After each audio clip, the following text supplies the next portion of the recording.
our averages. Your cost recovery is high. Your rides per hour are relatively high as well. You'll notice that you'll notice that the cost per hour is increasing along with inflation and other factors, but that in successful growing systems, your cost recovery and your cost per rider is actually decreasing. So we are beating our inflationary costs there through increased use of the transit system. Next slide, please. The South Okanagan Connector, which is also known as the Route 70, showed significant growth from 2021, 2022 into 2022-23. However, usage of that route has slowed a bit this year. So this mild decrease coupled with an increase in operating cost per hour is resulting in a higher cost per ride. So in response to this, we are working with RDOS staff on marketing, and we are really kind of digging into what we can do to make this successful service within the region. So this isn't to say that it's not successful today, but we do think that there is still quite a bit of potential for this service to increase its performance, not just from a rider perspective, but from a cost recovery and revenue perspective. Next slide. Thanks. So we can jump to the next slide as well. So one of our main corporate initiatives that we are very excited to be rolling out is called UMO. I think it's Your Mobility, but it's not UMO, it's UMO when you're talking about it. This system is going to replace end-of-life technology and equipment on our buses, and it's going to introduce contactless tap payment methods that it's going to make traveling easier for riders just to hop on board. So the new payment methods will include mobile app, debit card, credit card, a mobile wallet, reloadable smart cards, and a few other things. And this is meant to provide riders with the ability to pick the best payment method for their lifestyle and to reduce that final barrier from getting on the bus, which is I don't have a paper ticket, I don't have the right change, or. We've rolled it out in Victoria. It's coming up Vancouver Island right now, and it's working its way eventually down south, starting in the North Okanagan. And I'm not a big technology user in my kind of day-to-day life, and I've found it to be a fantastic addition. Easy to use. It links with other apps to provide you with almost an Uber-like experience when you get on the bus. It tells you where you are, where it's going to be, where to walk to, allows you to pay for things seamlessly. And like I said, it's very exciting. It doesn't sound revolutionary, but we're very excited about it, and I'm a big proponent. Some important things to note is that cash will continue to always be accepted, and we've really endeavored to make sure that this is relatively seamless for users. So part of our rollout is that we do engagement in all of your communities. We're starting to plan that in the RDOS now, where there's going to be BC Transit folks at community centers riding the bus. You'll see marketing and et cetera. So UMO is not going to come kind of quietly, and we hope that from a change management perspective, all the lessons learned that we have in our other systems prior to the RDOS are going to be kind of well heeded, and that everyone will be as excited using it on day one as the folks were in Victoria. Next slide, please. That said, in order to kind of fully utilize the functionality of UMO, there are a couple of adjustments required in the South Okanagan-Similkameen Transit System's fare policy. So BC Transit has conducted a fare policy review in accordance with UMO that recommends a couple of minor changes that will ensure that UMO is kind of seamlessly usable for its riders. So the South Okanagan-Similkameen Transit System has two zones. We have local and regional routes. With the current use of paper tickets and 10 packs of tickets, that creates a bit of conflict with top-up fares. So essentially, UMO is a smart system. It's designed to charge riders the least amount possible for their rides. They're not really required to manage their trip. They should be tapping as needed on various rides and connections and trusting that the system will provide them with the highest discount possible or lowest fare possible. That said, 10 packs of tickets, the discount ticket packs, are unfortunately not compatible with the software in terms of optimizing user experience and making sure that the best fare product is chosen. So we are recommending, sorry if you could hop on to the next slide. So we are recommending the removal of paper and 10-pack ticket savers. There's currently a fairly low usage of these in the RDOS. About 16% of riders use them. A high percentage of those riders use them largely due to the convenience factor, which we hope that UMO will replace. So if a recommendation from BC Transit that'll be forthcoming, it's not for decision today, but that'll be brought forward by staff at a later meeting, is for the removal of those paper tickets. The benefits here is that it enables us to code in properly the top-up fares. It's a small change in advance of UMO. This has been approved already by the District of Summerlin, City of Penticton, and Town of Princeton. And we, in other jurisdictions, have found that there's been relatively minimal impact to riders. If we can go to the next slide. Another adjustment that UMO requires is the removal of monthly passes and the replacement of a monthly pass with a 30-day pass. So put simply, we would like to phase out the practice where you buy your January pass on January 10th and it expires on January 31st. Instead, it would just last from 30 days from time of purchase. You can set up auto renewals. We find that this is better for riders, slows down we stop essentially selling monthly passes in the last 10 days of the month. So this slows down that kind of monthly seasonality, if you want to call it. And I think it provides riders with significantly better user experience. And again, less planning that needs to be done. So those two recommendations are recommendations that BC Transit's fare review has output. And as I mentioned before, you should be hearing from staff in order to formally kind of endorse or not endorse those recommendations. Next slide, please. I'd like to just quickly discuss how excited we are that BC Transit is kicking off in Kelowna our first technology-driven on-demand transit service pilot. So on-demand transit, a digital on-demand transit service essentially is an app-based service where a route no longer is run on a kind of conventional timescale. You use an app to say that you would like a pickup. The app then uses some proprietary kind of algorithms in order to optimize the route that the bus is taking in order to pick you up as quick as possible and bring you to our set drop-off spots.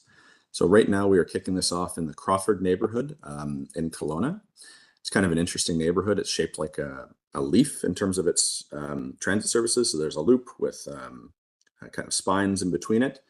And that neighborhood has been chosen because it has a couple of kind of main termination points, a rec center and a school that are just down the road. It's kicking off in April, and we're, again, very excited. It's a new opportunity to begin to modernize some routes and some systems around the province. We're just starting with one system, which is the Kelowna system, and one route, which is Crawford. That said, we've reached out to local government partners to start thinking about phase 2. If phase 1 is deemed a success, we're going to be looking to expand the service type to other transit systems in phase 2 as early as 2025-26. So if this is something that the RDOS would see as interesting for the South Okanagan-Similkameen transit system, please feel free to reach out to me directly. Your staff have my contact info, and we can start to discuss what potential inclusion in phase 2 would look like. Next slide, please. We can go to the next one. So this is just a reconfirmation of where we are with some initiatives that are being driven by the RDOS for the South Okanagan-Similkameen transit system. You may recall that the recently completed Transit Future Action Plan calls for about 14,000 additional service hours and 4 additional vehicles by 2030. Step 1 of this is a request to the province for funding to fund a new service on Saturdays and additional evening service for the Route 70 in Kelowna. And that's 2,000 hours. We are waiting, and we will hear when you hear on budget day, provincial budget day, sorry, which is on February 22nd, I believe, whether or not we've been successful in this ask, but the formal business case and request has been made to the province. Another reminder is that identified in the Transit Future Action Plan is that a new route, the Oliver Soyuz service, connecting the Route 40 and some local destinations to the tune of about 3,000 hours, has been requested. That's not part of this budget ask, that's part of next budget ask, but it is something that we are continuing to work on. So we're all eagerly awaiting the 22nd. Next slide, please. The last slide here is just a confirmation that we are working at the request of both Princeton and the RDOS to administratively move essentially ownership of the Route 50 from the town of Princeton to the RDOS here. So what that would mean is that rather than Princeton holding the contract for the Route 50 and being reimbursed by the RDOS is going to assume full decision-making control of the route, as well as stop reimbursing Princeton. So as I mentioned, I think in one of the earlier slides, routing, frequencies, etc., will soon be the purview of the RDOS rather than the town of Princeton. This has not been completed yet. We anticipate this to be done for fiscal 2024-25. I think that completes my component. I went a few minutes over time, and I hope I haven't chewed into any of the question periods significantly, but yeah, I'm happy to answer any questions. Thank you. What a great presentation. We have one question from Director Gettins. Great. Thank you, Chair. Hi, it's Riley Gettins. I represent Area F, so Greater West Bench. And I just wanted to let you know that on-demand transit service pilot in Kelowna, I think that'll work quite well for the citizens in Greater West Bench. Right now, the bus system that we have, it leaves just a little bit too late in the morning and gets back just a little bit too early in the evening to get that greater bank. But I understand there's a lot of connections and a lot of other services that input that. We also don't have enough hours to reach the whole top of the hill. So we've got quite a few citizens at the top that aren't reached. So I just wanted to let you know that we are interested in being your next pilot. Absolutely. If you can just send me, I'd be happy to provide you my email, but if you can just send me an email stating that, I'd be happy to include you. Thanks. I'll follow up with Mr. Woods. Thank you. Director Holmes? Yeah, thank you. This is Doug Holmes from Summerland. You mentioned with the UMO rollout that the City of Penticton and the District of Summerland had already approved the new fare structure. Now, at that time, you know, there was discussion of a single zone option rather than having two zones. And basically, you know, it came to the City of Penticton first, and they made the decision to keep with the two zones, and so that kind of left no choice for us here. And I don't.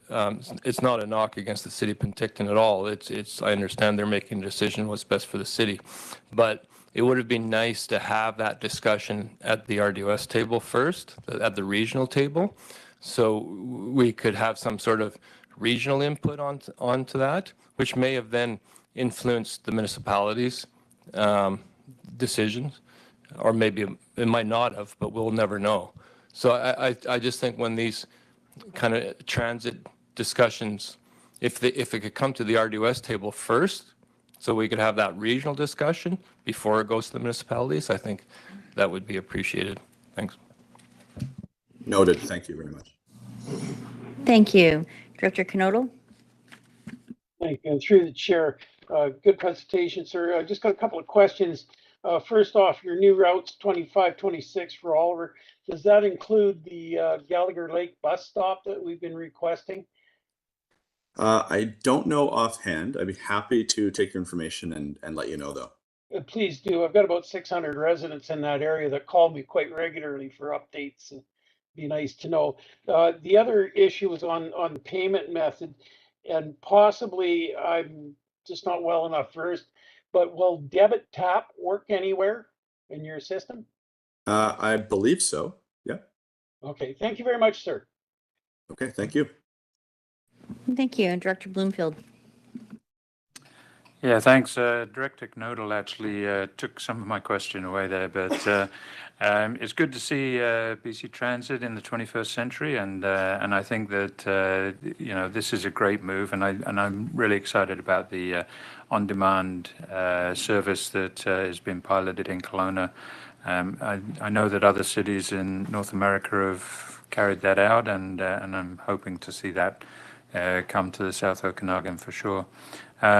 And yeah, the point I wanted to make was that, I got a lot of family in England, and you go back to London and London Transit there, you can't use cash. You can only use an Oyster card. They got an Oyster card system, or you can go debit and credit. You can go around London just using your Visa. You tap in and out on the tube or on the bus, and that is that's a great option because, a lot of people might not get the app, but they've certainly got a credit or debit card in their wallet. So be a good option for the travelers as well. Thanks.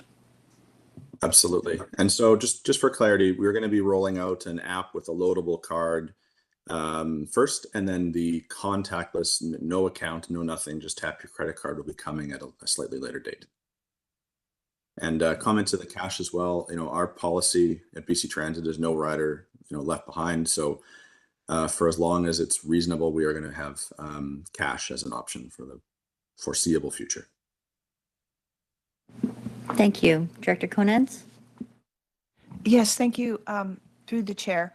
I asked this question a couple of times last year when we had presentations at the Penticton Council, where I'm one of the members, and also here at the RDOS. And I was wondering if you could tell me how long it takes to get to start transit from Penticton to Okanagan, UBC Okanagan, or the airport, which are across the street from each other. I have people asking me about that bus service, but they just want to know how long it will take. And if you could send me that information, send the board that information. I'm sure you don't have it offhand, but it would be really helpful to know how long that trip takes. I'd be more than happy to. And another neat thing that, once UMO and other kind of technology pieces come in, you'll be able to, look that up very easily online yourself at any time of day and see the variations in traffic and other things like that. But in the interim, I'd be happy to provide you with kind of estimated trip times back and forth over a slight period. Thank you. Thank you. Director Taylor? I'd just like to echo the interest of other directors in learning more about this on-demand thing, because I know a number of our residents indicate that the times just don't work for them. So if that would help us address that, then I think we're interested. Absolutely. I'd be happy to provide you with more information. One thing that on-demand is, which is, it is just removal of fixed times at stops over a certain period. It's not necessarily an extension into the evenings or mornings beyond what was currently provided, but it does provide more flexibility, for folks. If they don't want to leave the house at 9:05, if they want to leave it at 9:15, on-demand can potentially address that for them. And if you're interested, I just would recommend just sending me an email stating that. Thank you. Any more questions from the board? And seeing none, thank you very much for your presentation. It was very knowledgeable.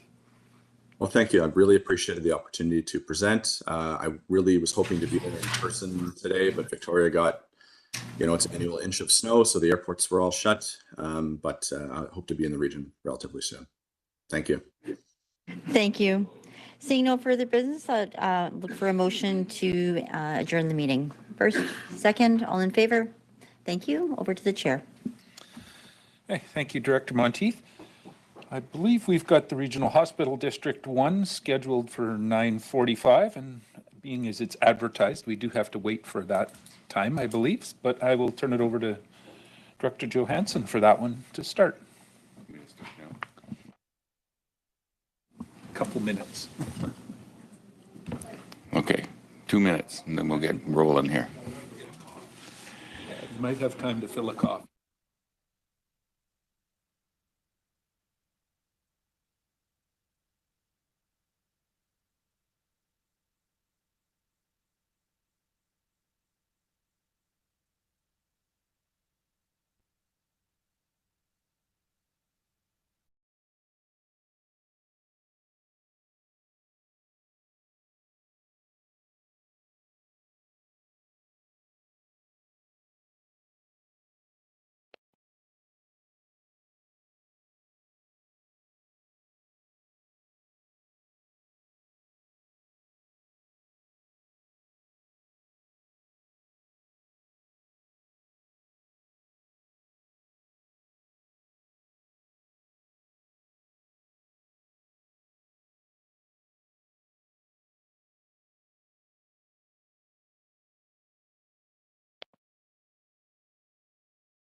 Okay, I think we'll get started here. Everybody can return to their seats.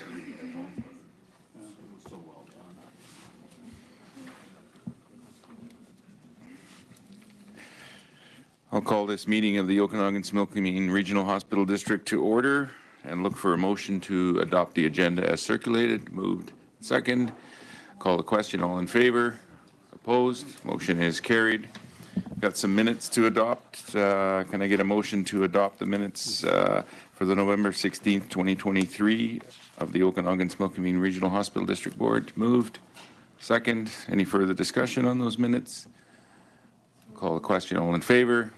Opposed? Motion is carried. We have a delegation here.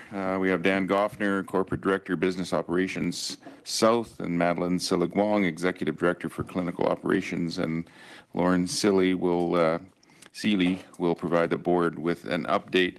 I just have a bit of a preamble to the meeting, as this is more of a a pre-budget meeting where we're trying to develop a strategy for how to bring the budget back at the next meeting, the first meeting in February, for first and second reading. And I'll just go sort of through that preamble to look at the things we're trying to get the board to provide some direction on today.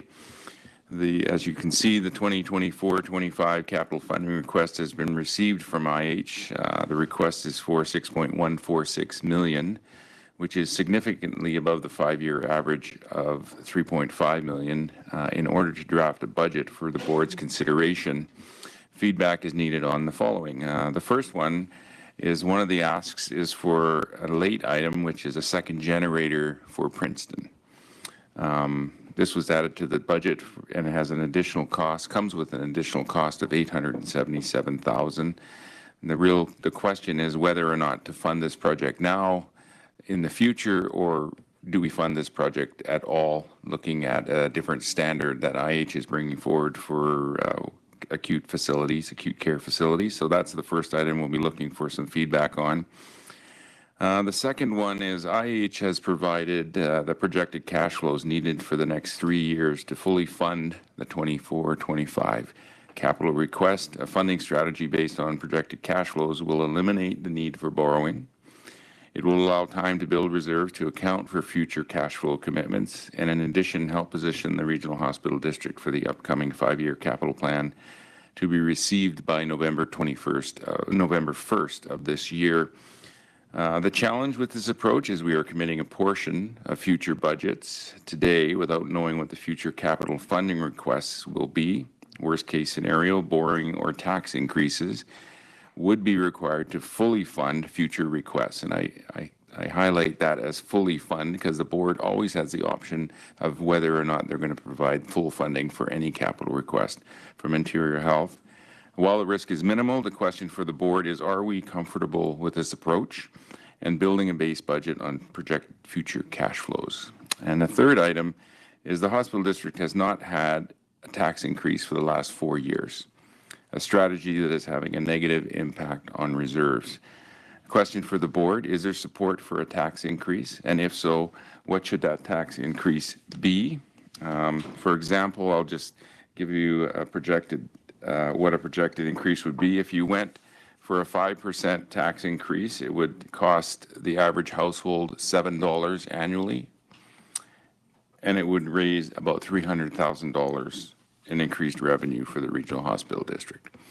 So that just kind of frames the discussion we're going to have today. Think about those items as you ask your questions. And at this point, I'll maybe pass it over to the CAO. He may have something to add for me, and if not, we'll go right into the delegation. Thank you, Chair. You stole a lot of my thunder. A lot of things. Thank you. So, as I stated, a lot of things I was going to say you did state. On the cash flow system, what it actually is recommending is we tax what the IHA will be using for 2024 to purchase whatever the capital projects that they want. And the following year, we'd also estimate a cash flow. So you're committed to the projects for 2024. You'll also have 2025 projects in 2025. But if we continue doing it on the cash flow and we have a full 5-year plan, we should be able to, the board should be able to manage the tax increase accordingly.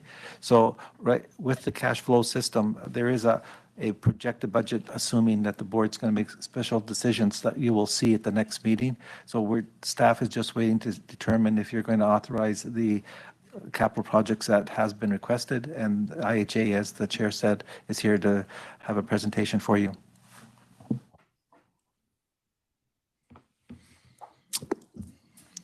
I'll pass it over to you, Dan. Have you got a presentation or PowerPoint to get put up? Yes, I do. Good morning, everyone. Happy New Year. Nice to see you all. I'll maybe just start out by mentioning we've been having a few technical issues in getting into the webinar, and Madeline hasn't been able to log in, so I'm wondering if someone from your group might be able to reach out to her just to help her get signed in. But I'll begin with the slides. So just give me one moment and I will share my screen. And then I'll just check to be sure that you can all see it now. All good? Just coming up. Perfect.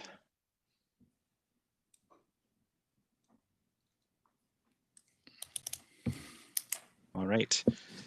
Wonderful. So yes, thank you. Today we're here to provide two things. So first of all, provide an update on the current projects that are in flight. And that's akin to what was in the recently adopted Memorandum of Understanding, where we will provide semi-annual updates on current projects and of course give opportunity to discuss. And then as well, we'll be going over our new 2024-25 capital funding request. So what I'd first speak to a little bit into before we get into the updates on current projects. So we normally expect a certain amount of lead time in order to complete the full process of replacing equipment or constructing a project.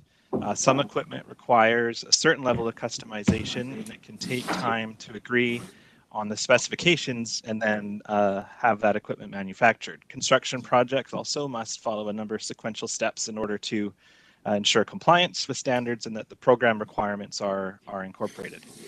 So delays aren't usual, but we've certainly seen a lot more of them in the last few years. Supply chain shortages for equipment have been a factor. As well as building materials, and then we've seen significant escalation in costs of in construction requiring mediation or a change in scope or a funding increase approval, ultimately, all of which can take time and extend our timelines.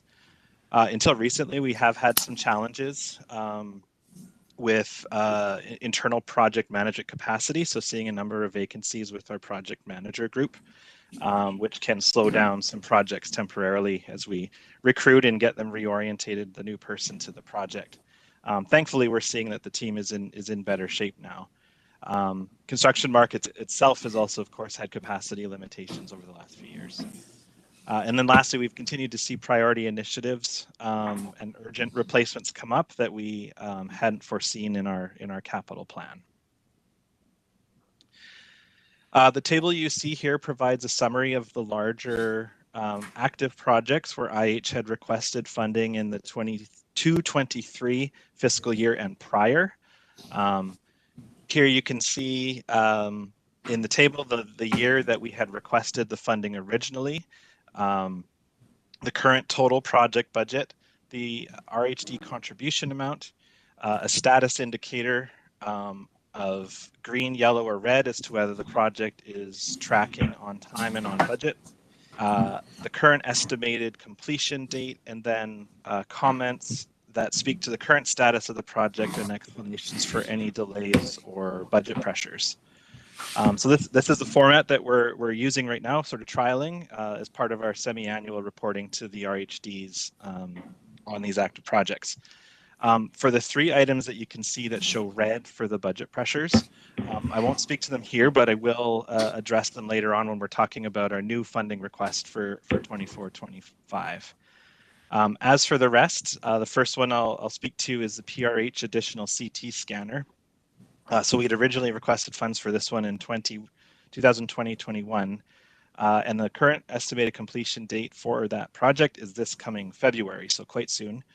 The project saw some delays due to extra time needed to review the HVAC requirements and ensure that they're meeting the current standards for infection prevention and control.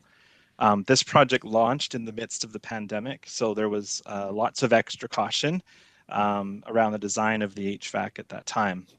Fortunately, the results of the design was satisfactory without seeing any budget pressures, which was great. So this one should wrap up within the original budgets that we had determined. Next is the relocation of the oncology department within PRH. This project is still considered to be within budget, but there is some risk of completion later than what was originally planned. Work is well underway to complete all of the preparations for the new construction, as well as demolition. One of the reasons for the delays we're seeing is the sensitivities around the impact to neighboring departments and units. So directly below this location, I believe, is the women's and children's space. So need to be obviously cautious and take precautions during the demolition phase so we're not impacting that space. So we are doing what we can to try to mitigate any delays on that and bring it on track as best we can, but we have flagged that as being a yellow for the on time mark or indicator. But we are have indicated a March 2025, so just over a year from now for when we hope to see that project complete. Lastly is the elevator upgrade at PRH. So this one's still considered to be on time and within budget. There is a slight risk of delay due to potential job action from the elevator union, but assuming no delay, we expect the project to be complete in April. This table is much more of the same, but it's for, oh, yes, sorry. Question. Dan, yeah, Director Konez has a question. Thanks. Sure. Sorry for interrupting you. Through the chair, I have a question. How do you decide what percentage of a capital project is asked of your regional health district? I notice many of them seem like they're 30 or 40%, but then, for example, the relocation of the oncology department is much less than that amount. Or can you explain that? Absolutely. Yes. Good question. So generally speaking, by default, we request 40% for any given project. And that's sort of historical. And it's, I think, within the legislation that we can request up to 40% with the regional hospital districts. In some cases where you see that it's less, so the oncology department's relocation is a good example, we have an additional funding partner involved in that project. So for that particular one, the South Okanagan-Similkameen Medical Foundation is actually contributing a considerable portion to that project. They, I believe it's 10 million is the amount that they are contributing to the project. So the remaining portion is split between our request of the RHD as well as the ministry capital funds that we receive for the project. So that's why you'll see some of them are a lower percentage. Just as a follow-up, so you're able to ask through the chair up to 40%, but you can choose less if on all. Is this all capital projects in our region? Correct. Thank you. And I'll just add to that it is within the board's discretion whether they fund up to 40% as well. Thanks, Dan. Can you just continue? Thank you. So similar looking table, of course, but this one focuses on or splits it out according to the ones that we requested just last year. So a year ago when we came forward with these asks. So first on this one is the primary care network renovations in the South Similkameen Health Center. So design development on this one is well underway.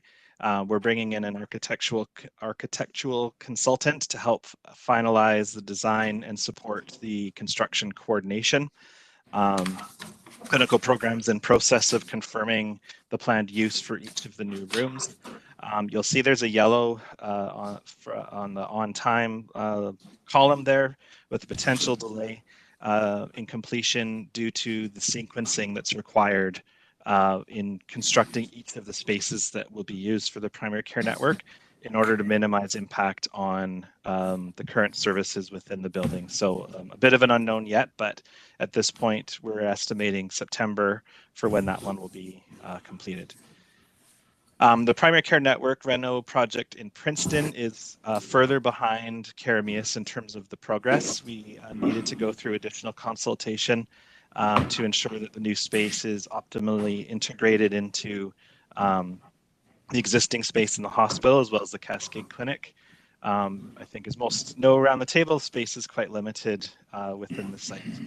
So we're close to being able to begin the more substantive work on that one, and we're estimating completion within the first half of 2025.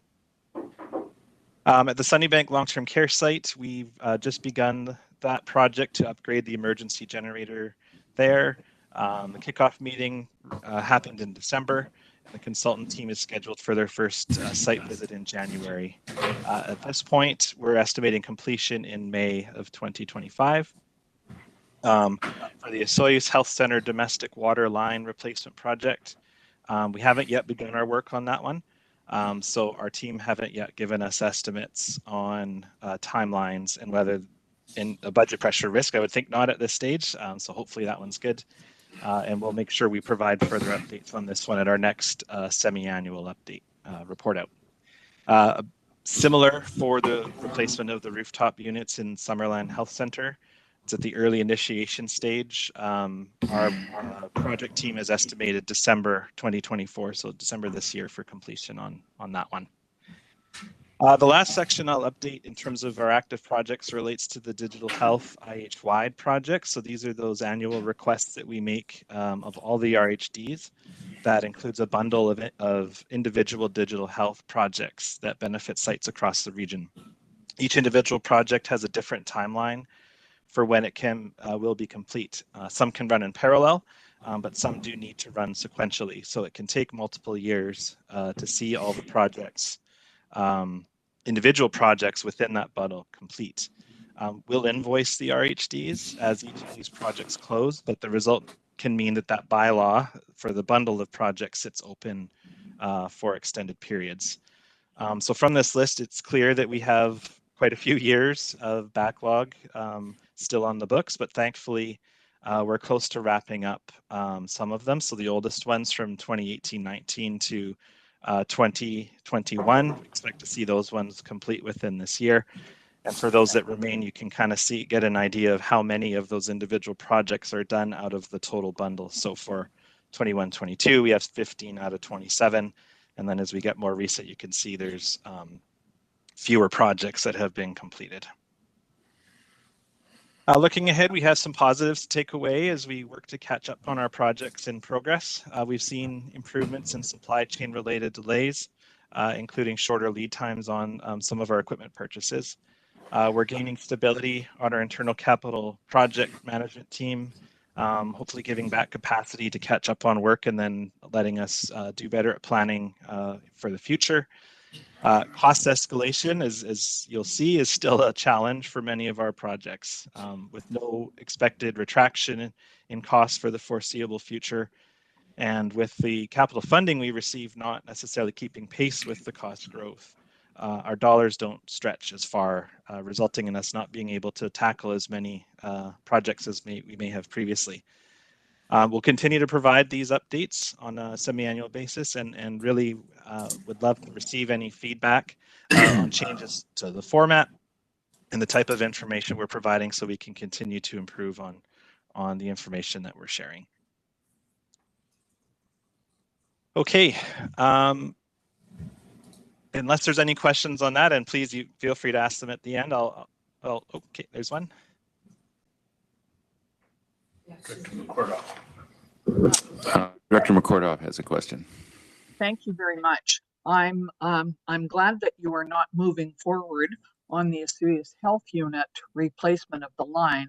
I do know that for the last 2 years, there have been a lot of cleanup done down there, and it was closed for some time because of water that obviously froze in the pipe that was needed.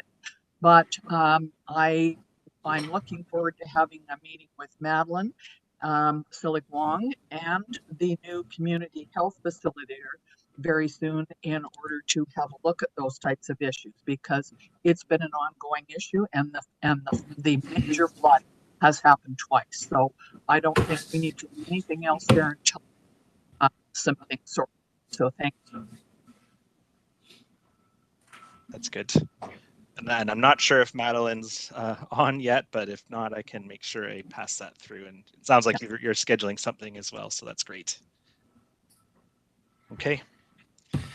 Thank you. So turning now to our 24-25 funding request, I wanted to start by speaking to some of the themes we're seeing within this capital budget. So while it can vary to an extent between each of the RHDs, most of these themes do actually apply to funding requests across all of our RHDs. So first is addressing cost pressures, and we spoke to that a little bit already. Our budgets do include a factor for cost escalation, but our actual costs have exceeded that escalation, that contingency in many cases. So generally speaking, it has been on the construction end of the project that's creating this pressure. So from a budgeting perspective, we are trying to learn from experience over the past few years of this persistent cost growth.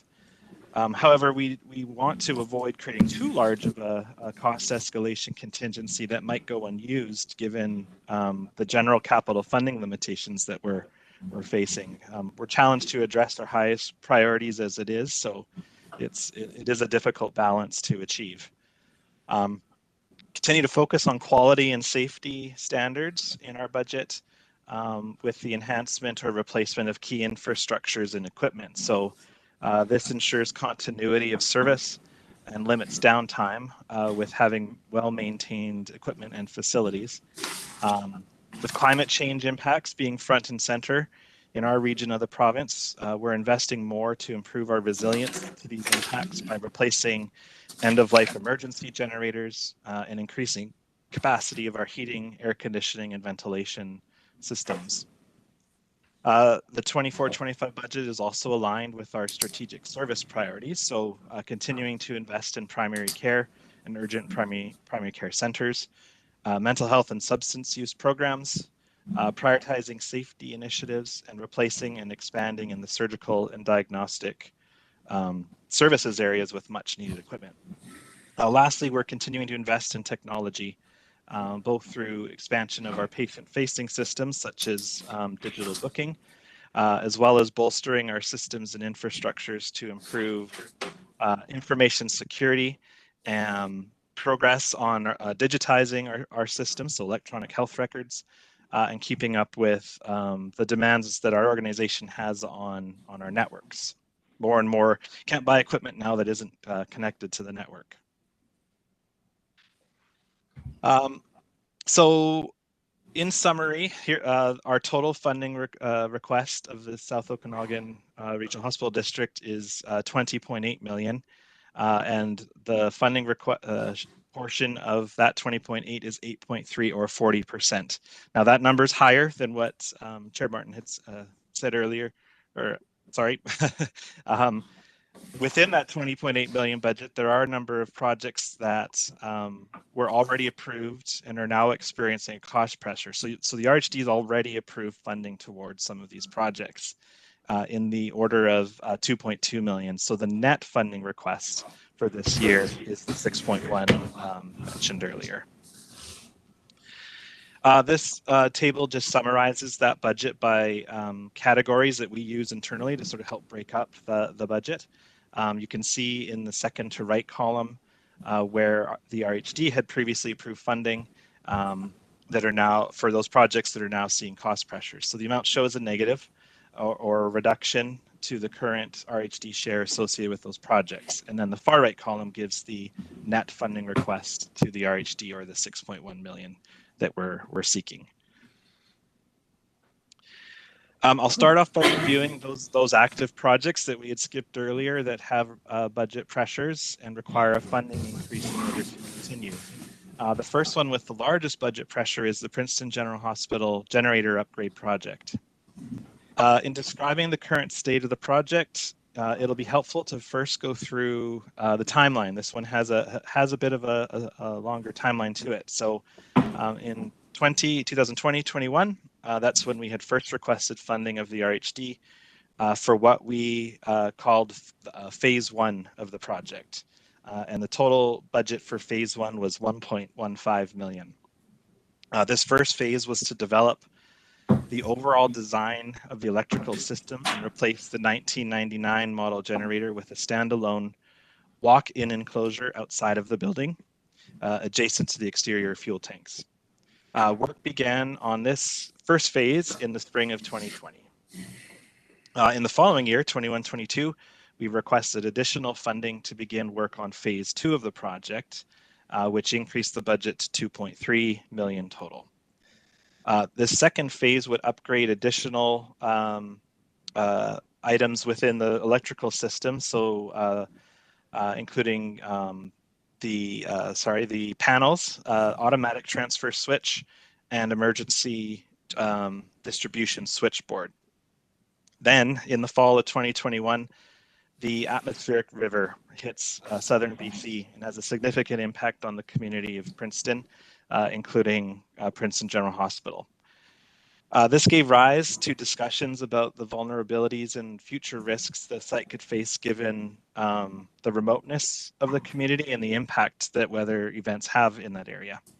It also impacted the progression of the project itself, as our capital projects team needed to reprioritize work to address the more urgent facility needs due to the weather. I'll pause. I think I saw a hand. Yeah, Director Coyne, Mayor of Princeton has a question. Okay. Yeah, I've got a. So we're sinking a lot of money into this old building, and I want to know, and I've been asking for 5 years now, I want to know, is there any long-term or short-term or any plan whatsoever to stop putting money into a building that really is coming to end of life so that we can build a purpose-built building on the campus that we have where there's enough room and retire this building, because we keep spending money that really we're just throwing good money after bad, or bad money after good, whatever the hell the thing is. I'm sick of it. Like this is a terrible building. It did its job in the day.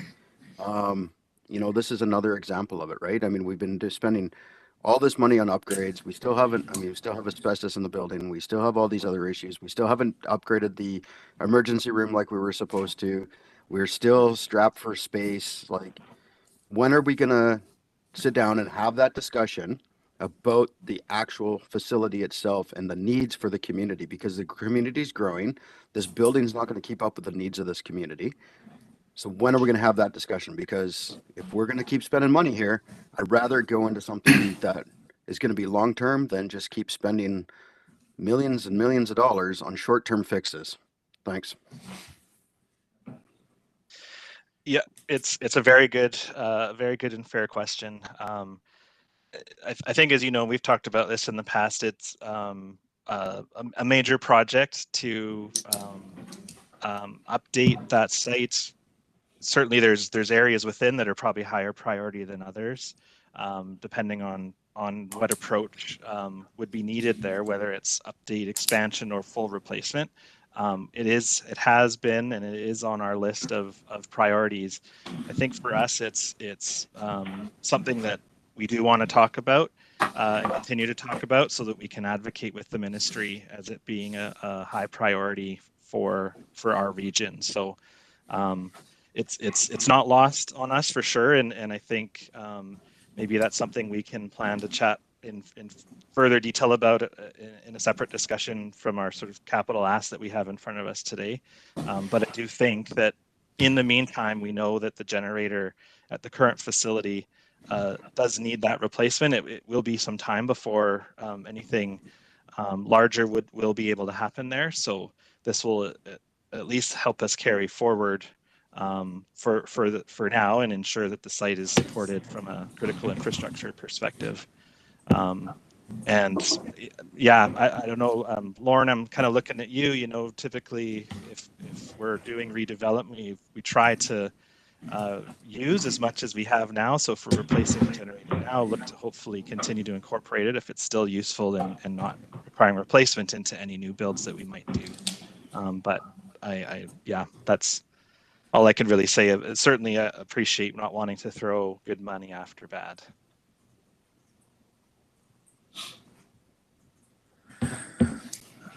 Lauren, did you have anything to add to that? Oh, I have tons to add, but I will just so everybody knows, my responsibility within Interior Health is all capital projects and all facility maintenance. So we have over 300 facilities across the region. So I'm quite familiar with the good, the bad, and the ugly of our facilities, and the trajectory of getting things through the queue with the ministry as far as priorities. So I fully support what Dan said as far as we have to keep it operating right now. We can keep maneuvering with prioritization across our region and with the ministry, but reality is the atmospheric river is just it's just an example of the vulnerabilities that face many of our facilities, and Princeton is Princeton and Merritt were hard hit by that, and so that's obviously part of the reason we asked for the secondary generator, and it is just the right thing to do for right now. I totally appreciate it's a big amount of money, and when does the time come that you put the money into a new build or in addition to the current build? That's not in the immediate future. Another atmospheric river or another extreme weather event is in most likely in the near future. It will happen again, maybe not in Princeton, but we don't know it won't happen in Princeton. So it's our risk mitigation. Thank you. Director Knodel has a question. Thank you. And through the chair, I sat in on a number of provincial issues on power, and I'm just afraid that we may run afoul of both the province and the federal government's almost zealous endeavor to go zero carbon with these generators.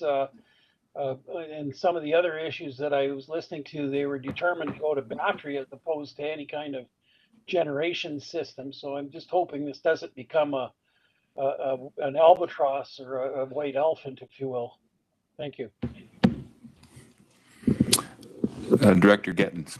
Yeah, thank you, Chair. As far as the generator goes, I think that's, I think you're exactly right, Lauren, when you say that there's going to be another major event, and we certainly don't want to have that risk go to the Princeton Hospital whatsoever. So I'm not debating that, but I just wanted to throw support behind Director Coyne here. I think as a region, we have been as regionally minded as we can be around healthcare, and this has been a conversation that both Director Coynes have brought up and the other Similkameen represented as well. And as a region, I think that it's a really valid question, what was just asked with Director Coyne, and making that a priority. So when you do advocate for the Similkameen, it's not just Princeton asking, it's the entire region, because we recognize the value of having good healthcare in the Similkameen. It benefits us all. So I just wanted to throw my support behind that. I think it was a good question. Thank you, Director Gettens. I guess you can continue, Dan. I don't see any more questions at this time. Okay, thank you. So I think we've probably touched on a few of these things here, so I'll do some editing on my speaking notes. But one thing I will touch on, and Lauren had alluded to it, was that in that same year we had endeavored to complete some work which we've called the high risk asset review, Lauren's team, and that includes backup generators as a high risk asset. What we found is that 12 out of the 22 acute sites in IH do not have that generator redundancy, so the backup generator to the generator, two total. Princeton was identified as one of those sites. So at that time, or since that time, we've made it a priority to have all of our acute sites with that redundant backup power in order to be compliant with CSA standards. Project continued to progress, and then in the fall of 2023, our capital projects team raised the need for a budget increase of $651,000 to complete the project within its original scope of replacing just the one generator, so some of those construction cost pressures. At the same time, they had also recommended that we install the second generator, so that's the new piece, in alignment with the high-risk asset review, so that there are two generators at the site. This would require an additional $2.2 million to the total project, so an overall total budget increase of $2.8 would be needed to complete the project with two generators. There are time and cost savings to be able to do both generators at the same time rather than doing them separately. We absolutely recognize that this is a sudden expansion in the scope of the project, and we didn't have an opportunity to flag this in advance of the timing of when we bring our funding request forward to the RHD.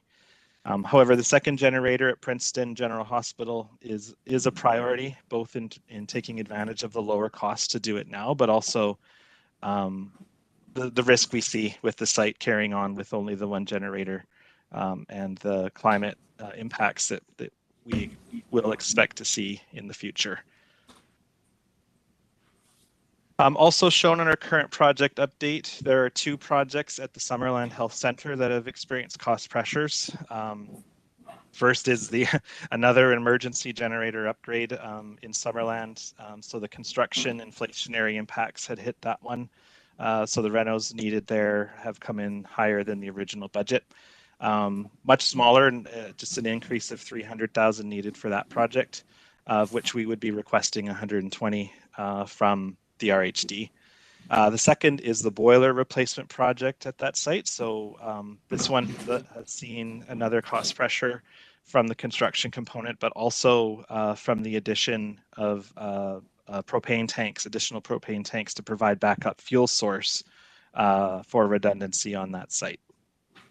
This one requires an overall budget increase of $886,000, of which we would be requesting $354,000 from the RHD.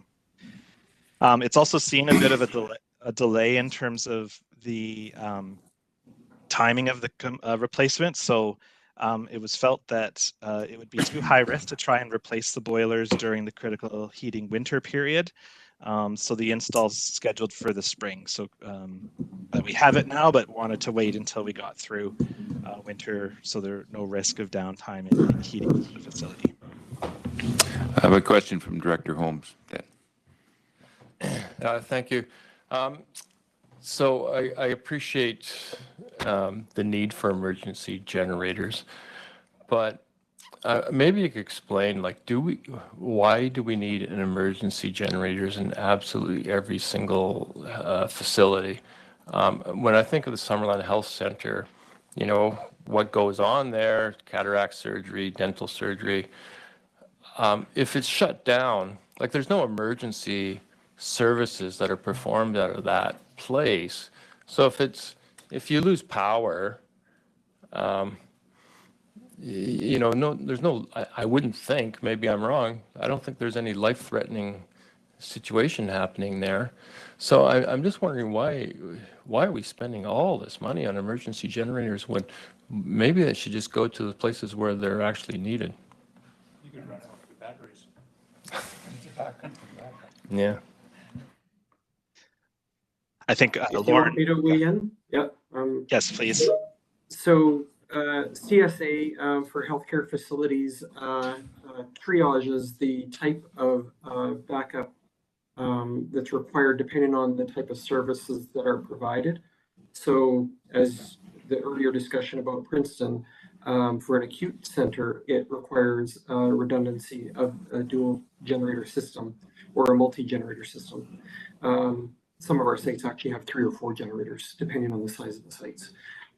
For long-term care, a single generator, but now the new CSA says it has to actually allow for no load shedding. And for health centers, we can do load shedding, and therefore we actually reduce the size of the generator required for the site to allow us to meet CSA, but at the same time not overbuild. So the example of Summerland Health Center, there are still procedures that are done, and if the power goes out in the middle of a procedure, it is not deemed to be compliant. And so sure, we can stop doing procedures if we know the power's out, but if we're in the middle of a procedure, that's not an acceptable practice under CSA. So we're doing what we can to try to not overbuild. And in this case, this is us achieving the bare minimum. And just for everybody's reference, that's why you'll see total different pricing for different generator projects. You might say, well, that's a similar size project or whatever, but it really depends on what the CSA requirements are. And we are trying to keep our costs at the lowest possible we can, but still meet the CSA.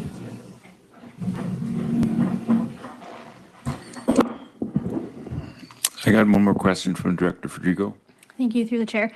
Who's mandating that the CSA standards and pressures are coming from? Because generally they're just typically a recommendation that you can follow. So is there pressure from within the Interior Health or within the Ministry of Health to follow these? So there's probably a couple of pressures, but I would suggest that in Canada,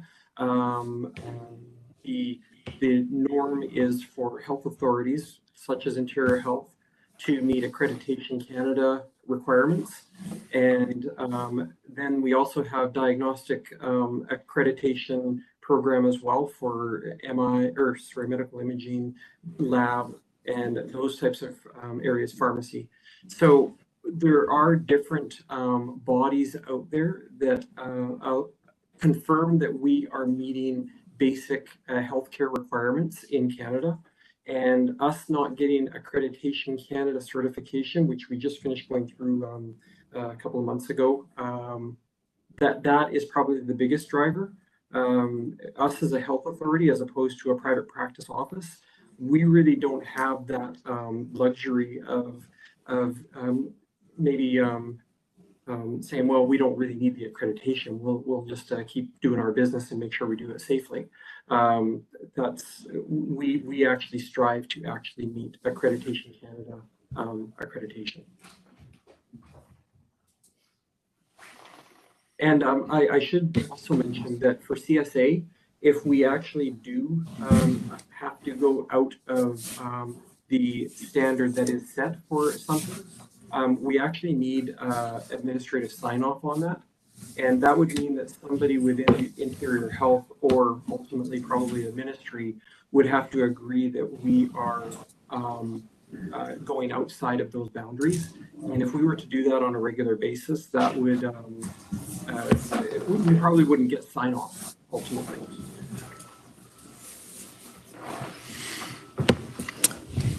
Thank you. I don't see any questions at this point.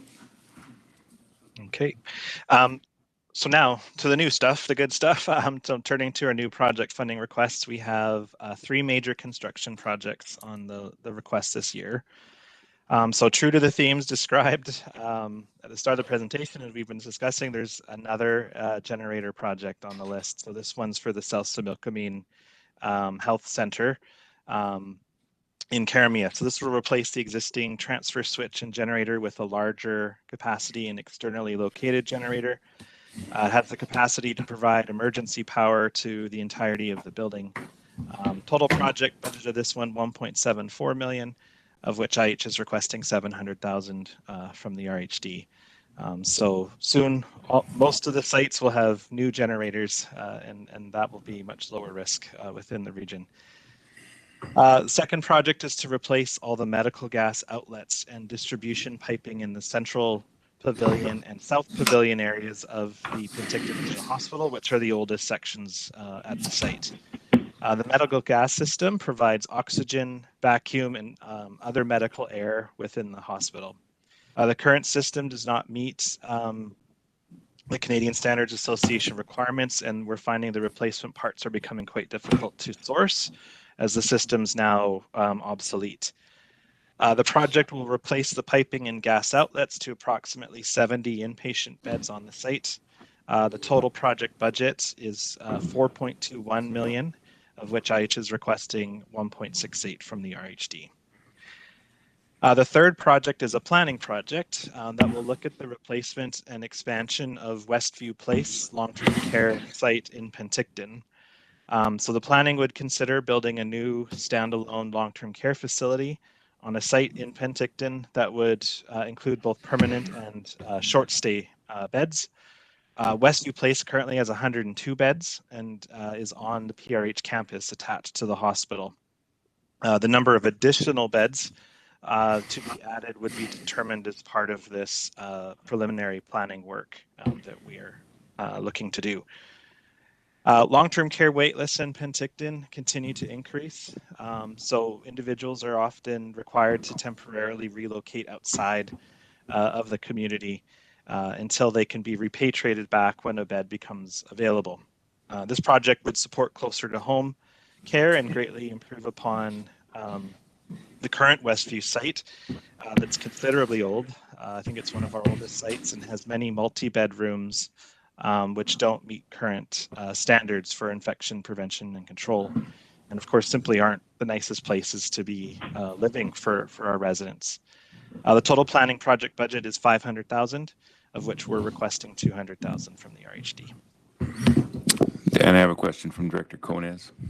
Yes, thank you, through the chair. If you're, there's been a big problem, obviously, with under budgeting. I'm sure you have a contingency also, so that would be, I bet, 20-30%, and yet still over budgeted. My question is, if you, with the total amount of any project that is under budgeted, so if you under budget, say by 300,000, you need 300,000 more, how much of that is required?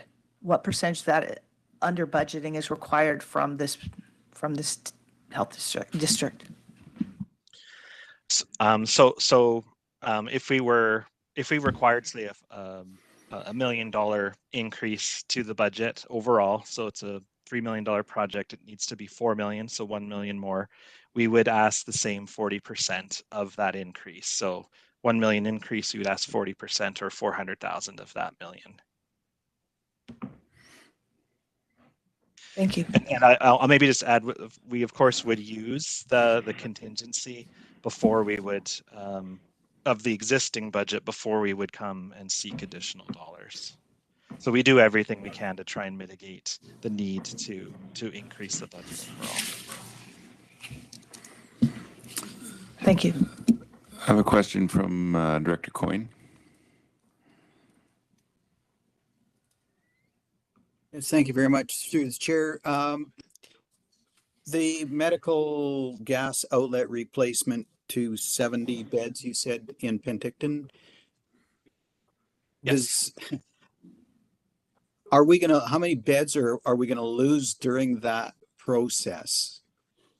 Those things all come out of the wall about 5 feet off the floor. You can't cut out that old drywall that's going to have asbestos or whatever in all of it. Are we going to lose a portion of the hospital for the year that goes on, or what's the plan there? Thank you. Lauren, is that something you can speak to? Yeah, so thanks. We do these replacements, and normally it's just a one-off. We'll do a replacement if we have a problematic outlet. But this is a bigger project, and there might be some phasing required where we actually close down a room at a time and just move through systematically that way. We wouldn't close a whole wing just to replace outlets like that. So it would really be done with the least impact on our capacity at the site. That's just normal practice that we would do it that way. So 70 outlets, it may not be a week job. It might be a week job if we had the whole wing to ourselves, but we don't. So it's going to be a protracted project in order for us to do the hoarding as required and ensure that we minimize the disruption to the program. Yeah, and I expect we would plan to do the replacement at a time of year that's typically not as busy. So certainly would try to avoid over the flu and respiratory season that we're seeing now, when the site is at max, if not over capacity. So, Dan, I have a question on that Westview Place, the new standalone long-term care facility. I'm looking at that thinking this is going to be a large multi-million-dollar project somewhere down in the future. Again, looking at Princeton needing to maybe build a new hospital, how does a project like this, even get on the list? And is there a contingency plan or something in the future, working with the Medical Foundation, funding partners, et cetera, to even make this happen? I guess the first question is, how does it even get on the list? And then something like Princeton, how do we get something like that on the list to do a planning exercise for that? Yeah. So very good question. The long-term care replacement was part of certainly a priority coming from the ministry, and they had asked all the health authorities to look at where their greatest need was to replace sort of our aging long-term care facilities that have the multi-bed rooms. As you can imagine, a lot of this coming out of the pandemic and highlighting some higher risks associated with the sort of old style of long-term care facility. Penticton in particular is quite high on the list for both in terms of the facility itself, but also the need for additional beds to support the community. So we're engaging in that planning now to sort of help provide that idea to ministry on what that would look like, and timing and cost and the like. So definitely we always look for opportunities to engage with our foundation and auxiliary partners. So I think the South Okanagan Similkameen Medical Foundation is a really great, strong partner of ours. So certainly we'll look at what options might be available there. And for the Princeton, going back to our conversation before, I think we all know the importance of that site and the state that it's in. So as part of our planning cycles, annual cycle, we have those conversations internally about, okay, where does this sit? What's the receptiveness of the ministry looking like? And would hope to get that one put forward as well. As that initial planning. And I will say that it is for Westview, it is the initial planning phase. So we're not at the point of concept plan or business plan, which gets much more detailed and looks at more refined sort of cost estimates around that. But as this one progresses, we will absolutely share as part of our updates where this one sits and timing and cost. So yeah. Thank you. Okay. Almost at the end, I promise. So new major equipment. So there's 3 new major equipment items, and they're all at Penticton Regional Hospital. First up is a multi-dose pharmaceutical packaging system. So this is equipment that packages oral tablets and capsules into individual pouches that are labeled with the drug name and strength. They're barcoded, and then they may also contain patient-specific identification. The packaging equipment improves patient safety. It also saves nursing time compared to other forms of packaging like those blister cards that I think we're all familiar with. This is an additional piece of equipment to the pharmacy department, given growth at the site, so that'll help them with their efficiency. And it includes the renovation cost in order to accommodate the equipment within the existing pharmacy space. Total cost of this equipment is $813,000, of which IH is requesting $325,000 from the RHD. Next is the replacement of physiological monitoring system within the intensive care unit. So this system consists of bedside monitors connected to a central system, as well as connected to the patient. So the system continuously monitors the patient's heart rhythm, blood pressure, temperature, and blood oxygen levels, among other vital signs, which is then displayed on the central monitors located in the nursing station of the unit. The new system will replace a 2012 unit. Total cost is $622,000, of which we're requesting $265,000 from the RHD. Lastly is the replacement of a similar physiological monitoring system, but this one's in the telemetry unit. So it's this one's more specific to cardiac monitoring. It automatically collects and transmits the same vital sign information as previously mentioned, but these ones are actually use a small portable transmitter that the patient wears on their person.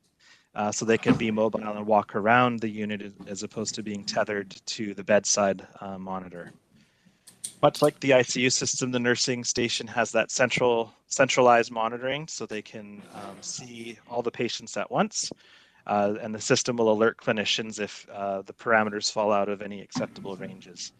The new system will replace a 2014 unit at a cost of $305,000, of which I was requesting $122,000 from the RHD. Lastly is our IH-wide digital health request. So as in prior years, we are requesting funding to support the next round of investments in our digital health area. This year's plan includes 3 main areas of investment. First is the expansion of the My Health portal system to now include self-booking for medical imaging appointments. With many patients now in IH having signed up for the My Health portal, this addition should add lots of convenience to patients, also allow appointments to be more booked more quickly, and it also creates administrative efficiencies for IH and reduces risks of lost paper requisitions for imaging appointments. Second is the expansion and improvements to our network infrastructure and systems. So these investments will continue to bolster our ability to protect against cyber attacks and other security risks. They'll help improve our ability to maintain network connectivity during natural disasters or other emergencies. And it will help improve our resiliency and capacity to be more efficient in accessing our network data, as well as support our growing use of cloud-based services. And then finally, this year's plan includes the continuation of investments in primary care transformation through the expansion of electronic medical record implementations across the region. We're now actually in year 5 of a multi-year project, so you can see it takes time to roll out the electronic medical records across the region. So overall, the IH-wide digital health investment for all of IH is $12.7 million. As the project's benefits are distributed across all the regions, our funding request from each of the regional hospital districts is based on population, using the People BC statistics. For the South Okanagan-Similkameen, the proportion is approximately 11%, so our funding request is $557,000 for our digital health investments. So that is it. Thank you so much. I'll turn it over back to the board for any further questions or discussions. Thank you. Director Miller. Hi, thank you very much for the presentation. James Miller, City of Penticton. Whom decides, or what is the procedure for determining the order of priorities? So very good question.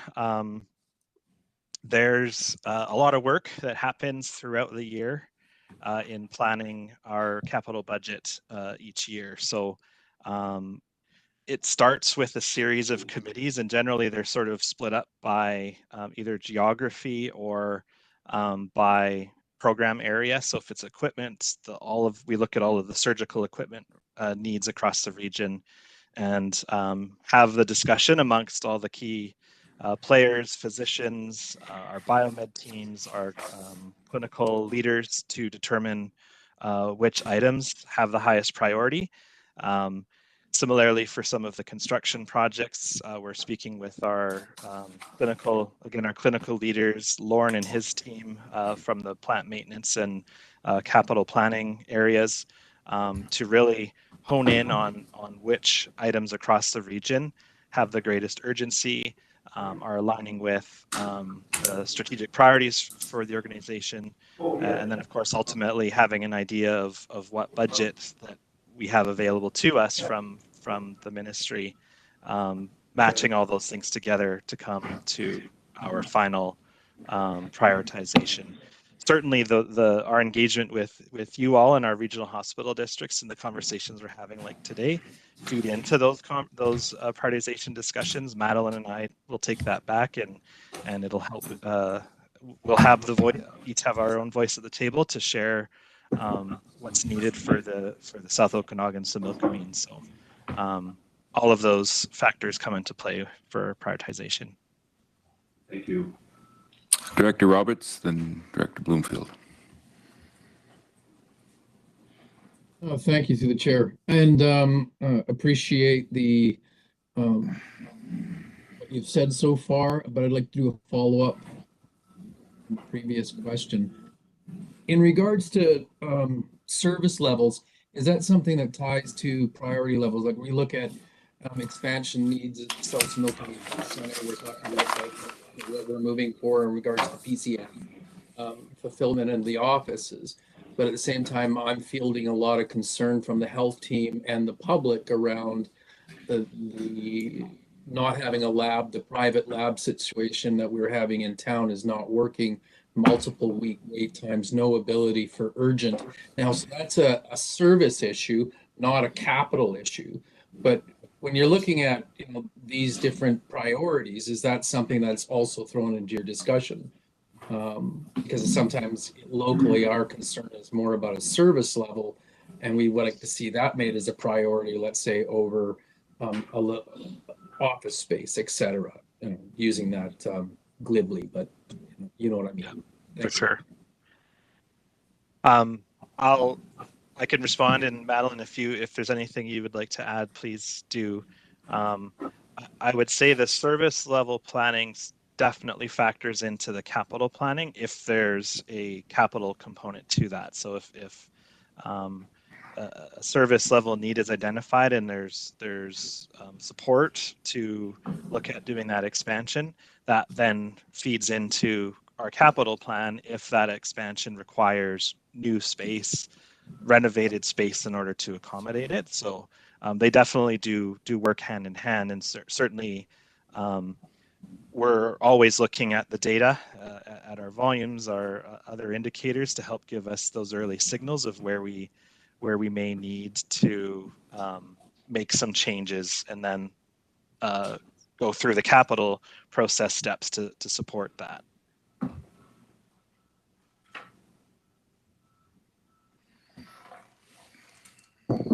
Thank you. Follow-up, if I may? Sure. Yeah, and I do understand that point. I'm just also trying to explain from our point of view when you're looking at costs and capital, and then you're seeing things that you believe that are concerns to not only the health teams that are operating in places, but also the public. The pressures that we have to look at bringing up service levels maybe sometimes assists our decision making and priorities in regards to putting capital down. So I'm, that's why I was just wanting to see how much of a mix that is. Thanks.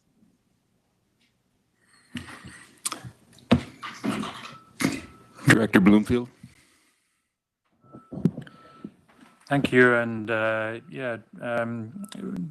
Julius Bloomfield here. I'm Mayor of Penticton, and so I'm familiar with a lot of these processes for putting RFPs out for projects, and the some of the massive increases that we've seen in costs. But when it comes to medical facilities, the numbers truly do get eye-watering in their size, and especially when you break it down to, the per bed ratio, the costs are just astronomical. But I'm just wondering if there's a criteria that, the Interior Health has for saying, okay, that is just really too much, or, is there a point where you say enough's enough, or, we can't do that now? And is there a criteria for how many RFPs you get, and is that public as to how many RFPs, how many proposals you get, and what the values are? You want me to answer that, Dan? Yes, please, Lauren. So I'll actually start with the very last part. Is it public? Yes, we all of the capital processes we do are online and use the same platform that many other public sector organizations use across the province. So and the results are there as well. We've actually received awards from the industry for the fact that we actually are very transparent about our processes. So from that perspective, good. As far as the do we ever just say stop? That's too much. What we do at the beginning of a process is we engage a quantity surveyor so that we get an order of magnitude value of what we should anticipate as the cost for the project that we have envisioned. the QS, if that comes back as a number that seems way over what we thought it might be, because we have thresholds where we have to get ministry approval before we even go to the market. So we're looking at different things like that. If we actually hear from the QS, the quantity surveyor, a value that seems too high, we may initiate value engineering right out of the gate. We may say we have to de-scope something here. There's not, this doesn't seem like a reasonable value for what we're going to get out of this. If the QS comes back and it seems reasonable, then we will go to market. And if the market comes back at a value that's higher than what the QS says or has told us it should be, then that's another point where we say, is there value engineering for us to do?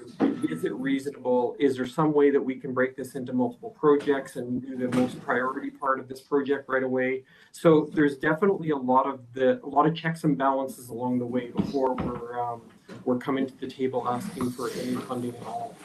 So yes, I feel confident that we have multiple eyes on it and multiple checkpoints before we say this is a good project, let's proceed.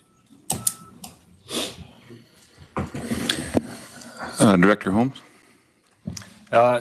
Yeah, I certainly kind of feel the same way as Director Bloomfield there. You know, you in Summerland, you know, I just think of how we're struggling to come up with $3 million to build a community health center, and then almost with no discussion, we're dropping millions here on generators and outlet replacements and boilers and things like that, where it just seems also out of whack. And I agree. I find it mind-boggling sometimes.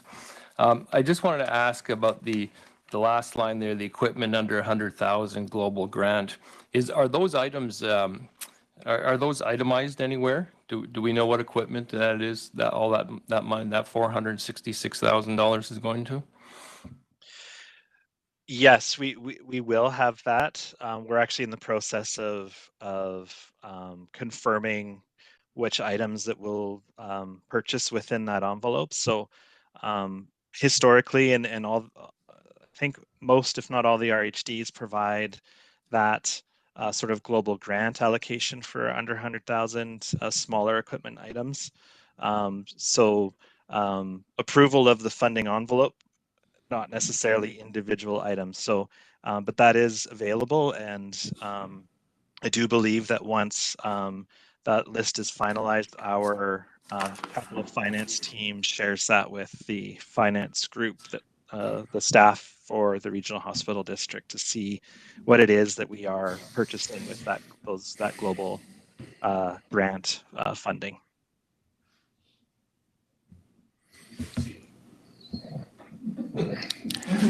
Not the itemized list, I guess. Yes, that the itemized list is shared once we've landed on what we will be purchasing with those dollars.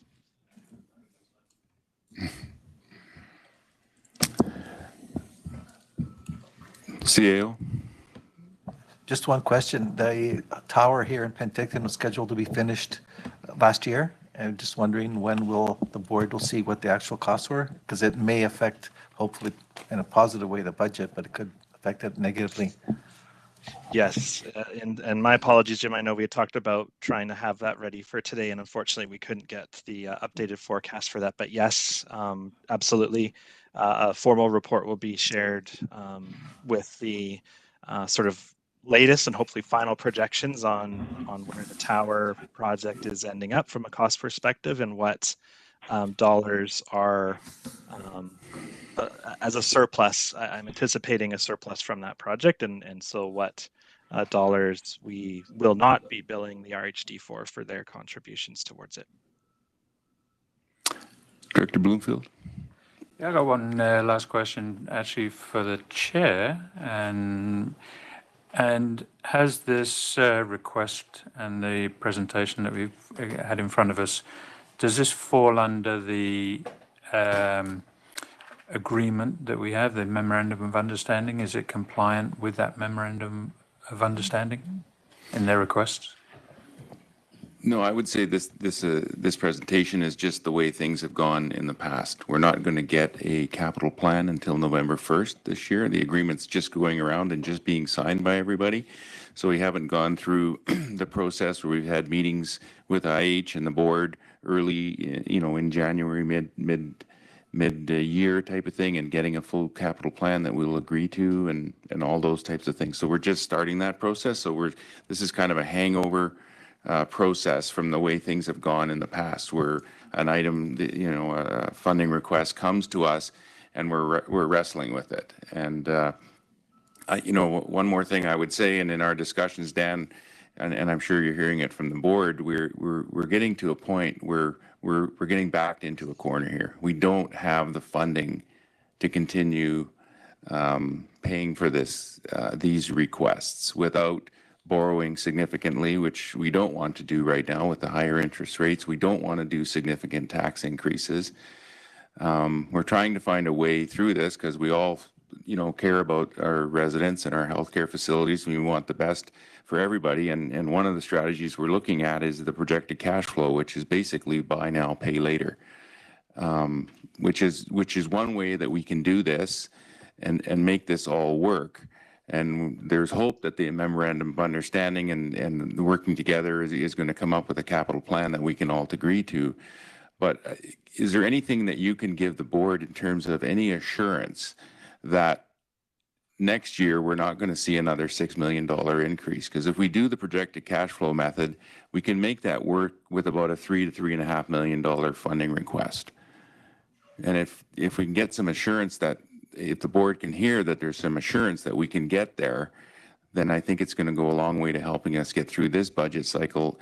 And then next year, after the memorandum of understanding and the terms are being followed and all the deliverables are happening, I think we'll be in a much better place. But we're in a spot here that I'm sure you can hear people are frustrated, concerned, because where do you cut? Do you cut this generator? Do you cut that generator? Do you cut this piece of equipment? It's, it's difficult. So I'll ask you, is there any assurance that you can give this board that this kind of a strategy is going to be workable? It's difficult to provide assurances, especially prior to us having gone through the now multi-year budget, which will be coming this coming year. And this time last year, I'll feel much more confident. It's difficult to predict what projects that we've approved will not see budget pressures coming. Like I've mentioned, I think we're getting better. We're getting closer. I'm hearing construction markets are stabilizing. But from a known project, I'm not seeing large new projects, at least in the immediate year. What I will say is that, from my perspective, and this is about Madeline and I having our voice at the priority tables, is understanding where this RHD is at from a budgeting perspective and financial strategy perspective, and what that means for us when it comes to prioritizing next year's annual budget. If we know that there's a sort of a target number that the board's comfortable with, that helps us certainly in the conversations around prioritization. And we would work to try and not exceed that as best we can. So guarantees, I'm not sure I can guarantee, but certainly knowing where the RHD is at and would like to go, that will certainly help us be that voice for advocacy and during those prioritization discussions. So we are aligning with where you're hoping to go.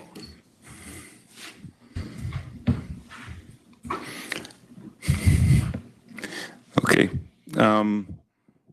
Maybe I'll make a suggestion here.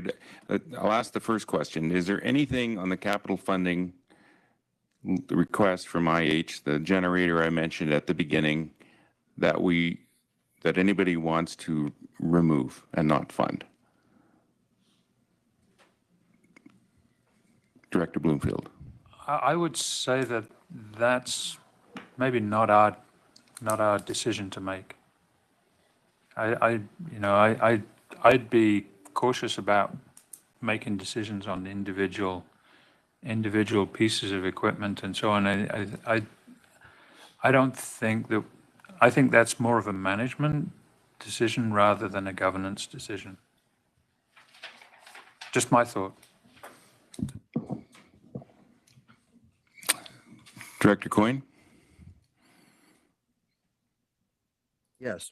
I'd like to know what Director Bloomfield would like to do then, because we have to set a budget somewhere. So either we're going to cut projects or we're just going to set a budget limit. So I'd like to know more what he's thinking, if we could, Chair.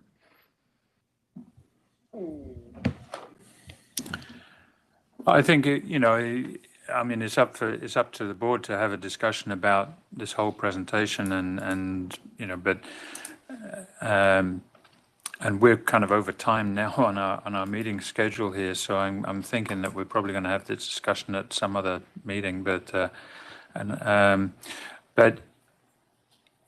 this is a big pill to swallow, this ask, and we don't have the funds, and and why we don't have the funds there, that's something for us to reflect on, but and how we're going to make it work, I don't know how we're going to make it. And the chair is asking IH to come to the table and help make this work for us, and so maybe it's for the management of IH to come back and say, look, we understand the dilemma, and and these are our top priority projects, and these are projects that could be maybe pushed a year, so that we can get this this long range planning agreed to, and but I mean, I'm not an engineer. I don't know if a new generator somewhere is a requirement, is an urgent issue. I'm not that person to make that decision, because I don't have all those facts in front of me, and like I say, I'm not an engineer, but that's why I say it's more of people who are more hands-on with the decision making on these projects. That's more within the purview of the senior management of IH perhaps, or rather than a governance board. Director Gettins? Yeah, thanks, Chair. Yeah, I think this is a really difficult, it is going to be, if we go forward, it'll be likely a material increase in taxes. We're looking at, I think from the report here, it's a 79% increase over what we were asked last year. I remember a few years ago having the same conversation where, well, you wanted an extra amount at this time, and it was, millions more than last year, and this probably won't happen again if we just do it this time. And that's not the case with healthcare. Like it's something that we do need to invest in, but we got to do it in a way that we can make it work for our citizens. I think what the CAO asked for around the regional hospital, and how is that looking at the very end of the day? Do we owe more? Is there any left over there? I think that's a pretty critical piece of information. So I would like to know from our guests when we could expect to hear those numbers and what that looks like. Because if there's money left over, we might be able to move in a way that we don't know we can right now. But if we owe more, we need to know that before we start making more decisions as well. Yes, I would ensure we have that to you as soon as possible to inform your budget discussions, which I understand isn't happening today necessarily, the specifics of it and the proposed. But yes, that's a top priority for me to make sure our capital finance team is preparing that information as soon as possible. So then we probably can't really make much of a decision without that pretty big piece of information. Well, if I can make a suggestion, I think what we should do, I guess on a couple fronts, I should get our CAO to get staff to put together a budget fully funding the capital request based on a projected cash flow model. And I would include a modest, say a 5% tax increase, so that we can have a look at what that looks like and see. And second to that, I would ask IH to, regroup and come up with a list of priorities that if we had to cut $1 million or $2 million out of the budget, what are the drop dead projects that they feel that they need to move forward with. And that may be difficult for you, but we're trying to make this work at the same time. And we're looking for a way to make this work fully funding it, but if we're not able to get there, help us. Is that something that is doable on our end, the board's end, and Interior Health as well, and ask?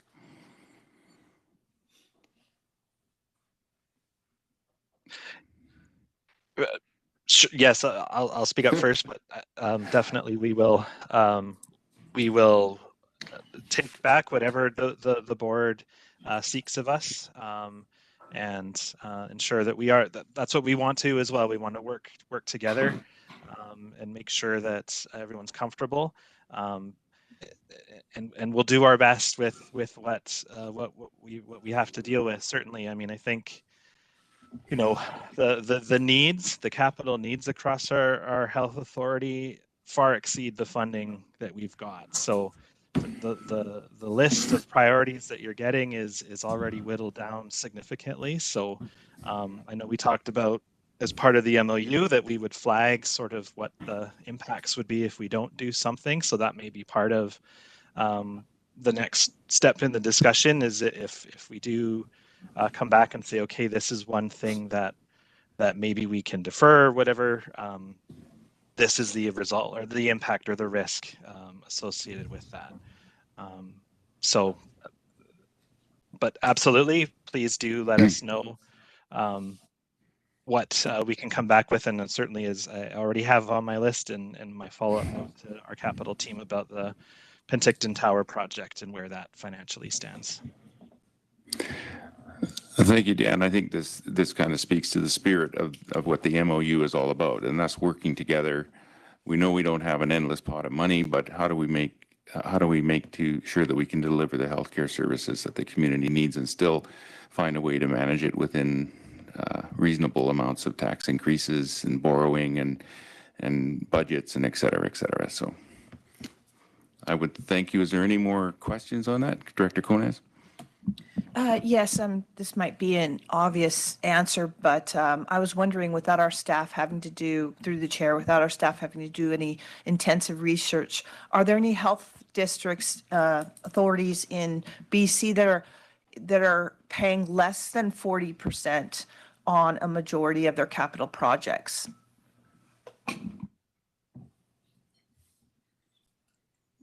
CEO? Not knowing the answer, we'll have staff investigate and bring it back at the first budget meeting. Director Bloomfield? Thank you. At this stage, do you need a motion to defer a decision? I'm not sure that we're not actually making a decision. We're getting a budget brought back at our next meeting. We'll have a meeting at our first meeting board meeting in February. We'll schedule it for that date. I'm just looking at this. There's a recommendation on the agenda. Right.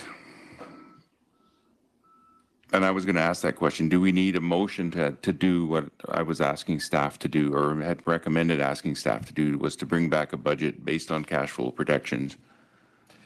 You don't need a motion. As long as I understand what the board wants, that's what you'll get. Okay. And I think everybody was kind of in agreement with that. We'll put a budget together and then we'll have a look at it. See what this actually looks like. Okay. If there's nothing else, I will look for a motion to adjourn. Moved. Second. All in favor? We are adjourned. Thank you. Okay. Thank you for that. That brings us to the Corporate Services Committee. We are a little bit behind schedule, but we'll work through as best we can. Corporate Services, looking for a motion to approve the agenda. Moved and seconded. Thank you. All those in favor?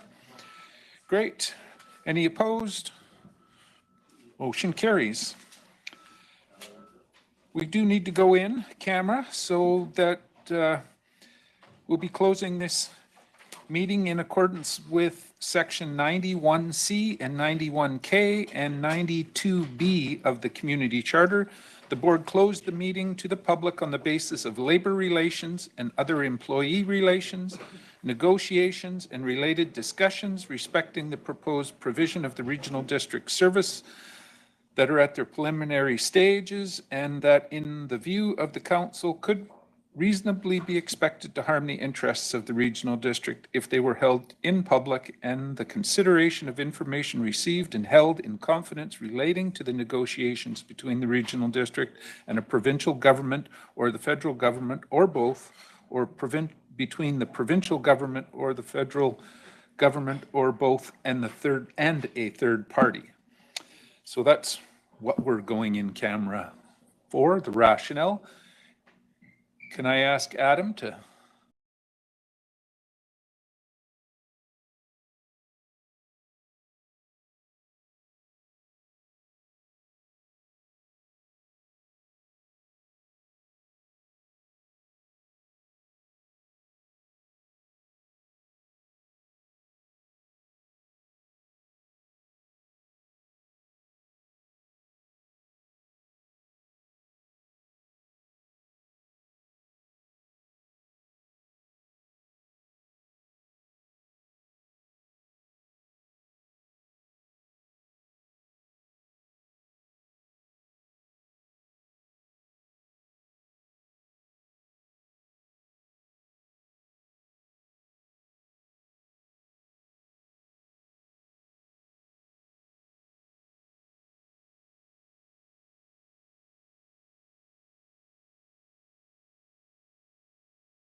Adam, could I ask to get out of the planning or practice session and get us, we're good?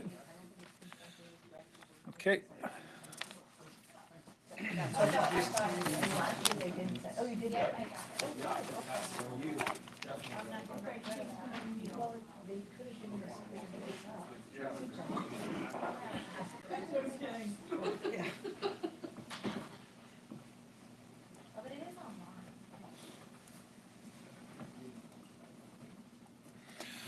Okay, if we could get everybody back to their seats, we'll continue on with our committee meetings. Next one up is planning and development, and I'll go to Director Knodel for that one. Thank you, Chair Pendergraft, and welcome to the January 2024 Planning and Development Committee meeting. Looking for a motion to approve the agenda, please. All moved. Second. All in favor?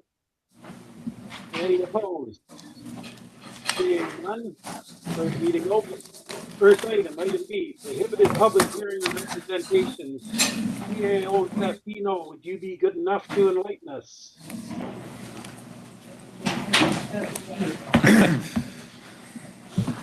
Thank you, Chair. So we're talking about the public hearing and representation for 2024.001 DPD. The purpose of this report is to provide options to the board in relation to the consideration of representation on zoning bylaw that is prohibited from being subject of a public hearing. And the recommended motion is that the Development Procedure Amendment Bylaw 2500.33B initiated. Staff is here with a presentation and answer your questions.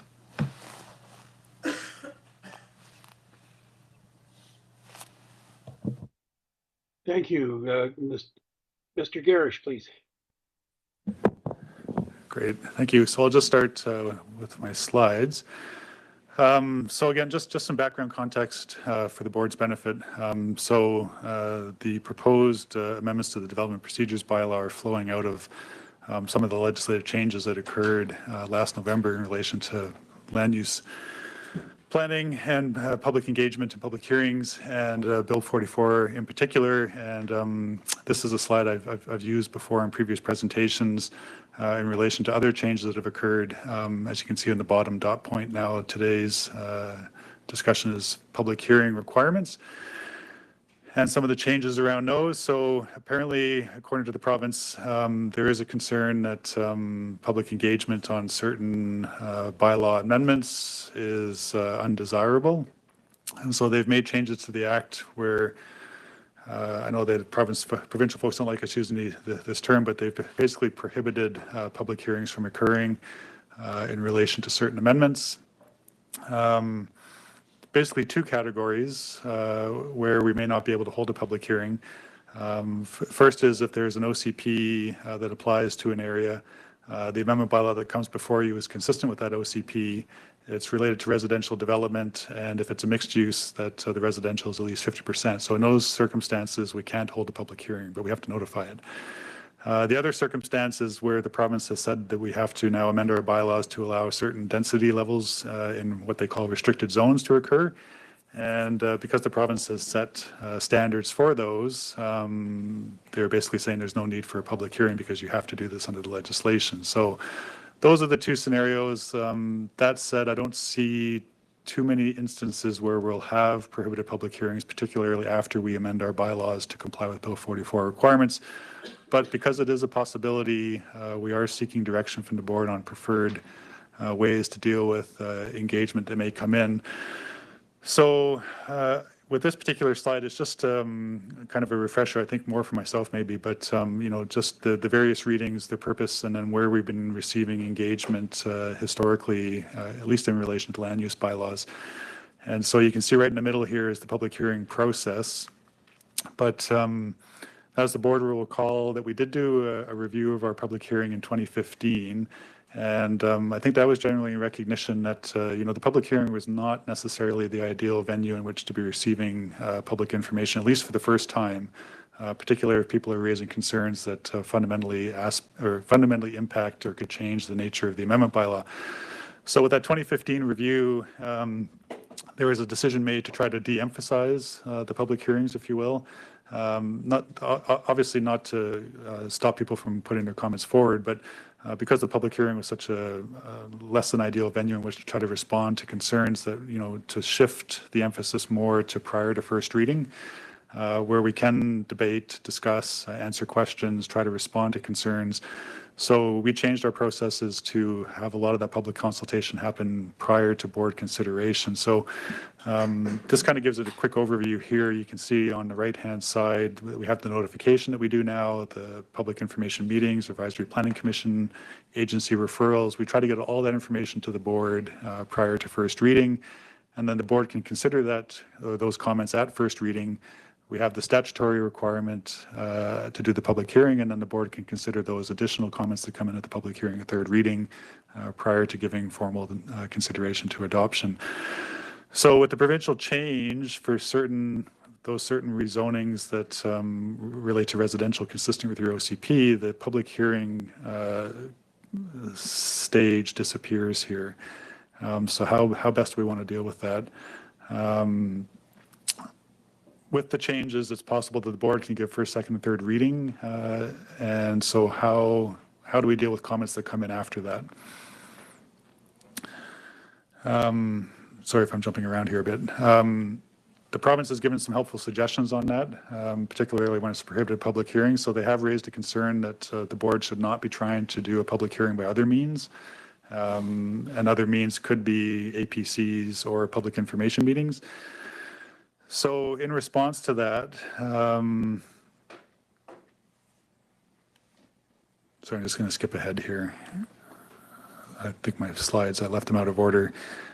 So in response to that, what we're proposing is that in situations where there is a prohibited public hearing, that the board not direct APC consideration, that an applicant not have to do a public information meeting, because of course there is the concern that those might be public hearings by other means.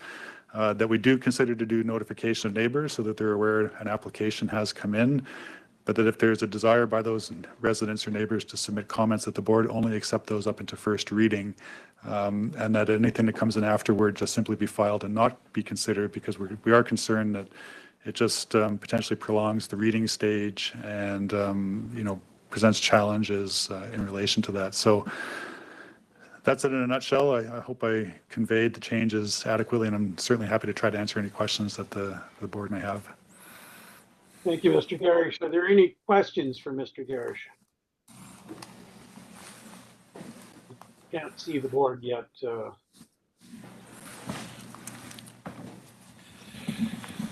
Director Holmes has his hand up. Director Holmes, please, sir. Yeah, thank you. Yeah, I think you kind of touched on it. I think the point is that we shouldn't be out trying to get public comments at any part of that stage if it conforms to the OCP. And so it's all about shifting our mindset from putting all our efforts into public consultation at the OCP stage, and then it just rolls. And that, to me, I think is really the challenge, is how do you make sure you have an OCP that actually fits what the community's wants to see, right? And it's much harder at that kind of conceptual stage than it is dealing with a specific project, because people don't really know what they want to see until they actually see the project that's being proposed. But I think that's I think we need to shift our focus, though, at the OCP amendment stage, as opposed to rezonings. And so that's just, I don't know, that's the way I see it. I don't know if that's you know, how you put that in the bylaw or anything like that. Thank you, sir. Director Coyne Senior, please.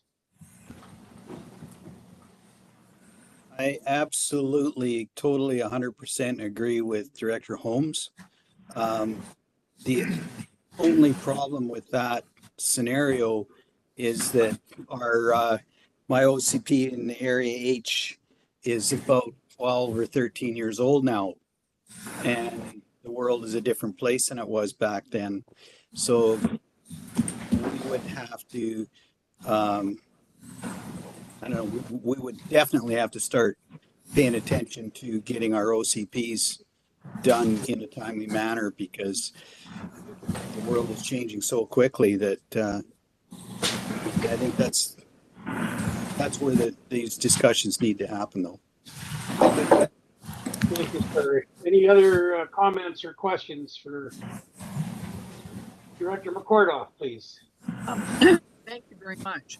So some of us have done very recent OCP reviews and changed them, and we've all that. You're breaking off there, Director McCordoff. We can't hear you. I apologize. Can you hear me now? You're fading in and out on my end anyhow. Oh, all right. Well, I'm sorry about that. Now. Well, can you hear me? Yeah. Well, better now. So thank you. I'm just saying that OCP is a living document, so it's possible to open it up and look at making changes. And do I understand that that would be the time when you might want to ask for input from your citizens when you're making those changes, which could apparently happen at any time?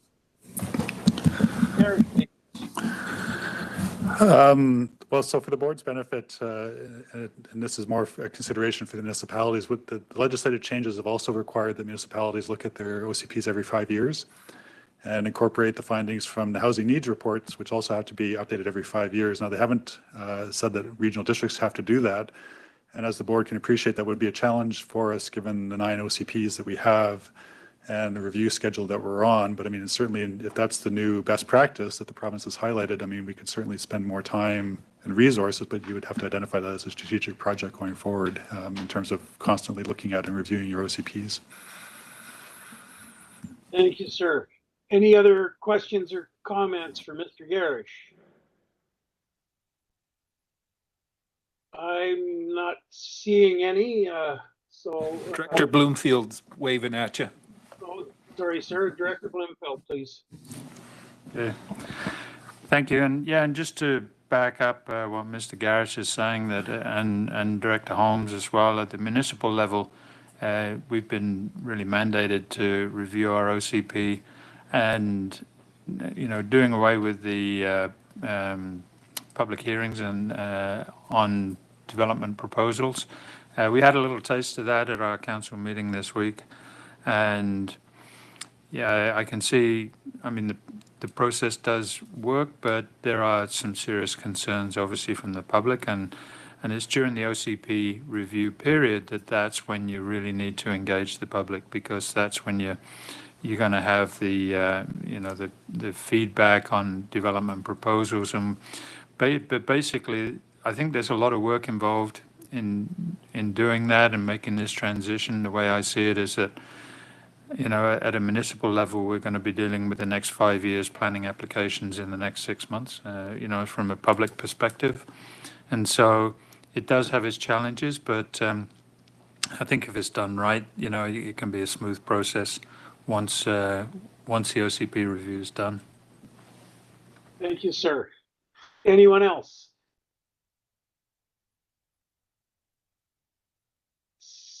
Being none, does anyone care to make the initiative?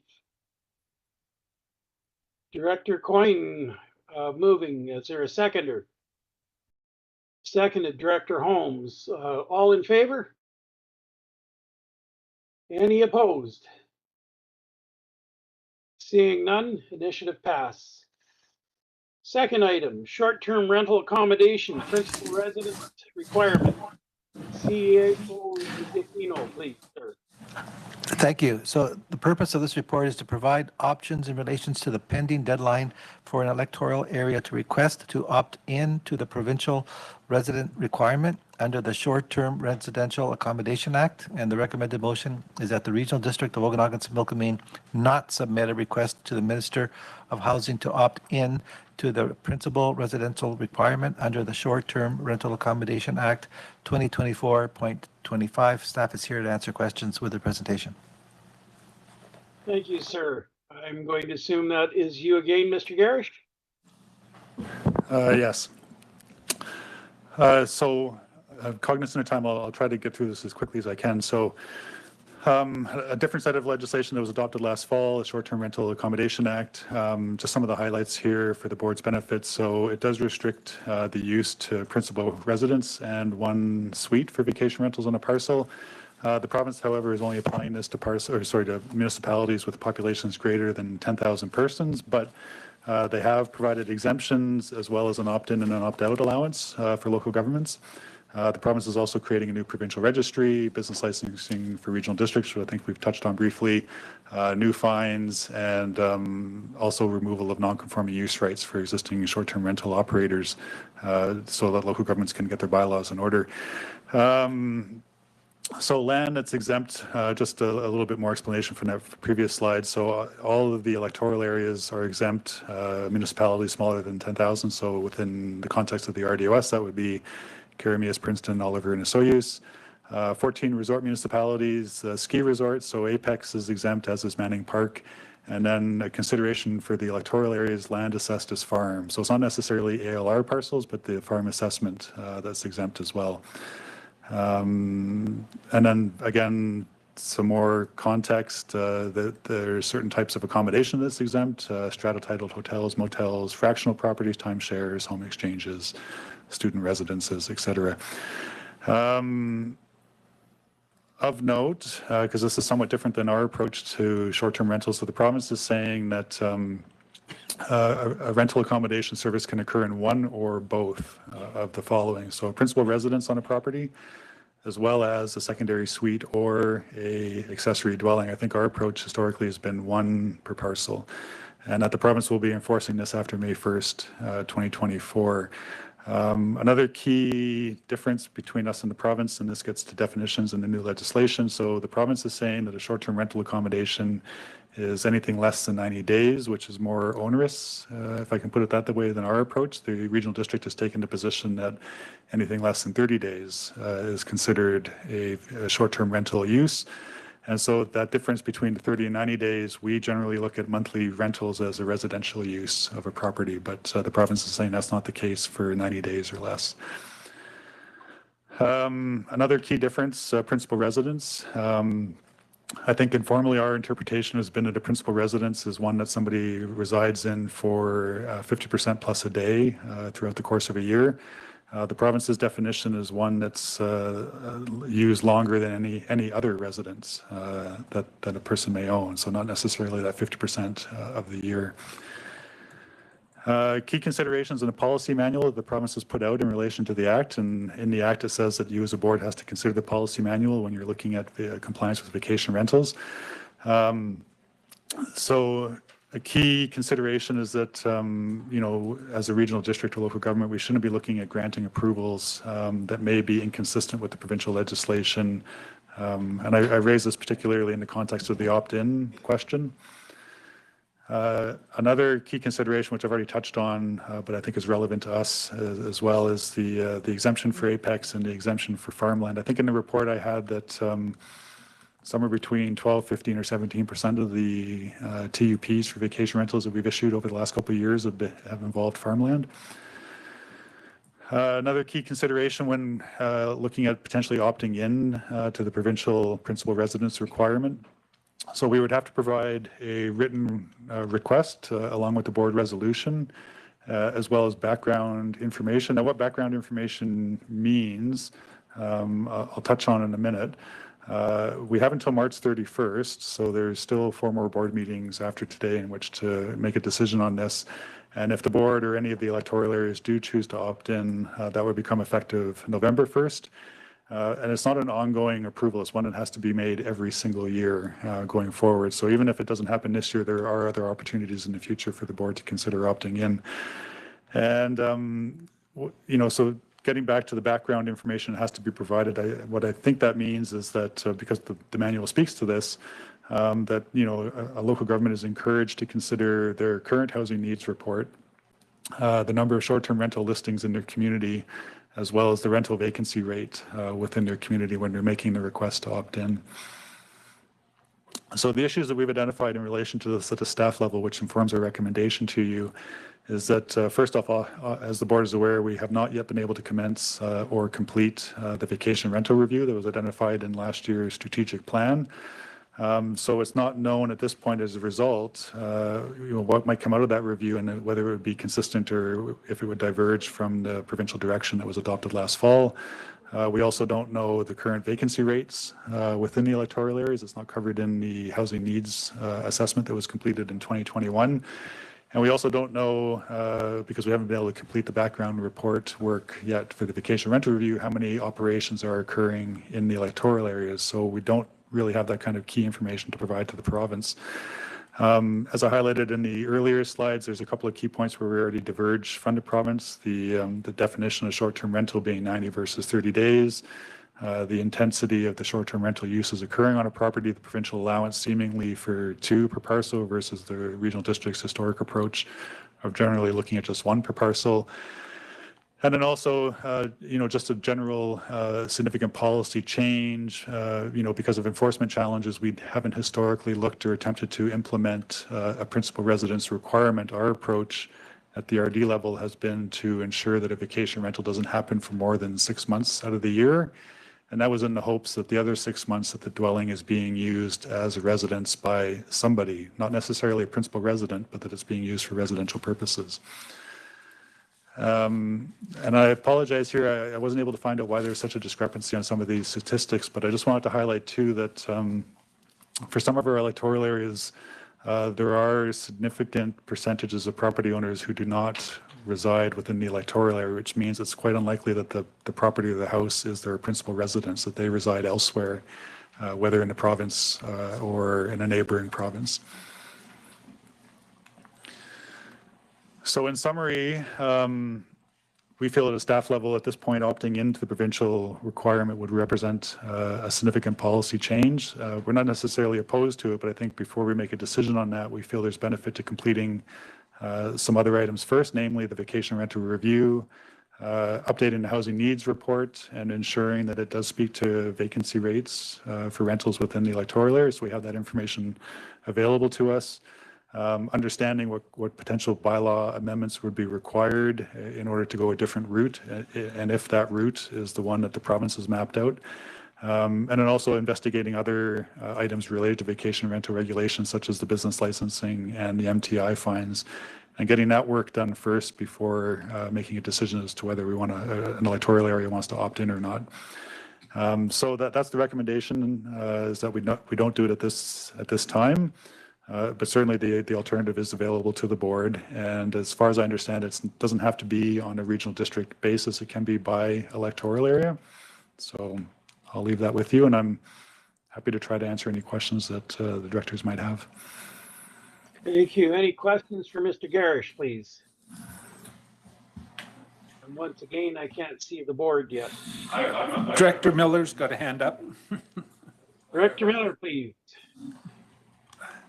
Thank you. I'd like to move the staff recommendation. If I get a seconder, I'd like to speak to it. Is there a seconder? Director Coyne Jr.? And carry on. Thank you. I'm going to be careful in my wording because I know my Penticton colleagues don't necessarily all share my view on this, but I'm very passionate about this. Just for news information, the City of Kelowna had a similar motion on Monday night, which passed 4-3 to not write to the government. Ironically, 2 people had to declare conflict because they own Airbnbs. So Kelowna, Penticton had the opposite approach. I'd like to congratulate Oliver and Summerland for taking the lead on this long before the provincial government did. But basically, there's 4 major reasons, and you can pick any one of the 4, let alone all 4, why I think this is vacation rentals are hurting our economy. Number 1, prices and rents, they get jacked as a result of this. I am quoting the consultant that the City of Penticton hired. Houses cost more when it's the Wild West with vacation rentals because it makes them more valuable. Plus, the consultant said that rents do ultimately go up because there's fewer places to rent. And I think that's very unfortunate and unfair to teachers, service workers, nurses. The city received a letter from an employee with a doctorate from DREO, the observatory. Maybe Director Taylor would know more. I would assume the observatory pays fairly good wages. They can't find places to live. So that is cutting into the rental market. Number two, as Mr. Garrish said, nuisance properties. People in a residential area do not want to live beside Club Med. Number three, how is this fair to our high tax-paying hoteliers? And I can go on and on about that, but last night I'm at the lakeside seeing a musical highly subsidized by the hotel. And then somebody wants a silent auction prize for their good cause. They go see the lakeside, they go see the Ramada, they go see the Sandman. They don't go to Airbnbs, so I think that's unfair. And as I said, it cuts into the rental pool. Yes, maybe it's a short, small portion. I was very fortunate. I moved here in 2008. I don't think Airbnb had been invented by then, and short-term rentals. I was by myself at the time with my dog, $800 a month, got the whole basement, and guess what it is now? So I was very fortunate because, so I would really encourage the staff recommendation. I applaud the provincial government for showing the courage to do this. And for people that want a mortgage helper, or, they go south to Florida, they can still do that if it's your primary residence. And I think that's great. But when you hear stories of second residence, third, fourth, fifth, sixth, it's unfair. So I would encourage everybody to leave it status quo and accept the government regulation. Thank you. I didn't see a question in there, but I have a number of hands up. I've got Director Coyne Senior, Director Coyne Junior, Director Monteith, and Director Taylor in that order, and Director Holmes. Director Coyne, please. Yeah, Chris, are we going to have a work? There was some talk when I was dealing with Fiona on these things of a half-day workshop or something coming up on these on this short-term rental with the licensing and all this buy-in thing and who's interested, who's not. Is that still in the works? Yes, it's still in the works, and it's what we're envisioning as part of the background work on the vacation rental review. It's just a matter of finishing some other projects and then finding a consultant to engage with. But the RFP that we had previously prepared specifically referenced a half-day workshop with the board on this issue to scope what it is that the possible amendments to the bylaw might look like. Thank you, sir. Director Coyne Junior, please. To Chris, so if a area wants to opt in, say Area H, for instance, does the entire area have to opt in? Because there's multiple different communities and they're not all on the same page. So Tulameen, it's like a resort, but it's not designated as a resort. Would it have to opt in at the same time as the rest of Area H, or can we split these up and do it like sub-regionally? Like, there's a lot of questions I still have before I'm willing to opt in on this stuff. Thanks. Mr. Garrish, please. So from what my understanding is that the regional district as a whole doesn't have to opt in, but if an electoral area chooses to, it's all in that electoral area unless there's exemptions. So using Area I as an example, so if it opted in, Apex would be exempt because it's a resort, and any farmland that occurs within Area I would also be exempt because the province has said assessed farms will not be considered as part of it. So, but every other community would be part of that request. So, do you have a follow-up to that, Director Coyne?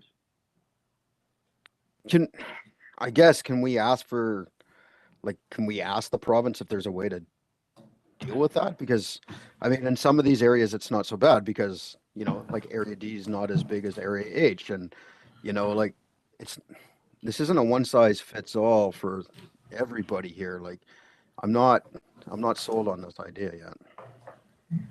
Thank you. Mr. Garish, do you have a comeback on that one? I'm happy to follow up with my provincial contact, but as far as I'm aware, if the electoral area makes the request, the electoral area is in if the province grants it. Thank you, sir. Director Monteith. Through the chair, so just speaking with Director Miller, I think he meant to, yeah, he misread it. So I actually think his motion was the opposite. So based on his conversation. So electoral area I, excluding Apex, because Apex is not part of that because it is a resort, we want in. Absolutely. Like it's harming my community. Like it's so important that homes are occupied in my community. I've had countless realtors contacting me. I've had homes being purchased, you know, everybody expecting that Caledon's going to have these vacation rentals. I mean, it's not fair to our community to go through this, knowing that, you know, I know that our occupancy rate in Caledon is 0. There's nothing for rent. It is all vacant or occupied year round. There is no rentals available. There are rentals that are long-term, and we have the short-term rental. There's nothing in the middle. So we definitely want in. So I would love a friendly amendment to do that, because I think that electoral area I definitely is being impacted by vacation rentals, and it's very clear. Thank you, Director Monteith. We'll do the round and come back to Director Miller for clarification. Next one, Director Taylor, please. Yeah, thanks for clarifying Director Miller's comments, because I think Director Miller raised a lot of good points that I would echo, as did Director Monteith. To staff, I feel that we could never do enough analysis. You know, there's always opportunity to do more analysis. I think we have to accept that the province and the feds have done some analysis. I don't think they just woke up one morning and decided they were going to do this. They've done quite a bit of analysis already. We have a major problem. The previous directors have spoken to this. It's probably not for us in this room, but out there, and I've got clients renting from me, you know, you can't get a one bedroom. A nice one bedroom is 2,000. Average one bedroom, 15 maybe, more likely 18. People in this town are working 2 jobs to do that. In Okanagan Falls, I don't want to have that discussion, but you know, people want to rent a place in Okanagan Falls. They want to get 18 or $2,000 or 2,500 for a 2 or 3 bedroom. Not too many local people are capable of paying that. So it doesn't move. So they put it in the short-term market. That's why, because that opportunity is there, that's why they're just going to the most lucrative opportunity that they can get. I think this is an increasing trend. I think doing nothing at the moment, or, you know, I just don't see that as an option. If you read Castanet last night, they interviewed a federal minister of housing, I think it is, responsible for the Housing Accelerator Fund. And, you know, I encourage you to read the article, because he point blank said, if you don't comply with their policy, you won't get a grant. So I look at that and I'm thinking, okay, so we want grants in Okanagan Falls, whether it's for sewer or for building new buildings. And again, in the policy document, they say, this is what we're doing as our part, but we see it as a partnership. Every level of government has to do their bit. So what's our bit? So I think the time we have available is not enough to make this choice. I strongly advocate that we should be talking about it, but I don't think we've got enough time to make a choice today, and I think that would be an uninformed choice if we were to do it. I'll leave it there. Thank you, sir. Next up, Director Holmes, please. Yeah, thank you. So I find the administrative recommendation a bit strange, having a motion to not do something.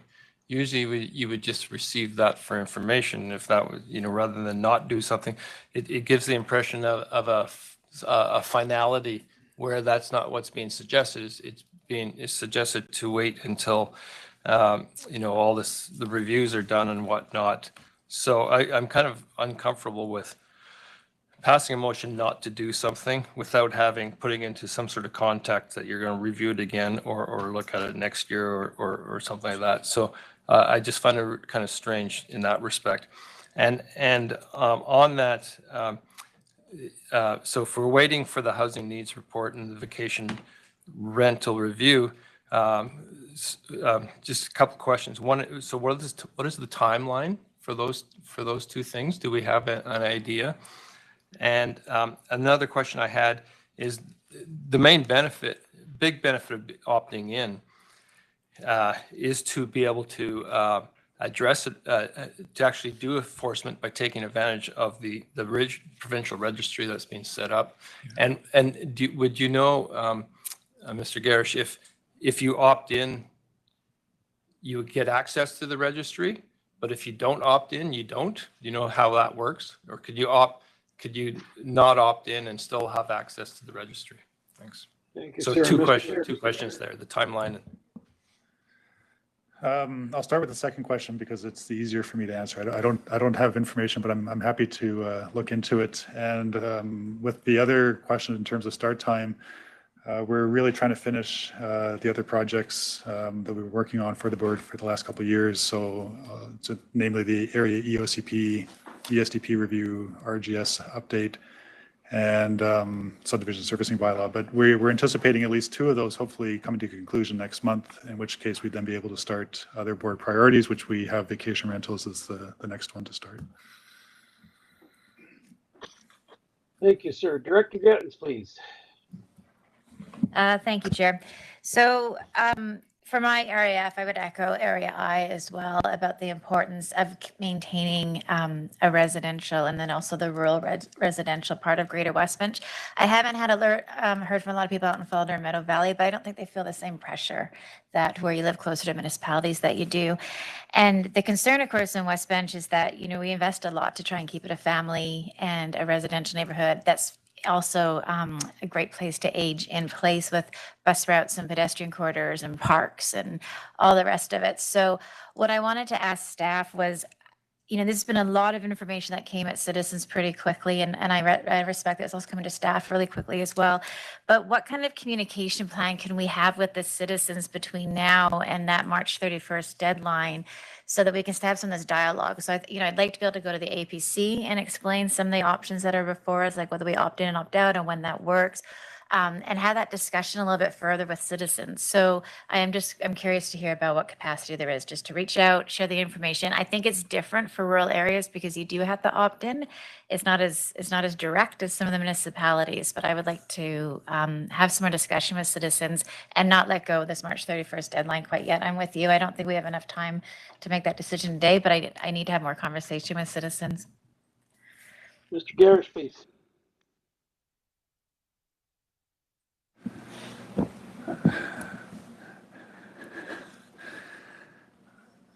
Well, I'm thinking Gantt chart. Sorry to throw that out there, but so that kind of work plan, we don't have that on the work plan at the moment to do that. Certainly not in relation to the recommendation that we put forward from staff. And we're still, as I was just indicating, trying to focus on getting, at least in the short term, our efforts are on subdivision servicing bylaw. To the February board meetings. ESDP, I think we're still waiting on a few items, and then once those are done, RGS. But what was next on our list is actually starting the vacation rental review itself, not engaging on consultation in relation to the opt-in question. So we don't have capacity for that at the moment, unless something else is to get bumped. Thank you, sir. Director Blumfeld, pardon me, did I see a follow-up from Director Gettens? Yeah, thanks. And I appreciate that answer and the directness of it. But when we have a timeline like this that's coming down, I think we do have to have the ability to bump something to make this happen. I think that's the only, we just have to honor the conversation that we need to have, that's all. But I appreciate the directness of that. CAO Zafino, would you care to make a comment on that? Yes, I would. With Mr. Garris had this right on. With if the board wants to proceed with this, we would come back with some projects that would have to be eliminated that are equal in time, and then the board would have to decide yes or no if they want to eliminate something to put this project back on. So this is the first time the Gantt chart system will be working, and it's up to the board ultimately to decide what to take off and what to add on. Sorry, if I might, Chair, just to clarify what thank you. What my request is just that communication piece to the citizens so they know the decision that we're about to make here. When I hear from citizens, I've got a lot of support for not having vacation rentals. I think there's a concern that if the municipalities are forced, what does that mean for us? Now do we become a place where it's easy to have vacation rentals and that changes everything? So that's the conversation that I'm looking for. I'm not looking for all the research and the data. I recognize that's time and I recognize we're all learning as we go. But I think providing a communication piece to our citizens, being like, here's the decision your director needs to make by March 31st. Because if we don't make a decision, that's a decision. So here's the information you need and here's the direction we need to go, and let them know what you're thinking. Like, we need some way of having dialogue where the facts are the facts, because there's too much information for the average citizen to keep on top of here, because we're barely keeping on top of it. So that's what I'm looking for. It's just a communication, an APC meeting before March 31st deadline. Mr. Zafino, please. I'm going to defer that to Mr. Garris because it's going to depend how much time it's going to take to organize it and work with it. Thank you, sir. Mr. Garris, please. Yeah, I mean, I'm happy to come back to the next board meeting and flesh this out a bit, but I mean, I'm just thinking now there's 8 weeks basically left to us in order to schedule consideration by an APC, and that usually means a discussion paper, and then creating the venue through which we can collect comments from the public, notifying the public of what's going on, preparing the information in support of that, and then compiling that and bringing that back to you in some form that you can use. 8 weeks is not a lot of time, and potentially even less than that if we want to try to leave enough buffer for you to still get a resolution to the province before the end of March deadline. So it could be a lot of work. Thank you, sir. Director Blumfeld. Thank you. And just a clarification, we've heard some comments about, from area directors saying that, they'd opt in if certain areas of the electoral area could not be included or could be exempt. And that is not the case. I've looked at this Short-Term Rental Accommodations Act quite closely, obviously, because it affects us greatly in Penticton. And I can say that, and when you look at the guidelines for municipal governments, and under the Short-Term Rental Act, there's an information page, and you will see that the exempt resort municipalities are just that. There's 14 resort municipalities that are exempt. It doesn't exempt resort areas or communities that lie within a regional district area. So if you're in, you're all in. And if you're out, you're all out as far as an electoral area goes. Pardon me? And you qualify for the exemptions that there would be exemptions in the municipality, such as farm properties. But you cannot exclude areas, just the same as a municipality cannot exclude an area. Now, there is just been announced a UBCM housing forum, February 13th and 14th. Great dates to go on a forum, I guess, but I don't know. It depends. In Vancouver, and it's focusing on this. And one of the questions there is the unintended consequences of the housing actions that have been taken on by the province. So if you're supporting opting in as an electoral area under certain conditions, then you might want to attend that forum and just let the powers that be know that you're interested, but there are terms to your interest, and see what they say. Thank you, Director Monfleet. Director Konatz, please, and then Director Coyne Senior. Yes, thank you. Really interesting conversation. Through the chair, there is a lot of work to be done. Mainly, there's different things here, but from what I understand, even if you decided to opt out of the provincial regulations for now, anyone who advertises on Airbnb or the other sites has to now register with the province. Even if, no matter where they are, they have to register with the province. You can't go on Airbnb anymore unless you have a registration. So that means that all those short-term rentals that many of us know about that are in all your areas that have been flying without getting a permit are now going to have to have a permit because they have to opt in with the RDOS. So they're not going to be able to do it under the table anymore unless they find some way to advertise outside of the sites, which is very difficult. So that is one thing. A lot of rentals are going to be exposed, which changes everything. Secondly, if your different areas decide to opt in to this, you're going to have to obviously work on how many more bylaw officers you're going to have to hire specifically for that. It cannot be bylaw officers hired for the regional district for random things. It's going to have to be bylaw officers specifically paid for by the electoral area or areas, because they're going to be working full time to manage this. You're going to start getting a lot of phone calls from neighbors who are noticing different cars and driveways and wondering what to do. So either way, there's going to have to be a lot of work done with the new provincial policies. Thank you, Director Konatz. Director Coyne Senior, please.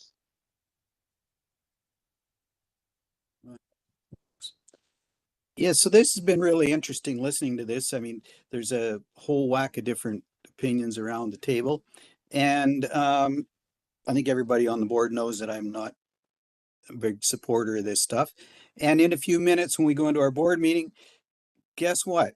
We have to decide if we're going to allow another one of these vacation rentals up at Eastgate. And we don't really have any sort of a plan to deal with them. You know, like we allowed the last one there.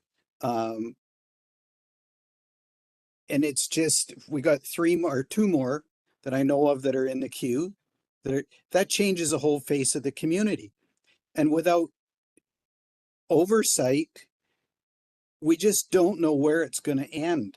And just listening to the conversation here, all the other communities are having the same sort of issue that I'm having.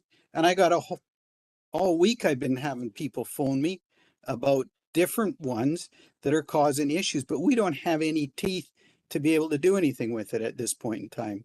So we really need to, number one, we have to have a workshop on this and get a concise plan in place so that we're kind of all on the same page, because we're all over the map right now. So I don't really want to do anything until we at least have a workshop where we can just devote a day or a half day, whatever it takes, to have this discussion and make this decision. Thank you. Thank you, sir. I have a couple of issues here, questions mostly. Is there a difference between B&B, like bed and breakfast, as opposed to vacation rental? They're not the same, so I'm going to assume that they're not being treated the same. I've got a fair number of B&Bs, no cooking facilities in the rooms, so I'm just kind of wondering where they fall in the scope of things, Mr. Garish. And the other one that concerns me is the few vacation rentals that I have in my area tend to be attached to the winery. Commercial, so I'm just wondering how that is affected. So speaking to B&Bs, and this is a common misperception, I think, with a B&B, the person who regularly resides in the house is in the house with the patrons at the same time, and they're sharing the same facilities, so washroom and kitchen. There's no separate living units. It's all together in one space. And then and I'm aware of some of the wineries that have done the vacation rental permits. So my understanding is if in the context of the provincial principal residence requirement, it's quite likely those are assessed as farm and would be exempt. Okay, thank you very much, sir. Director Gettens, please. Chair, thanks, Chair. Just curious if we've been talking about this workshop for a while, is there a date or a quarter or a month set for the workshop? Mr. Garrish, please.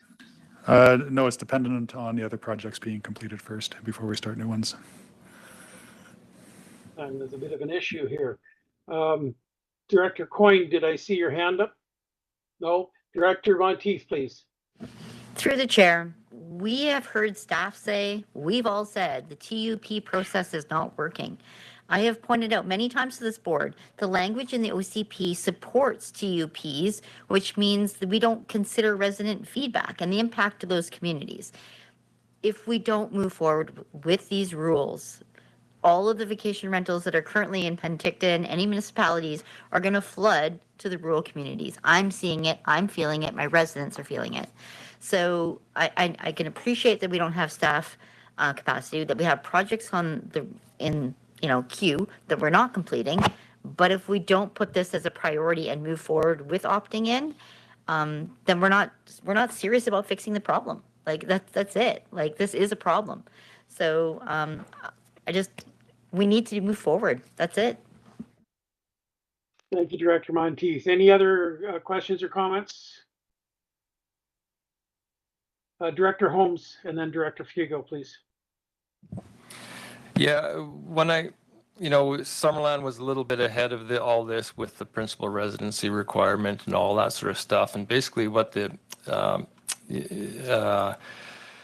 these new rules we have to make very little changes to our bylaw because it's what we're already doing.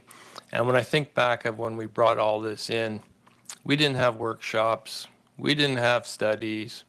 We had a philosophical debate around the council table of what we wanted, where we wanted to go with this. And we had that discussion. We had tons of public input, like loads, whether we wanted it or not. And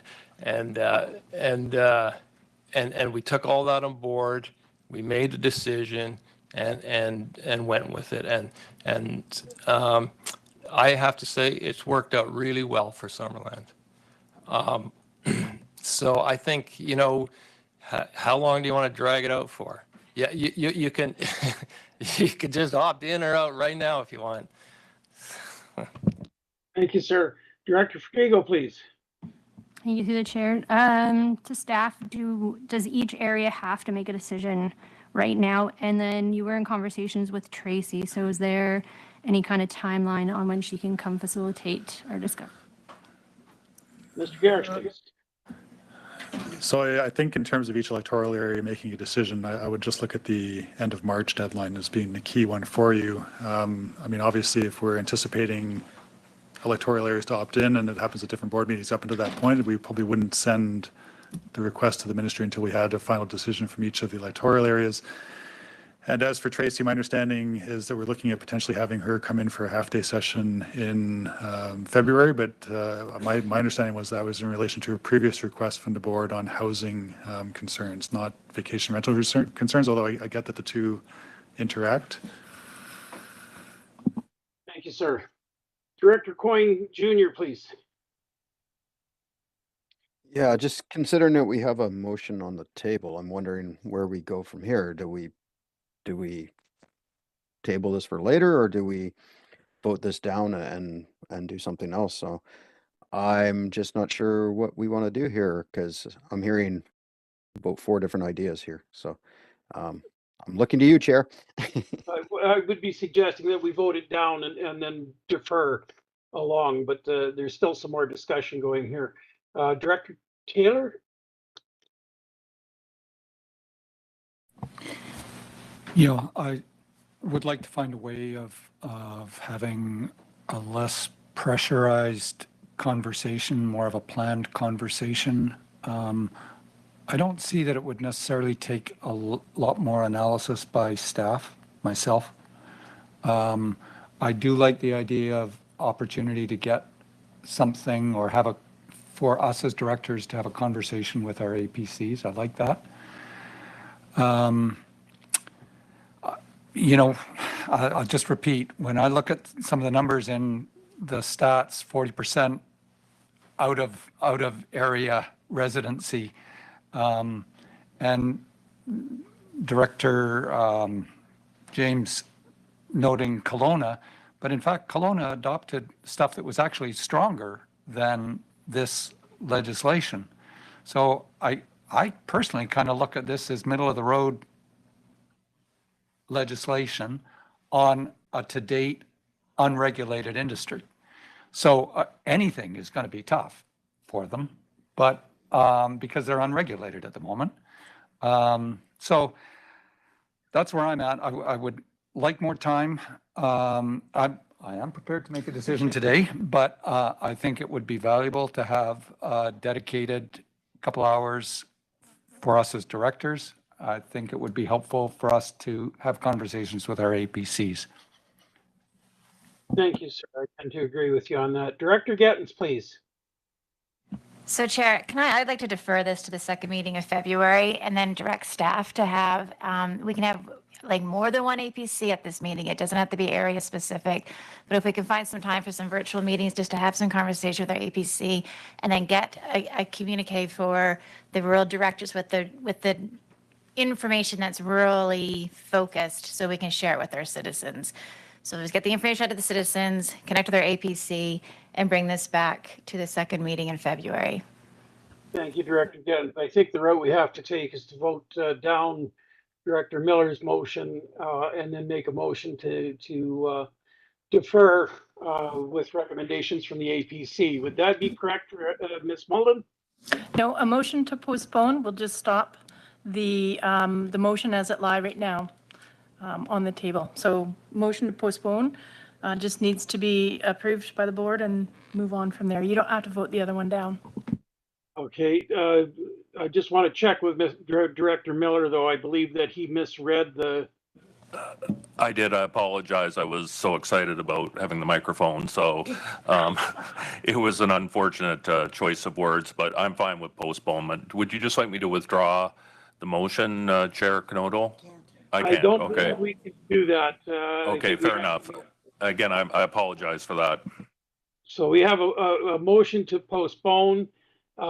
Do we connect something to it to say bring it to the APCs then? Ms. Malden?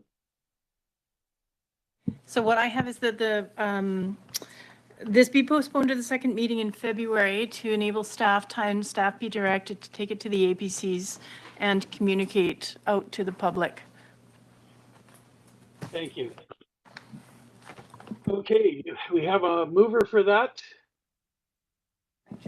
Move Director Konatz. I think I'm not quite sure what the motion is now, because you wanted to make it a different motion, or that's what, and just defer, but the motion isn't what you really wanted anyway, right? That is correct. So how do we? We leave this motion stand. We go with a motion to defer, and that stops everything, and we go from there. Director Gontique, please. Through the chair, I'm not really comfortable with a motion on the table being deferred. That's not the intent of the director and not the intent of the board.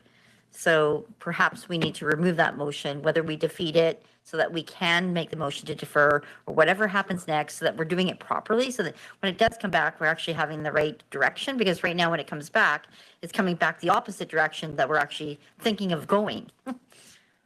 Ms. Malden, please. So a motion to postpone is not debatable. There's been a lot of debate though. So it in essence freezes the conversation where it was and brings it forward. So this motion to postpone also has a direction to staff, and that sets the timeline for going forward. So what happens when this comes back is presumably more information will be had. This motion as it sits now, regardless of whether it's correct or intended or whatever, will come back and the board will have to deal with it at that time based on the information that they have. So we're locked in and where we're at then. Thank you. Director Taylor, please. Yeah, I'm just wondering, motion to postpone, we never actually called the question. But it doesn't matter, is that it? Debatable, yeah. Okay, yeah. Just call the All right. question. Just call the question, please. All in favor? Postpone. Postpone.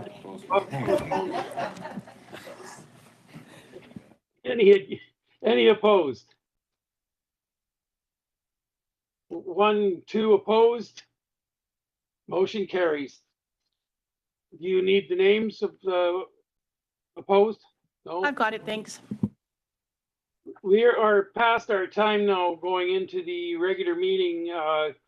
We have one more item. Can we defer that till the next meeting? Could I suggest we just recess and see what happens with the regular board meeting and maybe pick it up after if that goes quick? Fair enough. Do we need a motion to recess? So moved. I would get one, or you could do it with consent. All in favor? Motion to recess carried. Always has to be one in the crowd. Okay, we will call the Regional District Okanagan-Similkameen Board meeting to order. This is your opportunity to remove anything off the consent agenda if there's a desire to do so. Not seeing anything there. And just before we ask for a motion to approve the agenda, we are adding one item which will go under E2, under legislative services or under the legislative part. And that's just going to be a walked-in present or a brief presentation to the board that we do have to deal with for comments to the province. So looking for a motion to approve the agenda as amended.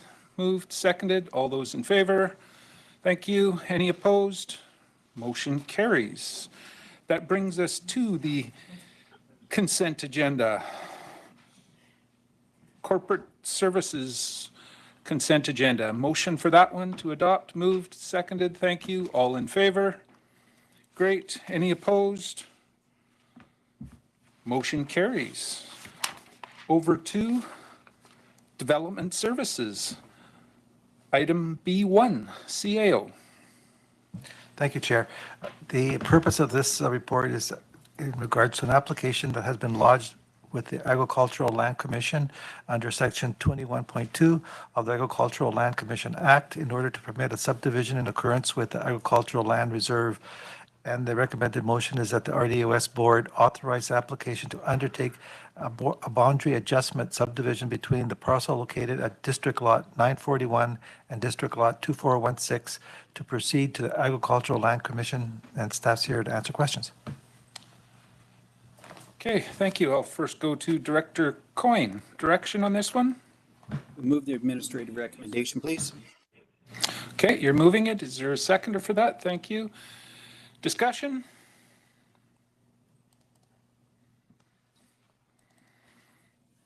Says this one is corporate. Is that correct? Ms. Molden?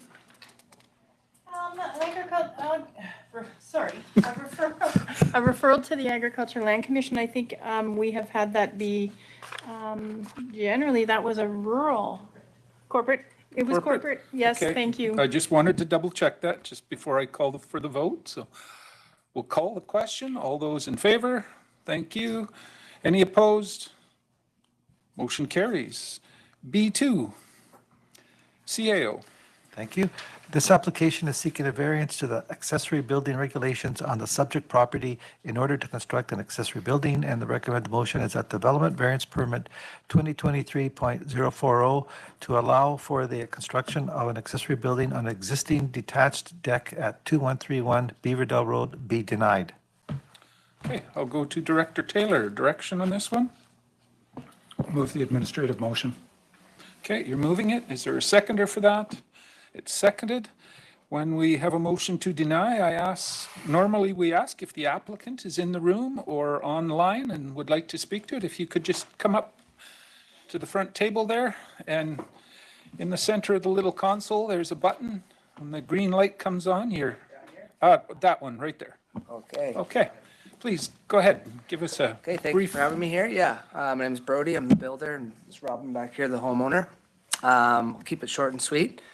But yeah, what we are asking for, we feel is not really a tall ask. We do know that what we're asking for doesn't exactly fit the criteria of one or the other. But we don't feel like it's too far stretch either. Everything we're doing as well is fully engineered. The septic has been approved, and we've ticked basically all the boxes we feel like we should have ticked. The main purpose is to enhance the enjoyment of their exterior living space. It's a large deck with a beautiful view and has a swim spa there. And so having this flex space and bathroom would, enhance the enjoyment of that very much so.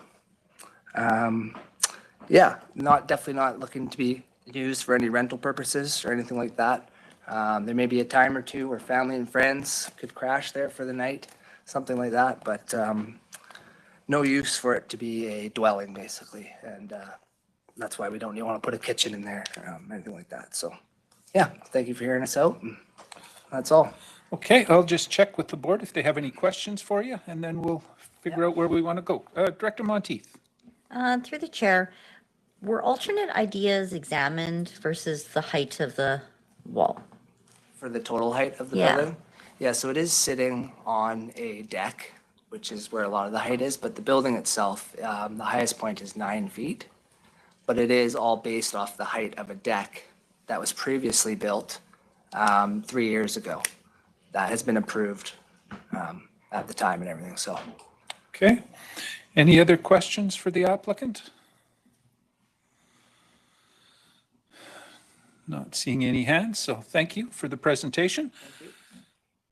We'll go back to the board here for discussion on it. Director Taylor, you want to have any comments, or should? I don't really have any comments. My understanding is that decks aren't approved for accessory structures. That's why this. Oh, Mike, there we are. I have to painfully say that all over again. I don't have anything further. If, the rest of the board may have questions of staff, but my understanding is that decks are not approved for accessory structures, and that's why this was recommended to be denied. Okay. Any further discussion? Director Bush? Yeah, so, I don't see a problem with it. So is there any particular reason it should be denied? Is that a question for staff? Staff, yeah. We'll let them come up and.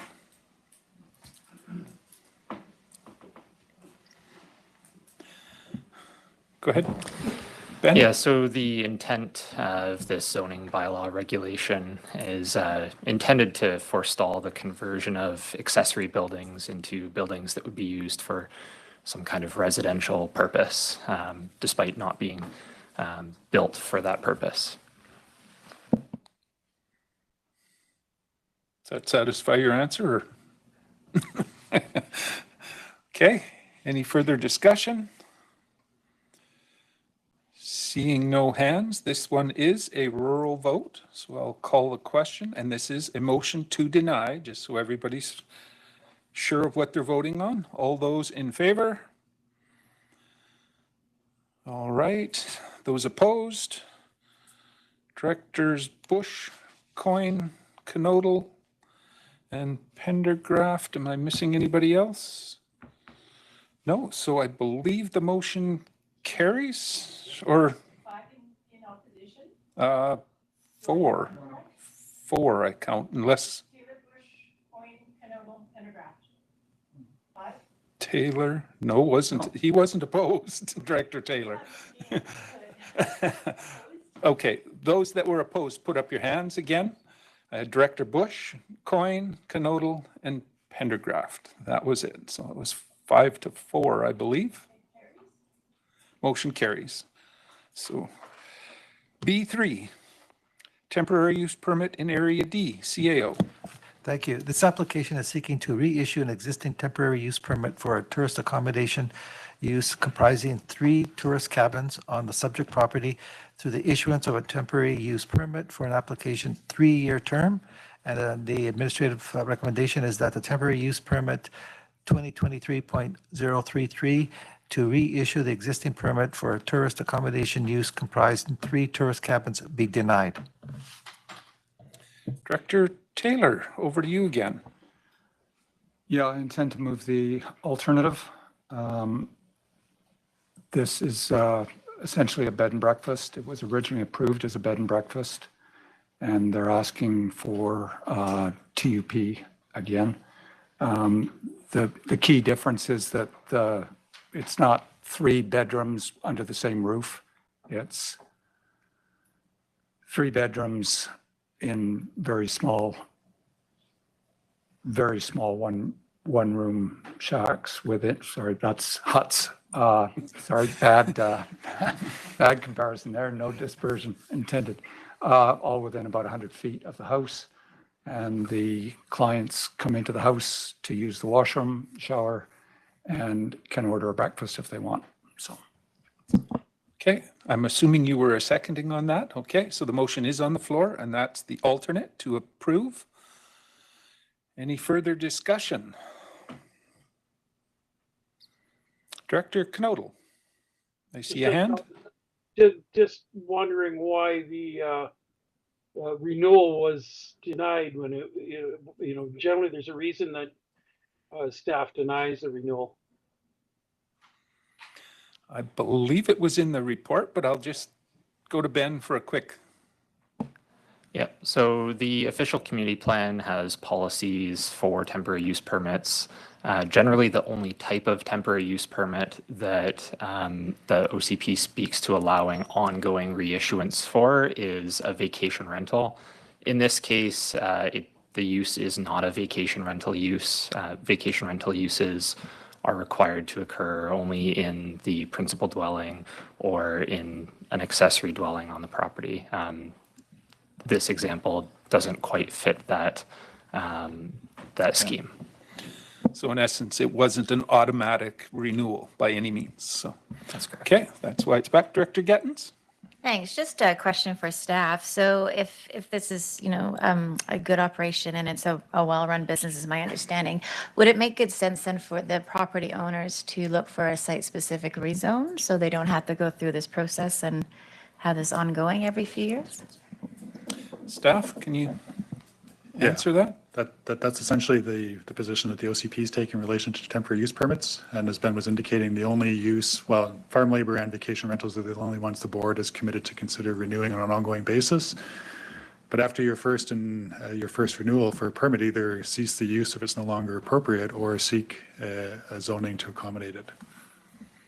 Okay. Any further discussion? I would just suggest that during this temporary use permit period, if it's approved, that they should be looking at that, start the process of a rezone if they can intend to continue. But that's totally up to the applicants. But that would be a good suggestion if they intend to continue. Seeing no other discussion, this again is a rural vote. All those in favor? Thank you. Any opposed? So the motion carries. B4, a temporary use permit in electoral area E, CAO. Thank you. This application is seeking to allow an accessory dwelling in the form of a recreational vehicle on the subject property through the issuance of a temporary use permit. The recommended motion is that the temporary use permit 2024.021 to allow an accessory building in the form of a recreational vehicle at 2844 Game Road, Naramata be denied. Okay, I'll go to the area director. Go ahead. Thank you, Mr. Chairman. I'll move that the application be approved. Okay, so you're moving the alternative No. to approve? No, the alternative is not that. Uh, I'm moving that it be approved. Okay, just that it be approved? Yes. Okay, so is there a seconder for that? It's on the floor. Discussion? Sorry, I'm not clear whether we're approving the staff recommendation or we're approving the application. Approve the application, is my understanding. Is that your intent? Okay. So that's the alternate. I believe so, but there may have. I want to know. It's, his motion is to approve the application, period. Mr. Chairman, if I may, the Sure. alternate, alternate recommendation is to approve it subject to a number of conditions. Yes. My motion is simply to approve it without conditions. Okay. So everybody's clear on that? Discussion? I seen a few hands popping up quick, but now I'm not seeing them. So, Director Gettens, did you have a question? Well, I'm just trying to figure out, sorry, exactly what we're approving then. So just approve a TUP without any, like, no time limit, no, sorry, I'm just It would have scrolling through the time limit. Staff, go ahead on the time limit. Well, under the legislation, the maximum term of a temporary use permit can be 3 years. Yes. So it's for a 3-year term maximum, unless further discussion. Director Miller? To staff through the chair, who is the applicant? Staff? The applicant for this application was Adrian Federigo. Okay. Director Federigo. I believe that's why the alternate director is here. She stepped out for that purpose. Yes, it just didn't say it. Didn't have a name It doesn't attached. say in here, and I always like to know that. Yeah, good to know. Not a bad thing. I would just have to say from my perspective here, while I'm supportive of tiny homes, the fact that this is on a small property and may endanger funding through the 1 hectare policy troubles me. I'm not sure I can support it on that basis alone. So I'm not going to be able to vote in favor, but I see a hand first from Director Monteith and then Miller. Yeah, through the chair, I'm looking for the recommendations. So that was part of the conversation that was without the recommendations, but I don't see the recommendations. The conditions of use on the TUP, is that what we were referring to? Staff? Yeah. Well, you go ahead. So the conditions of the use are included in the permit. There's 4 of them. I can just list them off briefly. It's that it be in the form of a Z240 RV model, which is our understanding what the current tiny house is, that it be connected to a community water system. We understand that it currently is connected to a community water system, that it adhere to the setbacks that were indicated in the site plan submitted by the applicant. And then the 4th requirement was that the applicant confirm compliance with the sewerage system regulation per the recommendation of Interior Health within 6 months. And that documentation that it meets that regulation be submitted to staff. Okay. Go ahead. Just wanted to bring to the board's attention an email to Adrian Federigo dated September 18th, 2023 from, just make sure I get this right, Mr. James Outhwaite from the BC Ministry of Transportation and Infrastructure. And I'll just read it. He said, "Hi, Adrian. As I mentioned in our phone call last week, we do not wish we do not issue encroachment permits for new structures. We may issue, there's some missing. I have attached a couple of documents. But basically what the letter is saying is that because it's a temporary, they don't have a problem with it. Okay. So that was from the Transportation Department. All right. Any further, oh, Director Miller. Thank you. Two questions to staff through the chair. Is this precedent setting? Like, does Naramata have other, or I'm sorry, Area E have other similar exceptions? Staff? It's not precedent setting in the sense that the board is not committing itself to approve any future applications. You always have the discretion to say no despite previous decisions, but of course it changes expectations. And off the top of my head, I can think of at least one instance, possibly two, where the board issued or approved TUPs for the residential use of RVs within Naramata. Okay. And my second question is on the subject property, is there an air or short-term rental already? I don't believe there is, but staff? Not to my knowledge. Okay. No, there's just an existing home on there, and it's occupied, obviously, that home. Director Holmes? And then Taylor. Since it's going against the OBWB's 1 hectare policy, question for staff, what potential impact would that, if this is approved, what impact would it have on the RDOS anywhere receiving OBWB grants? Staff, can you answer that? I'm hesitant to answer on behalf of a different organization in terms of how this may or may not influence their decision making. But I mean, certainly, as the board is aware in the correspondence that we've received from OBWB in the past, they encourage us to make sure that we have bylaws in place that prevent detached accessory dwellings on parcels less than 1 hectare that are to be connected to septic, right? They prefer that only where community sewer systems are in place. Yeah. Director Taylor? Sorry, I really appreciate that we're all trying here, but is the motion to approve this TUP? Because I heard you also say without conditions. So there are conditions in this TUP.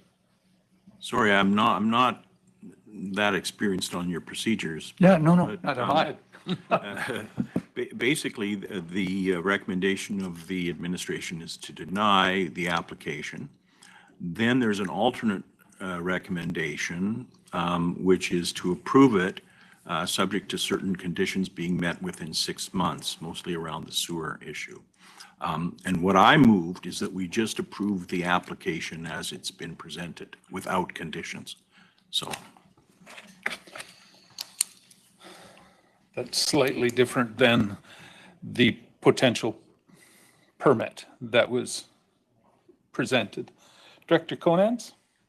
Yeah, I obviously don't have a vote in this at all, but it was just, I believe, last month that somebody came forward from Naramata wanting to build an accessory dwelling in their home, for their home. I don't know if you all remember, I cannot tell you what the address was or anything, and I was told, and I thought it looked like a really legitimate build, and they had plenty of room, but then I was told that the OBWB would not give grants anymore if they broke the 1 hectare rule. And that's when I learned something. I didn't know about that. So it's kind of interesting that now we're ready to challenge that. Yeah, well, that was my point, but Director Gettins? Thanks to the chair. So I think I've made myself pretty clear on this challenge that I have with RVs and year-round occupancy in RVs. And in the past 8 months or so, this will be our 7th RV that's come to the board for year-round occupancy. And the struggle that I have with this is that it's the policy, and that's kind of our primary role, right? Like, we set policy to help staff, and we're clear and we're consistent so citizens know where we're going. So we haven't been very consistent with the RVs. So the first one that got approved is in my area in Greater West Bench, and it was in a small holdings with a hazard land designation where no carriage houses or any accessory dwellings are permitted, and that was granted a 12-month occupancy. That was then rescinded. And then we went over to Falder, same thing, and other small holdings with water scarcity issues where no carriage houses are permitted, but that was approved for 12 months. Again, without the support of the electoral area director and without support of the citizens, because they've already said that they're not going to have carriage houses there because of the known water scarcity. And then we went up to over to Chute Lake in Area E, where there was support for the 4 RVs, and they were modified with plywood and wood stoves. And again, we had a 3, and I actually said I didn't agree with a 3-year TUP because I thought that somebody should go check and make sure that's okay. I was willing to go for 1 year so we could have some compassion and not have anybody kicked out, but I thought 3 years was too long. And now we're going to go to another one in Area E that's on a smaller lot, not within the 1 hectare policy. And there's a significant message that we're sending here to citizens. And in my opinion, I'm having a really hard time coming up with a situation that we would say no to. We disregarded hazard land, water scarcity, modifications with plywood and wood stove, and now perhaps a 1 acre policy. So that makes me really nervous about what message we're sending to citizens. And what does that look like if we're saying yes for RVs for the next 3 years with the TUP, and then you get to renew it 1 more time? Last term, we spent almost 2 years talking about metal storage containers with our citizens. And from that, we learned it's not a one-size-fits-all for the area. I don't think that Greater West Bench wants the RVs there. I think if they're going to do anything to help with the housing, they'd want to look at the suites, which we're also not allowed to have because of the hazard land designation. My concern was saying yes, again, without any conditions, again for 3 years, again without any proper zoning. Does this mean that RVs can be anywhere in the village? Does it have Naramata? Can we have RVs throughout Cleveland? It doesn't. We need to set a policy. And by doing this again, I'm concerned that we're sending a very strong message to citizens. And that's changing things without public engagement. So I've worked with all of you long enough to know that you all value public engagement. But this, in a way, is really changing land use in a significant way. And if you recall from last term about how much discussion, like I had a petition over metal storage units. This is a big decision. And it is a big issue that we're facing, but I don't know if this is the direction our citizens want to have because we haven't asked them. We just keep saying yes. So I'm concerned about this. And I would like some more discussion on it because I'm, as usual, when it comes to RVs and year-round occupancy with septic, we had one on septic that the septic system shouldn't have been there. No septic, sometimes water, sometimes without water. Like, this is not our job as a policymaker here. We're not doing it very well. I'll just leave it at that. Okay, I see a hand from Director Coyne. Junior, is your hand up? Yep. Okay, so it's kind of funny. So we talk about a lot of this around affordable housing and whatnot. So here's a tiny house that's zoned or that's built to RV standards so that they can have certification. It's on holding tanks. It's got a water meter. And it's in Naramata where we've been approving things like this time and time again. So the community didn't come out and say anything negative about this. And I don't see the pushback from I don't understand the pushback from the board when the community didn't write any letters against it.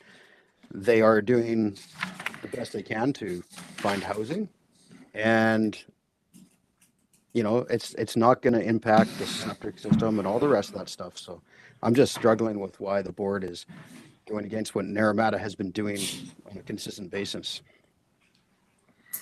Okay. Any other discussion on this one? Director Coyne Sr., go ahead. The one question I have would be, because this unit is connected or not on sewer, but is on holding tanks, does the OBWB rules still kick in on that one? That's a good question. Staff are nodding their head, but I'll go to them. Go ahead, Chris. Well, my understanding is holding tanks wouldn't constitute a community sewer system, and that's the criteria by which OBWB looks at this. So, okay. Director Gettins? Thanks. I'm just going to follow up with Director Coyne. Policy is the voice of the citizens. Like when we go and have a policy and change a policy, we do public engagement and public information and public hearings, and we talk to our APCs. That is the citizen voice. I don't think citizens need to watchdog us to make sure we're following our policy. So I have had calls from Naramata or from Area E, and I don't get those calls from other areas very often. I know some of you do, but I actually don't. But in this case, I do. Now, I'm not saying that this isn't a good approach. I actually don't know. I would like more information. I'd like the citizens to weigh in on that. That's what I'm asking for, or not even what I'm asking for. That's just the struggle of why I'm not just, yep, no problem, no conditions, 3 years, because what do we say to the next one? And then the next one after that, and where does it stop? We've had no consistency with our approvals. There's none with our approvals. It doesn't matter the size of lot. It doesn't matter what infrastructure those RVs are having. There's pushback now to have a 3-year, and the permit is for the property, not for the people living in the RV, right? Like it stays with the property. If the property is sold, that permit gets sold with the property. I'm not opposed. If this is a solution that citizens want to go down, I'm not opposed, but I want the opportunity for them to hear before we commit to another 3 years of having this come back again. So if this motion fails, and I don't want to see anybody losing their home, and this is a really awful and awkward conversation to have because it's about a colleague, obviously. So if it does fail this motion, then I would look for a 1-year TUP. I wouldn't say 3 years without any conditions. I just, this is a big change is my point. It's a big change, and we don't have any policy, and we don't have any guidelines on how this is going to look throughout the region. We haven't asked the citizens. And I think that's the wrong approach. I'm not disagreeing that RVs don't have a role, but we need to have a discussion. Director Monteith. Through the chair, so I absolutely hear you, Director Gettins, but I also want to note that the TUP process is a public process. The community was given the opportunity to weigh in. There is none. There's no feedback. I look for that feedback. The fact that there isn't any says that the community obviously palliates what's there, and every part of our electoral areas are also different. West Bench is very different than Culloden, than Naramata, than OK Falls. Everybody's so different. So I understand the not wanting to paint the region with the same brush, but that's why it comes to the board, and that's where we make those site-specific decisions. So I can support it because the community obviously is supporting it. But I agree that I don't think RV living year-round is ideal. I don't think it's ideal for anyone. But the fact that it is dressed like a temporary, like a tiny home, I can pallet that more than an RV. So it's not your typical RV. So that for me is a little bit easier. When it comes to the Okanagan Water Basin Board, their requirements, I understand that, but the fact that this is temporary, I don't know if that would impact our funding or chances because it is temporary. It's not a permanent structure. Director Taylor and then Conans. I guess looking at this and looking at some of the Shoot Lake trailers we looked at, to me, I suspect this probably is permanent as whatever you call it. I think it's there for the duration. For me, RVs, whether they're tiny homes, looking at our current policy, what I want to see is hooked into sewer, power, and water. Then I can live with it. But if it's a temporary holding tank, that doesn't fit my box. So. Okay, Director Conans? Yes, I was just curious where something like this would be advertised so that people in Naramata would know about this right after the holidays and everything. It seems odd no one gave any feedback. I'll let staff answer that. Well, you know those big white boards they put up? Oh, the development signs? Development signs, yes, there was one. Okay. And then I think it's also sent out, but I'll let staff. Go ahead. Yeah, the other notification methods prescribed by our bylaw involve a Facebook post, posting of the application information to our website, and then notification via our mass subscription service, Voyant Alert. Okay, Director Holmes? Sorry to harp on with the same kind of question I just had last time with the 1 hectare policy, but I think what needs to be asked, and I don't know if anybody has the answer, if this is approved, are you jeopardizing sewage facilities assistance grants just for area E or for all the electoral areas? I think that's really, that's what you have to ask ourselves.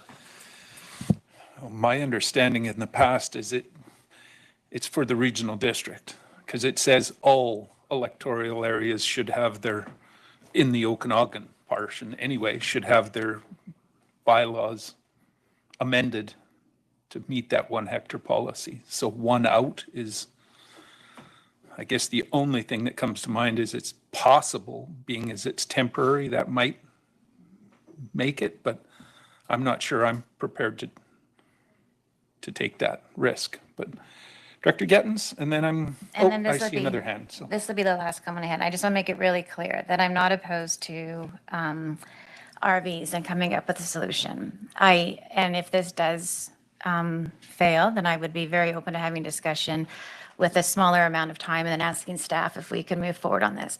On further discussion and how to get this going. I want to make it also just really for policy's sake, is that we don't have a definition for tiny homes. Like the BC government hasn't said you have to build a home of a minimum size.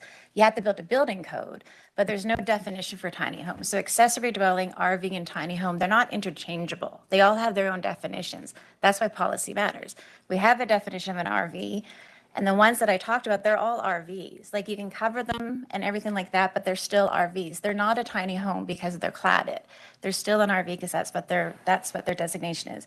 Now we have an accessory dwelling, and that has a very, it's a standalone building and has a different definition. We don't have, if you go to Kelowna right now, the tiny homes are what they're bringing in that are smaller 1-bedroom units for people that are unhoused. So tiny homes doesn't have a definition we can ask staff to follow when they're talking to people at the front counter.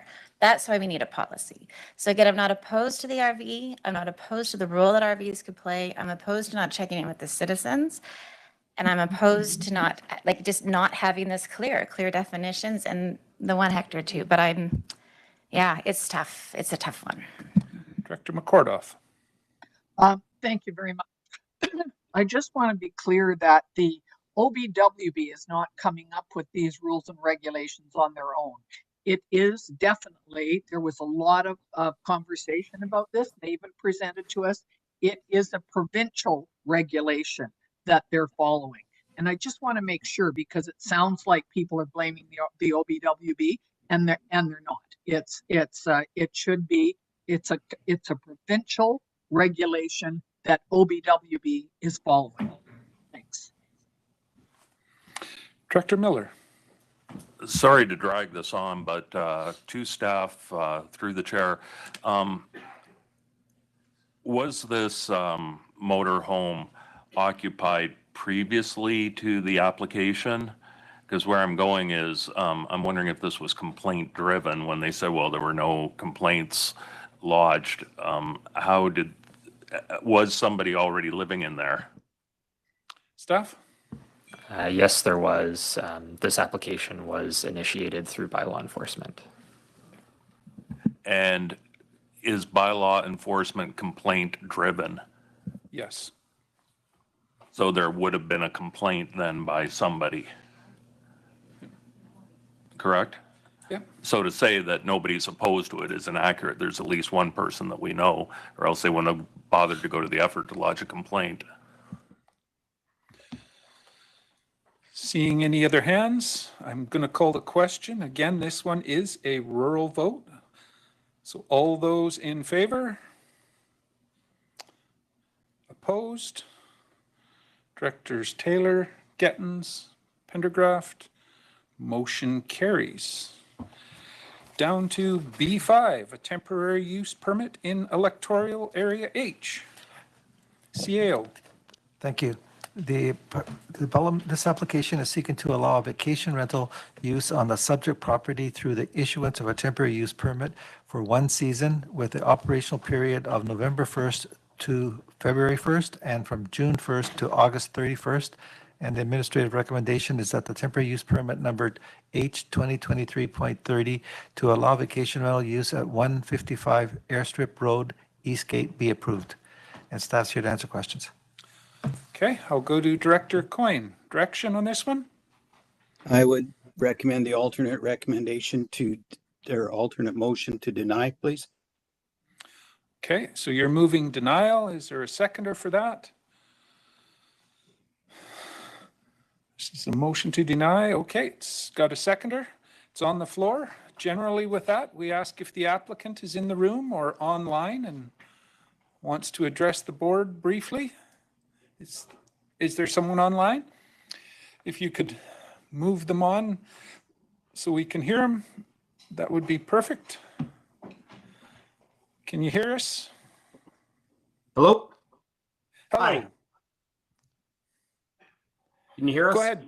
Yes, we can. Go ahead. Yeah, so we thought we'd just address the board. So it's myself, it's my sister. This is the original application that we put in. This was a family purchase. I know some of the letters that came in say the contrary, but this was a family purchase. It's myself, my sister, my brother. We have 6 adult children between us. This was meant to be a family cabin. And the idea was, yes, we had it on Airbnb and we plan to do some short-term rentals in those weekends or those times that we weren't there, just so other people can use the cabin so it wasn't sitting vacant for weeks on end. We live in Chilliwack, so we're an hour and 15 door to door. We manage all of the application, all the people that come, we review them prior. We go through prior if there's any complaints that there were or bad reviews on them through the system. We have a cleaning protocol in place. We have contacts for everyone. So it really, it's not, this isn't what we're hearing from some of them, or it's an investment driven purchase. It wasn't. This was a family purchase that we're just now spinning to have the availability be there for ourselves and open it up to the other people that want to enjoy the beautiful area, whether that be going skiing at Manning Park or just the area in the summertime. So I know where they're at with it. Okay, thank you for that. I'll just check with the board and see if they have any questions for you concerning this. Anybody with any questions on this one? I'm not seeing any hands, so thank you, sir, for the presentation. I'll go back to the board. Thank you. Discussion on this board? Director Coyne, go ahead. Yeah, so this has kind of been an ongoing thing all summer that I've been getting complaints about this one and a couple others out there. It's right next door to, for anybody that doesn't know, it's right next door to Manning Park. It's a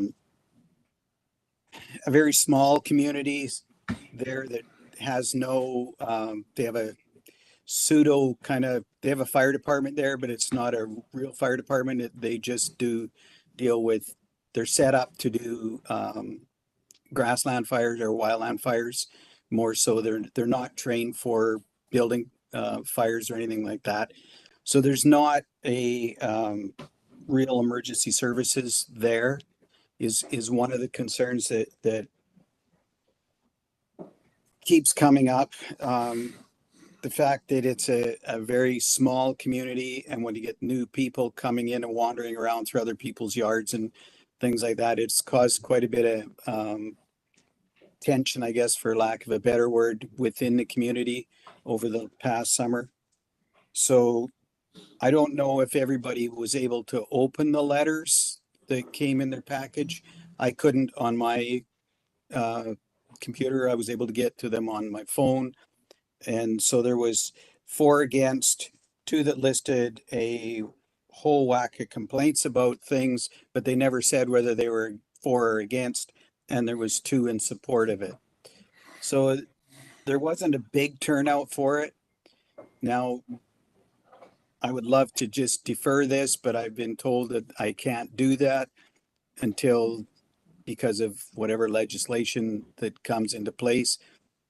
I would love to see us finish our vacation rental review and come up with some standards, and then have these people reapply after that's all said and done, and we've gone to the communities and have proper feedback and input. So, thank you. Okay, thanks for that. Any further discussion on this one? Just double checking for hands. Director Knodel. Yeah, up until now, I've supported these just because we've had the policy with no reasonable expectation of denial.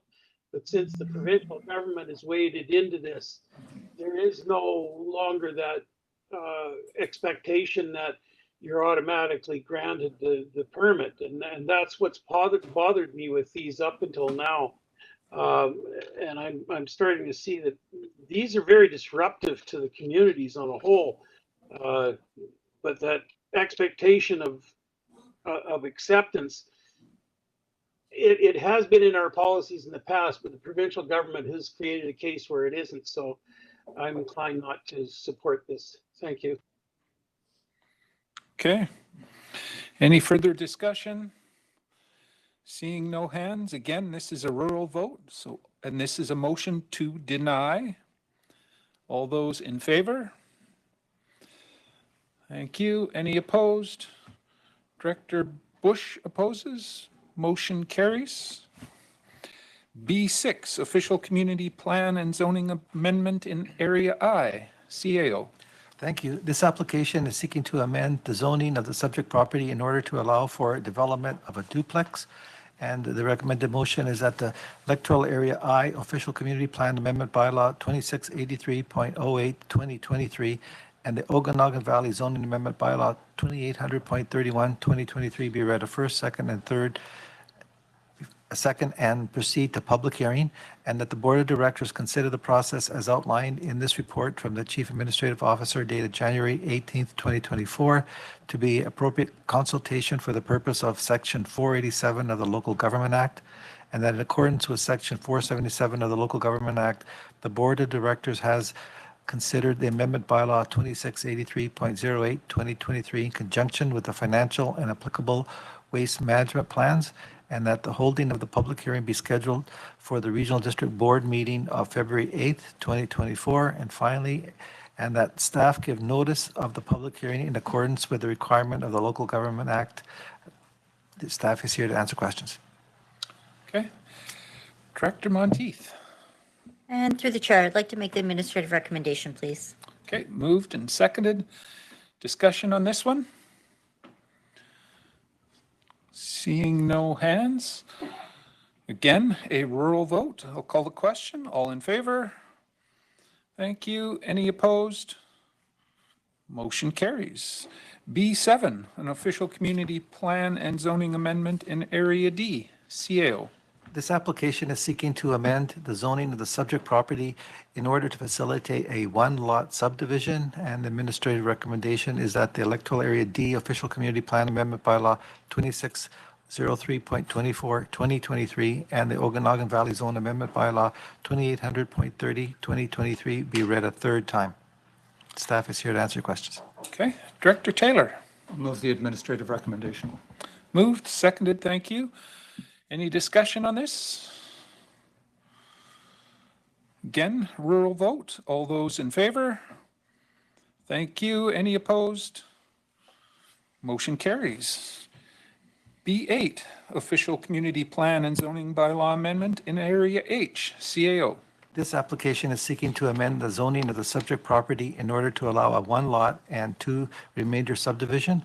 And the administrative recommendation is that the Electoral Area H Official Community Plan Amendment Bylaw 2497.16 2023 and the Electoral Area H Zoning Amendment Bylaw 2498.27 2023 be adopted. And if you have any questions, staff is here. Director Coyne. Make the administrative recommendation, please. Okay, moved, seconded, thank you. Any discussion on this one? We've seen this one before. Seeing no hands, again, rural vote. All those in favor? Thank you. Any opposed? Motion carries. B9, petition to enter the service area in Area I, CAO. The purpose of this report is to remove the subject property from the Okanagan Falls Fire Service Area and to extend the Willowbrook Fire Service Area to the subject property, and the administrative recommendation is that the Okanagan Falls Fire Protection Service Establishment Amendment Bylaw 1310.04 2024, being a bylaw to reduce the service area, be adopted, and that Willowbrook Fire Prevention and Suppression Local Service Establishment Amendment Bylaw 1388.04 2024 be adopted. Director Monteith? And I'll make that recommendation. Moved, seconded, thank you. Any discussion on this one? Straightforward, but I believe this one is a corporate vote. So all those in favor? Thank you. Any opposed? Motion carries. That brings us down to Public Works, C1, Solid Waste Management Plan, CAO. Thank you. To form a technical and public advisory committee to assist in development of a solid waste management plan consistent with the provincial guidelines. That's the purpose of this report, and the recommended motion is that the regional district adopt a director of chairman to chair the public advisory committee meeting and the technical advisory committee meeting for the review and update of the solid waste management plan, and further that the regional district appoint the public advisory committee and the technical advisory committee members as outlined in an administrative report by the senior manager of solid waste dated on January 18th, 2024. Staff's here to answer questions. Okay. Direction from the board on this one. Something we've got to do. If you'll move that. Moving the recommended motion. Is there a seconder? Thank you. Discussion on it? Director Gettins. Thanks to the chair. I actually called the CAO on this the other day because I always find it so interesting when we're, as a board, recommending members when we don't know anything about the members. And so I just wanted to understand that process a little bit better, and just sort of see, could just get to know who the volunteers are a little bit, and just what and were there other people that were declined or anything like that?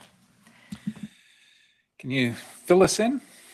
Go ahead. Sure. So it's it follows the provincial guidelines in setting the committee, and so they set out a number of people that are sort of set in terms of the public advisory committee. So those are the folks like the school district, the Chamber of Commerce, those folks. It also identifies folks that have an interest in solid waste. So what we've actually done is undertaken advertisements in with the public and said, well, okay, do you have some interest? And then further to that, what we've tried to do is folks that are interested in becoming part of the committee, that we tried to have wider representation. So we had some people from Princeton, we have some people from Penticton. We tried to blend that as much as we can. I think we had 9 applicants, and I think we've cut that down to 1, 2, 3, 4, 5 residents. Okay, thank you for that. Anything further from the board? Any questions, comments? Director Monteith. Through the chair, it says that a director is going to be on that committee. Who? That's something we're going to have to figure out, who wants to sit on it. If there's a volunteer, that could happen. It's just recommended that a volunteer sit on it and chair it. Okay, you stepping up? Okay. I don't see many people going, hey, I'm not in for that, so. We've got a volunteer stepping up for perfect. Any further discussion?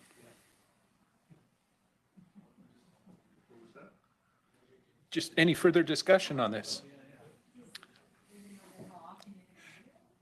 Director Bloomfield? Clarify how many volunteers you're looking for. I believe at the moment we've got the public. It just said a director, if I'm not mistaken, in here. Can you double check that? That's correct. So again, it's just following the guideline, and it suggested just one of our members of our board. And the intent is to have that cross feed across the public advisory committee, technical advisory committee, and then we would report to the board on periodic timeframes as suggested. Okay. If there was a second, I would just suggest that they may be an alternate if the original one can't make some of those meetings. So if there's a second person interested, by all means, let me know. But Director Wiebe, I see a hand from you. Go ahead. Yeah, I'd be willing to serve as an alternate if there was a need for one. Okay. I'm not seeing a mad rush of people volunteering here, so unless Director Gettins.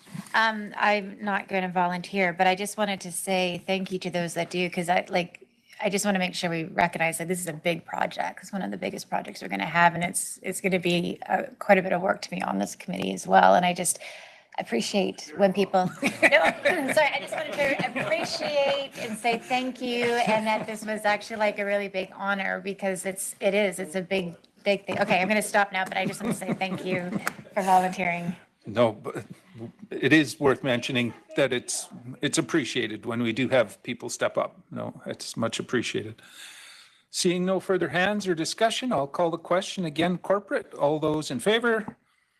Thank you. Any opposed? Motion carries. Down to finance. D1, there's nothing to rise and report, but we do have D2 for financial plan. CAO. I will move to the presentation table, if I may. By all means.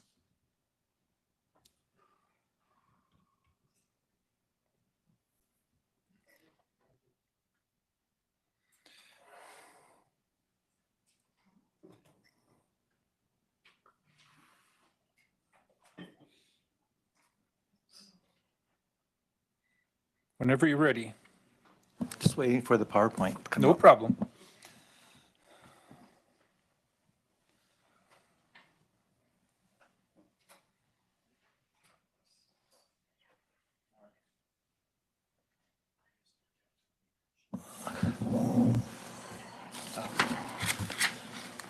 We got I gotta read this. Keep it in mind. Go ahead. Chair, should we rise and report on the FTEs because that affects the budget? Sure. If I may? That's perfect. So the first part of the budget as it presented includes the 15 full-time equivalents that the board tentatively accepted. And in the in-camera meeting, the board re-reviewed the 15 positions, and the following is what was accepted, and I'll state if it was a yes or no, and which affects the budget at the second reading. So what you're seeing now will be materially reduced because of the reduction in the wages. So start off with a system operator was requested and the board accepted. Energy program coordinator was also accepted. A purchase manager was accepted. The electrician staff wasn't. Accountant was accepted. The corporate initiative coordinator was not. Communication manager was accepted. However, the board stated that shouldn't be backfilled. Utilities coordinator is a term position, so it was a yes, but only on a term. Engineering technologist, one, yes. Pest control / labor for utilities, yes. Facilities attendant, no. Planning technician, no, but it's dependent on future contract that may occur, may or may not. Park lead hand, no. Utility student, yes. There was originally an emergency program technician that was asked. Staff has requested that change into a senior manager for protective services, and the board accepted that. Also not on the list, but not recommended, but the board asked for a vote, and the vote was a rural project manager position to be eliminated. So that will not be replaced, and it currently is not held by anyone, so no one's losing their position. Okay, Director Monteith, question or comment? Through the chair, there was, one of the positions you mentioned was the facilities attendant, and that was that was a no. correct. There was a corporate, like a corporate facilities. There was a communication corporate initiative coordinator. That was also a no. Okay, Director Miller? So how many new FTEs would there be? The board approved 8 with one not being backfilled. Not being, so that was So 7. technically 7. Yeah. And also there was one that's a term position. Okay. Okay, and I would just remind everybody that this isn't approved. This is tentatively, we're putting them in the budget at this stage. Again, yes, it's tentatively, the ones that were taken out will be reduced from the budget, so at the second reading. And the new ones will also be put back in, but some of the charges where they were charged to general government will be changed around. For There'll be instance, some adjustments. yeah, for instance, the purchasing manager will go, 80% of it will go to capital instead of general government or an electoral service. Okay, Director Monteith? And through the chair, so prior to first reading, I know that I have some changes. So how do we want to address those to make sure our changes are being heard? When you go through the budget, do you want us to mention them? Is Yeah. that the? Yeah, so Go ahead, so CAO. the report that you received had a umpteen number of requested changes. I'm going to go through them on the PowerPoint presentation. There's some that were made after the bus budget was completed, and that will be at second reading, and that will come back to the board for acceptance to add it to the budget or delete it, depending on what the board determines. There was changes right up until last night, so which won't make it until second reading. You're going to have an early approval request that's not even in the budget yet. However, there's actually 2 that way. So you'll see that you're going to be asked to approve, to do an early approval for something that's not in the budget but is urgent, and you'll hear from it in a minute.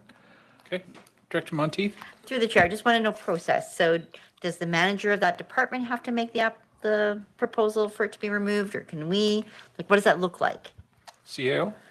So I'm not allowing managers to make any major changes unless there's an emergency. All changes would go through the directors. So you would email the director with CC the CFO here, and then the CFO will make sure that the changes made through very competent staff. Director Holmes? So you're coming to Summerland Council on the 6th of February, and second reading will be at presumably the next meeting on the 8th of February. So I'm just wondering what will be presented. Will it be this after first reading budget? Go ahead. The original goal would have been the first reading budget, but for those that have a later meeting, you will have the second. It would be a tentative budget because it's not at second reading. So I would ensure that everyone that I talk to regarding the budget knows that it's not official.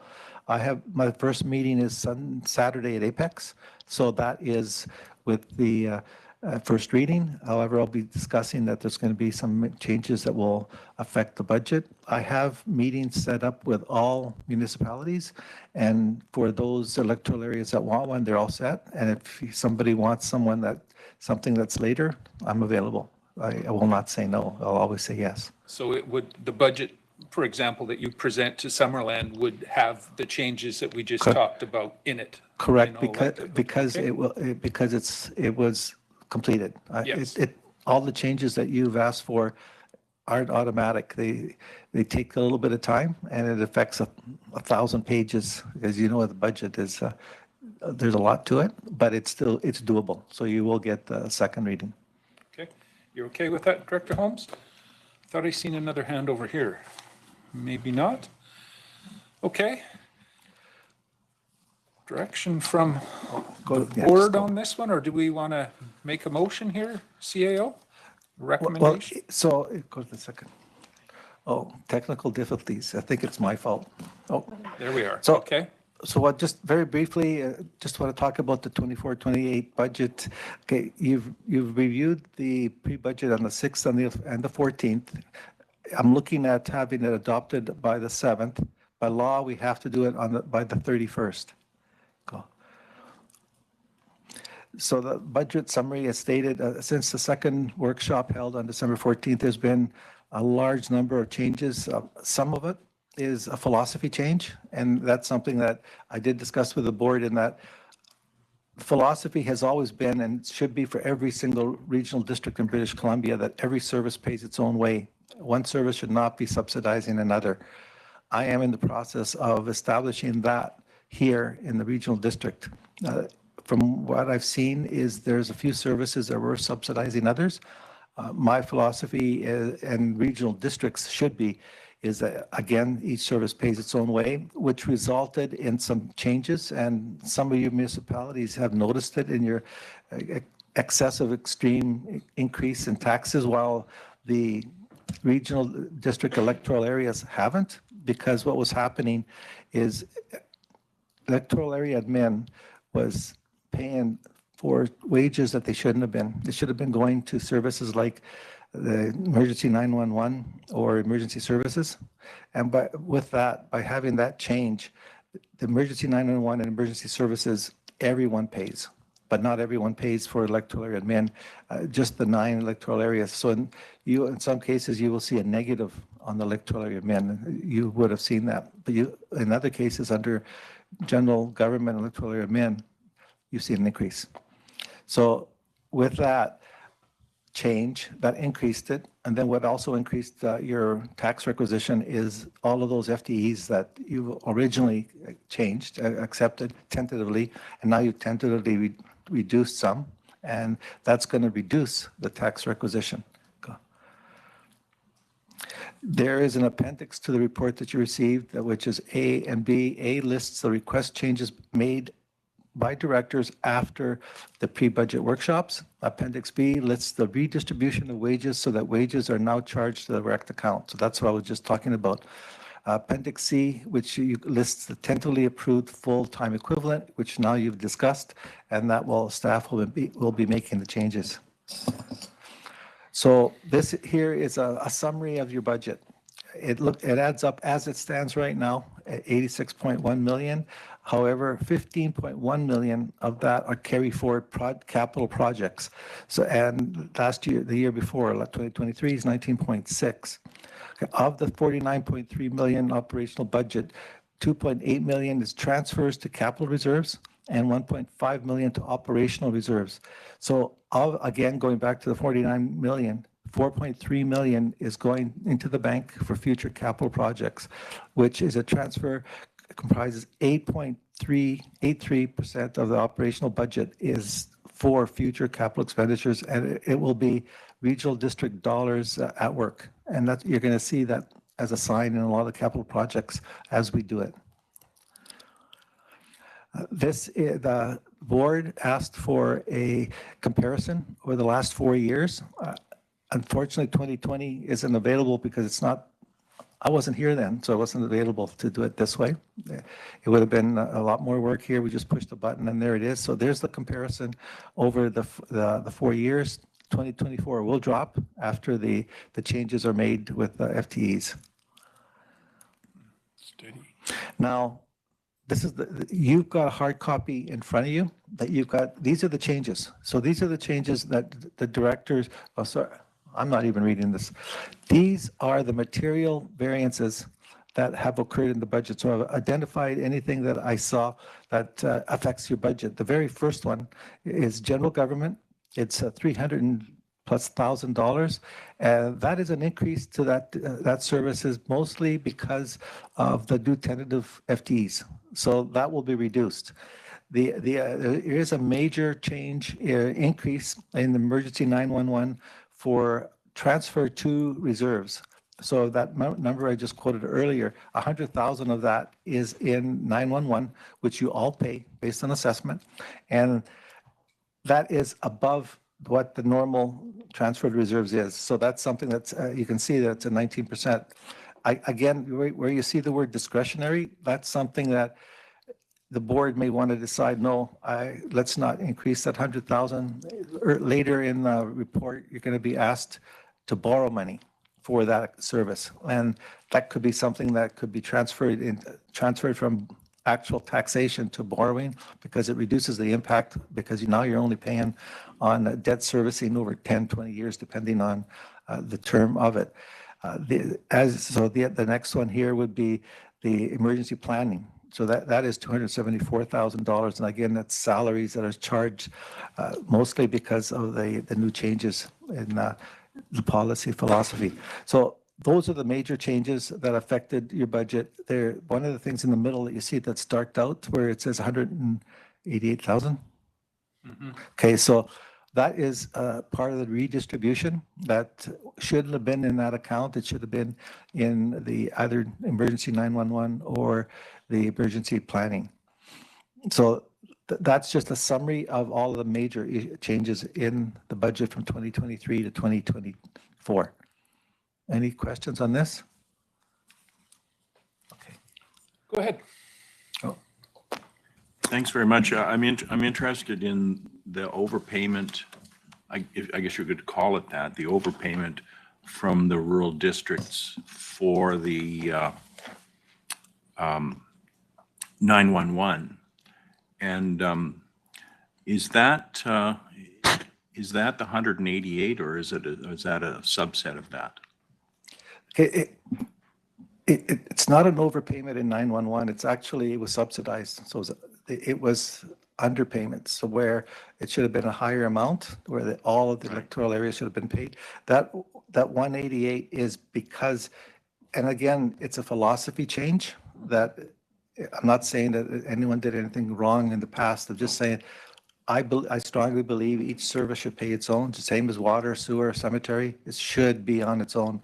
But that 188, yes, it's part of, it's included now in the salaries for the 911. But you indicated that it was the rural areas that were subsidizing Yes. The 911 service for all citizens of the RDOS. Is that right? Correct. The reason, yes, because under the electoral area admin, only the 9 electoral areas pay. So theirs was overstated using the philosophy, while 911 was understated. Okay. So how long has that been going on? I'm listening to Mr. Miller here on the side. Bush. Sorry, Mr. Bush. Again, I'm not saying it was a mistake. It's the philosophy. It's been going, I've been here, this is my 4th budget, and it's the 4th time that it would have been done, and I'm reversing it now. I wasn't in a position to make a change. At one point, I had double powers where I was the CFO and the CAO, and then in those 20 minutes, I changed the philosophy. Thank you.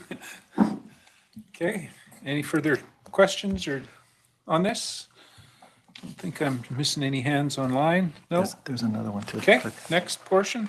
So this is just more of the same. You do have it in your report. I just wanted to be transparent. If nothing else, you'll all get overkill than under. So I apologize for the number of PowerPoints, but I'd rather get in trouble for giving you too much information than not enough.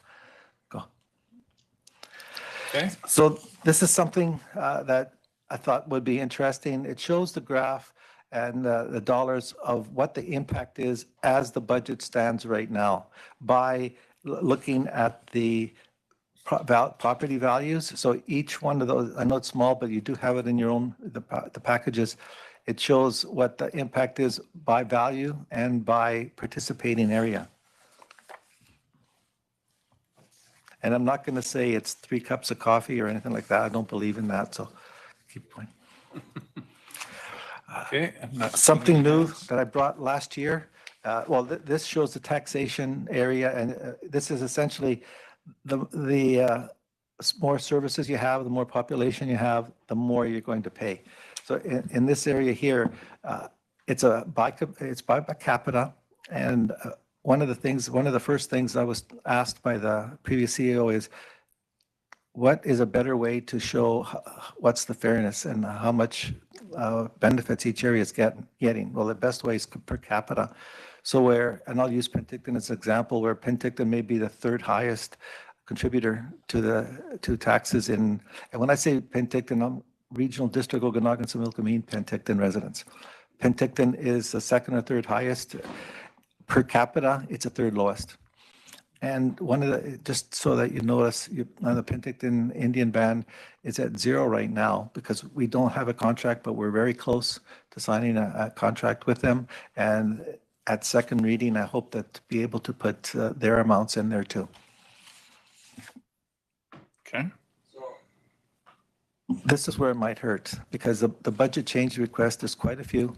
And it shows on this, your report and on the PowerPoint, who requested it, but that just says director or just staff, and then what the changes are. This has happened after the pre-budget meeting, so it requires the board to authorize this. So there's Appendix A, show our changes by directors or staff. Appendix B, which shows the changes made because of the philosophy change. So this is something the board, you've had it for a few days now, the report. Would you like to just look at them and question them page at a time, or just authorize Appendix A as a group? Does anybody have any questions on those?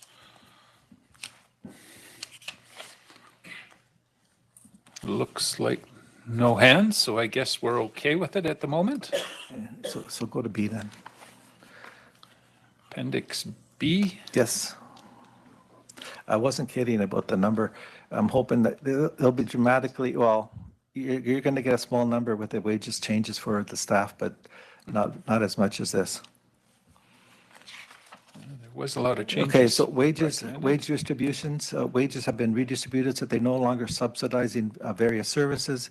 And as I stated, current philosophy now is that each service should pay its own way. The changes in Appendix B achieves this. One of the things that our CFO will be doing in 2024, sorry, I didn't tell you this, is to review more thoroughly how the wages are redistributed. So this is material. I was very concerned about this. I saw this on day one that I started here, and I changed it on day two that I was the new sheriff, and then the new CFO will be looking at the rest of the wages so that hopefully in the very near future, all the services, and they may be right now, they may be correct. So this is the changes in the B section. Yeah, and I don't know if you have any questions on these. I'll just check with the board. Any discussion needed on that one? It was all in the report that we had in front of us earlier. Okay, not seeing any hands. Next section. I think that's it. Oh, keep going. Double speed.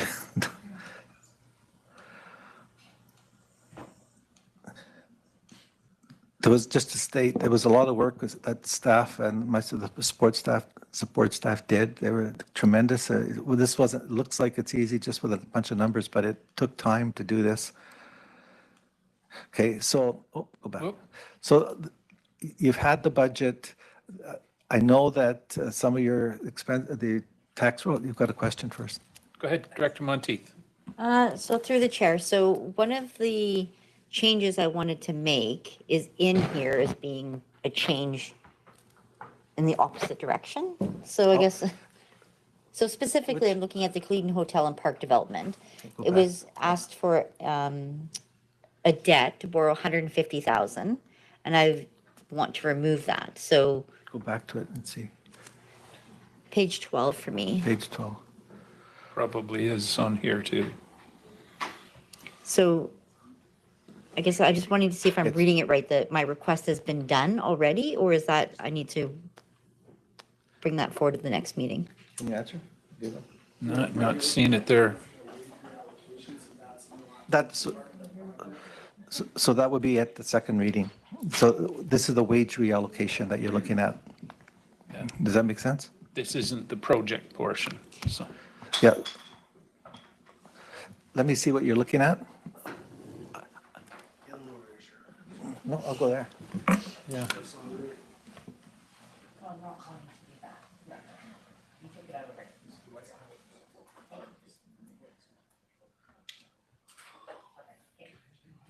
Already dealt with?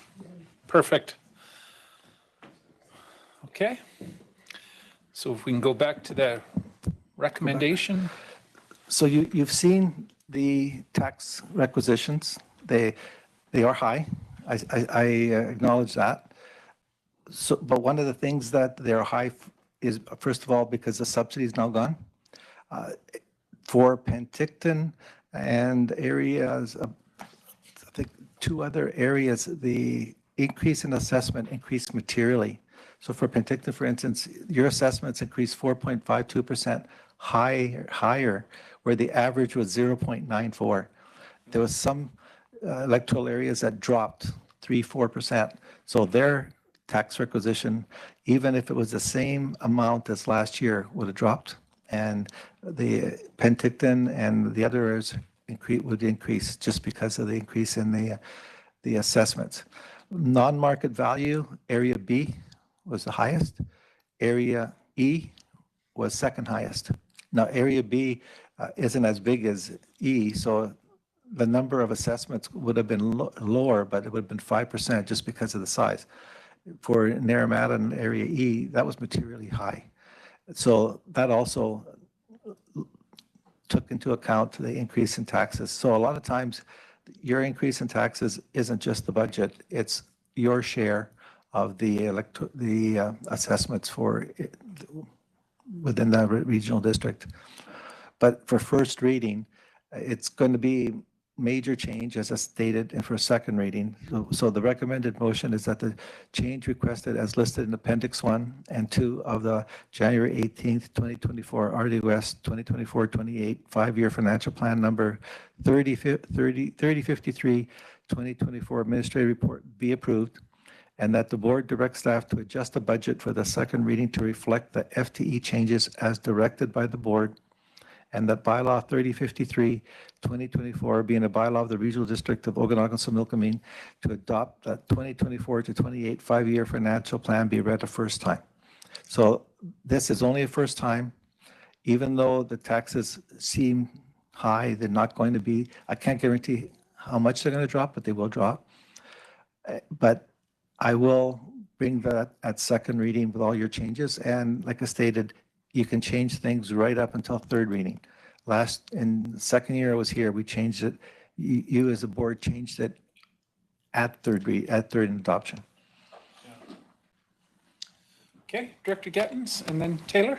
Thanks. I'll make the administrative recommendation, but then I just have a question. Sure. Seconding it. Okay, it's on the floor. Go ahead, Director Gettins. Thank you. With the changes that we made to the FTEs, could we get a copy of what that would look like before we go to our citizens with everything? Like, it's going to be a substantial enough change that would be good to see. I know it's a lot of work, but. CEO? Answer is yes. The only one that won't get it, the change would be, sorry, but Apex, just because it's a control. We've got great staff here that will try to do it tomorrow, but if I can't, they're all the presentations are done, but they will be adjusted for a second reading. But what you just stated is paramount. By the time I do Khalidin, I will have it for sure, but I will try to do Apex. But if not, speak to it. Your Apex presentation is this Saturday? Yes. Yeah, so he won't have it adjusted by then. Okay. We've got the motion on the floor. Any further discussion, questions on it? Director Taylor? I'm just wondering about next steps. So similar to Director Gettins, I mean, if we've got a presentation on February the 2nd, so what's my drop dead date to have changes to you that would be reflected in that presentation? The budget has to be at legislative services the week before. So it would have to be at least 3 days before that. So I don't have a calendar with me. I would say. If he wants it, though, to be in the presentation, it wouldn't be until it was actually come to second reading. But what I'm understanding is it would be in the presentation if it's in the second reading already. So. But if you don't get it on time, there's still the third reading, but I would like to have it at least 15 days before. A couple weeks? I need 2 weeks. Follow up? Okay. Director Gettins? Thanks. I just want to confirm that after first reading, because we made the FTEs at first, changes to the FTEs at first reading, we can get the updated first reading budget. But any changes that we make now between now and second reading can only impact our few budgets that only we control. We can't do any impact to any other, like I can't go like, I'm not going to pay for such and such anymore. And then now I's got to pick up the slack. We can't do that until we're at the second reading, and we do that as a board table. I just want to confirm that that's correct. That's correct. That's correct. You can do changes directly to yours, but if you want to reduce Area C's budget, Area C would have to approve it at this meeting. Okay. Sorry, Dr. That might clarify what you were looking to do, Director Taylor, too. So if it's specific to your area, you can request the changes maybe in time for your presentation. Director Monteith. Through the chair, this is a question for Director Taylor. We had a question for one of our budgets, and I didn't hear a response back on that. Did you?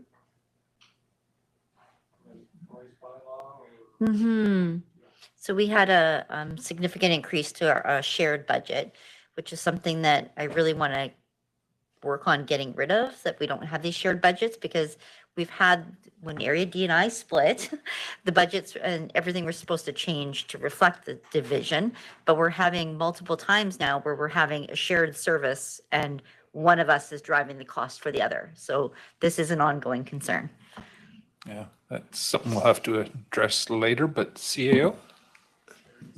That would require a bylaw change, and that's something that legislative services would have to work with. And I see you're making a note of it. So sorry, to follow up, so we Go ahead. don't know why there's that increase then to that budget. I was asking about the rationale for the split. I Yeah. didn't ask about the rationale for the increase. Sorry. Okay. Any further discussion on this? Don't think I'm seeing any hands online. We've got the motion on the floor. I'll call the question. All those in favor? Thank you. Any opposed? Motion carries. I didn't have any opposed. Was? Whom? Director Weeb? Sorry, missed you waving at me. Yep, no, I just needed it noted that I was opposed. I've already talked to CAO, but No thank you. problem. Down to D3, early budget approval. CAO, do you want to do it from there?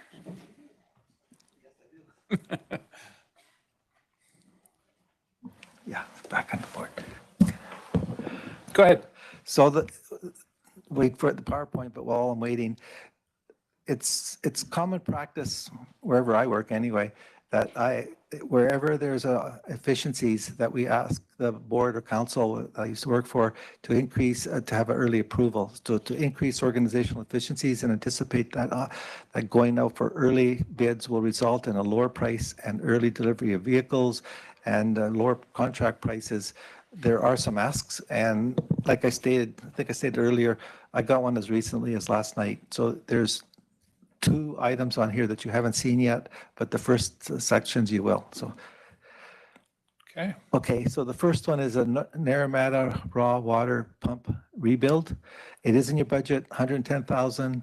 Just a reminder that all capital projects are funded from reserves. So these aren't affecting any taxes. So it points out that it's on section E, page 27, and it's number 1. And as you can see that the raw water pump is important to the service area. Does the board wish to approve this early approval? I don't see why not, but I'll just check. I'm not seeing any hands to the negative. Okay, what's the next one? Next one is, again, Naramata water pump efficiency study, $220,000. And as the senior manager stating, it is essential for the efficiency study commence as soon as possible so that the changes can be made on a timely basis. Again, it's $220,000, and the money is being funded from reserves, I believe. Okay. All right. Next one. Okay. Number 3, Naramata is a busy place. Naramata water pump efficiency study. Essentially, it's a continuation of the last one. So no problem. Okay, number 3. So it's Area F West Bench water air cooling system for pump station. And it's on page 29. It's being funded from capital reserves. No issues? Go ahead. Area D, Okanagan Falls wastewater treatment plant UV station, $210,000 funded from the development cost charges. So that's it's a good use of it. That's, by the way, one of the things that my goal for 2024 is to relook at the development cost charges so that people, the taxpayer actually benefits. Because if we didn't have those, that would have to come out of reserves. Okay. Director Taylor? Not yet. Yeah, I just want to clarify, Lisa, I think we've gone through this, but I think the number showing in the budget is 195, not 210 that you've listed here. So I think that number is actually. It should be 210. The original form, okay, you're correct, was 195. I noted that too. And that form has been changed, but you haven't seen the change. But 210 is correct. Okay, so what's in here is 195. But it should be 210. Okay. All right. I thought it was going the other way. Sorry. Well, I'm really glad to know what the heck's going on here. We caught that, and before I wrote this, I confirmed what it should be. Okay. You're all right with that? Okay. Next. Area D again, okay, Falls Sewer Priority upgrades, $498,000. This is from the Community Growth Fund. Yeah, I think he's all right with that. Area D, Okanagan Falls Water Priority Upgrade, $100,000, and it's funded from the capital reserves and $100,000 from the CEC fund, which is something similar like the DCCs. Okay. Okanagan Falls, a busy place, so water office relocation, $150,000. This project is to provide the facilities for the water operations at the Okanagan Falls Works Yard, and it's being funded from the Community Works Fund. $150,000, as I stated. You're okay with that, Director Taylor? Go ahead. We are looking at used trailer. Thank you. That was through the CAO. All options. Next. Number 8, purchase of 2 service vehicles for the utility department. The 2 are $130,000 funded from the capital reserve. Okay. Not seeing any hands on that one. Go ahead. Capital upgrade and site analysis for the Protection Services Department. And this, so the Emergency Services Department of Community Services is requesting early approval for the following capital requests. So these projects are essential to upgrade our protective services, and the capital requests are going to just come up next in a bit. Go back. So the early approval request is twofold. One, to commence the boring process, because it's going to take a while to, the time we do the alternate approval, the bylaw, we're going to be looking more than likely at the fall, not any sooner.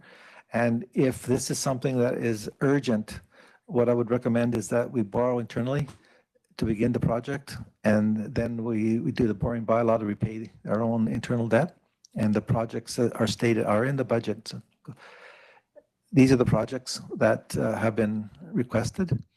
And one of the, earlier I talked about $100,000 that are being transferred to reserves.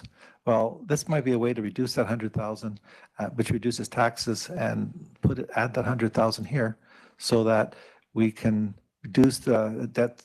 Debt servicing is a lot cheaper than paying $100,000 right up right. Any questions on this one? I would just say we could do that now or at the next meeting. Correct. If we chose to go that route. So correct. It might be good to see what changes we've made to date before we make that determination. So, okay. Next. Okay, purchase of a small transit bus. So area A, C, and D are kind enough to donate some funds towards the transit bus.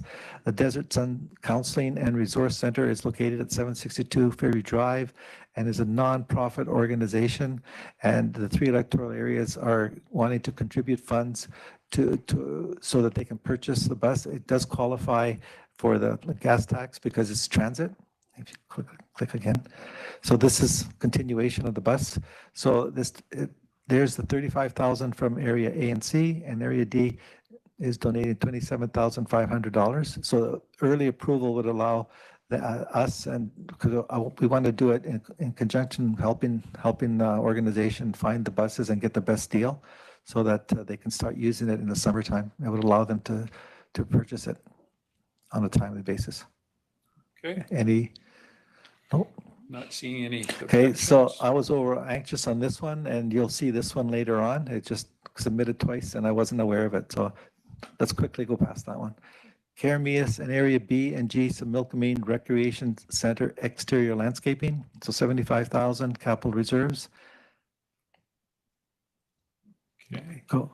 I'm not seeing them get excited yet. So. Area I, Pioneer Park Tennis Sports Court. So this is at $298,111.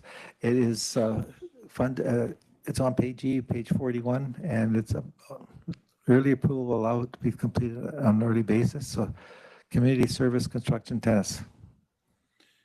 Okay with that, Director Monteith? Yep, go ahead. Regional trails to replace 2 pickup trucks, $144,000 capital reserves. So before I go any further, when I say if it's been replaced, there's a certain criteria that we just don't get rid of trucks. We make sure that they meet the criteria, and once they meet the criteria to replace, then they can be put into the budget for replacement. Okay. You had a question? No? Okay. Okay, so this one here is Caramias and Area B and G Fire Hall Relocation Study. There was originally $35,000 in the 2021 budget, then moved over to 2024, $35,000, and another $45,000 was added to have a relocation study for a new fire hall. It is in the budget in page 10. No capital request form was filled out, but the request was made verbally over the phone. So this one here is the 3 directors have looked at this, and it won't say anymore. Okay, unless one of them is. Yes, speaking up. somebody may want to speak up. So this is asked for an early approval. Fine for them, we'll move on. I'm not seeing any hands. So. Okay. So, okay, a relocation study will take time. Okay, so this is continuation. Okay, 15 regional trails to purchase a 0-turn more, $28,000 capital reserves. Can turn? 0 turn. 0 Got turn. a real sharp, tight turning rate. Yeah, just that's why it's a deal. It's only 25,000. Mariposa Park upgrade. An early request form for this project will allow staff to complete the RFP. It's $56,000, and it's community growth fund is the funding. Okay. Do you got issue, Director Gettins? That's new to me, so I'll just talk to you about it later. Oh, I was asked by the community services to make that early approval. So do you want to take that out for now? No, I don't want, I'll approve it. That's okay. Yeah. Okay, so this is one of the 2 late early approvals. So this is Cleveland Fire Department's asking for, first of all, it will be an increase in the budget by $20,000, and that will happen at the second reading. But not only that, we're asking for early approval for I had to look it up what a Telma retreader was, but I know what it is now. So this is something that the fire department has asked, and I added it in yesterday. And you have not seen that. And this is the last one. This is something that it's an emergency really. It's a Campbell Mountain landfill scale purchase. It's failing, and without a scale there, we're in trouble. So what we're asking here is that, again, that's $90,000 is not in the budget yet. It's going to be financed from reserves, and it will be added at second reading, but we're asking for the early approval before it's even in the budget, but we need it because if it fails tomorrow, we have no recourse. Okay. And it says like 50% integrity is gone already, so Yes, that might just mean emergency. that's correct. So if the board approves this, there'll be an RFP out very quickly. Okay. Not seeing any hands against it. So FTE requests. So the board is in a position now, and you have to, it's a tough position because it's still tentative for the RFPs, but there has been some early approval requests. And what I'm stated here is that at the time I wrote this, I didn't know if there was going to be any cuts. So there may be some early approvals on the ones that they are no longer be part of the budget. So these are the utility coordinator, engineering technologists, pest control labor, communication managers, and accounting too. So the FTE 8 is a term position. So that's something that can't be early approved because it's a term, it's not later on in the year. For FTE 9, engineering technologist, that was approved. I gotta do this now. Pest control labor, that was approved. 17, which is communications manager. That was approved, but not with a backfill. So that can happen immediately. And accounting 2, that was approved.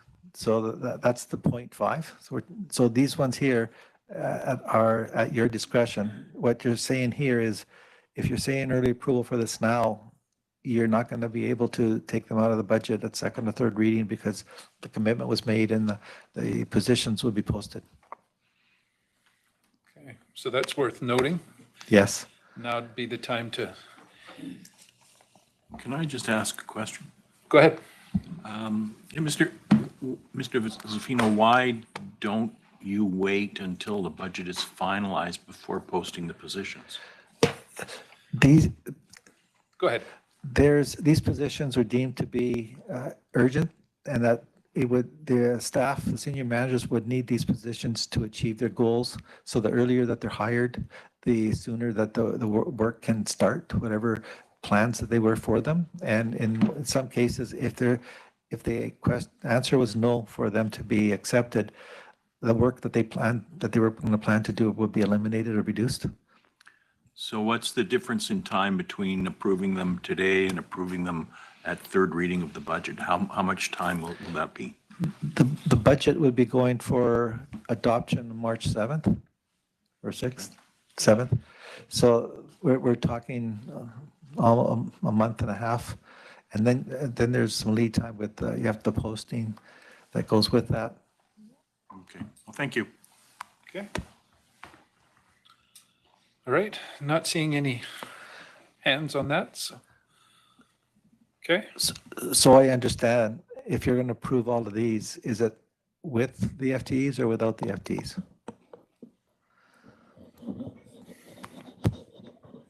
With? Contingent on the ones that the board approved. Yeah. Okay.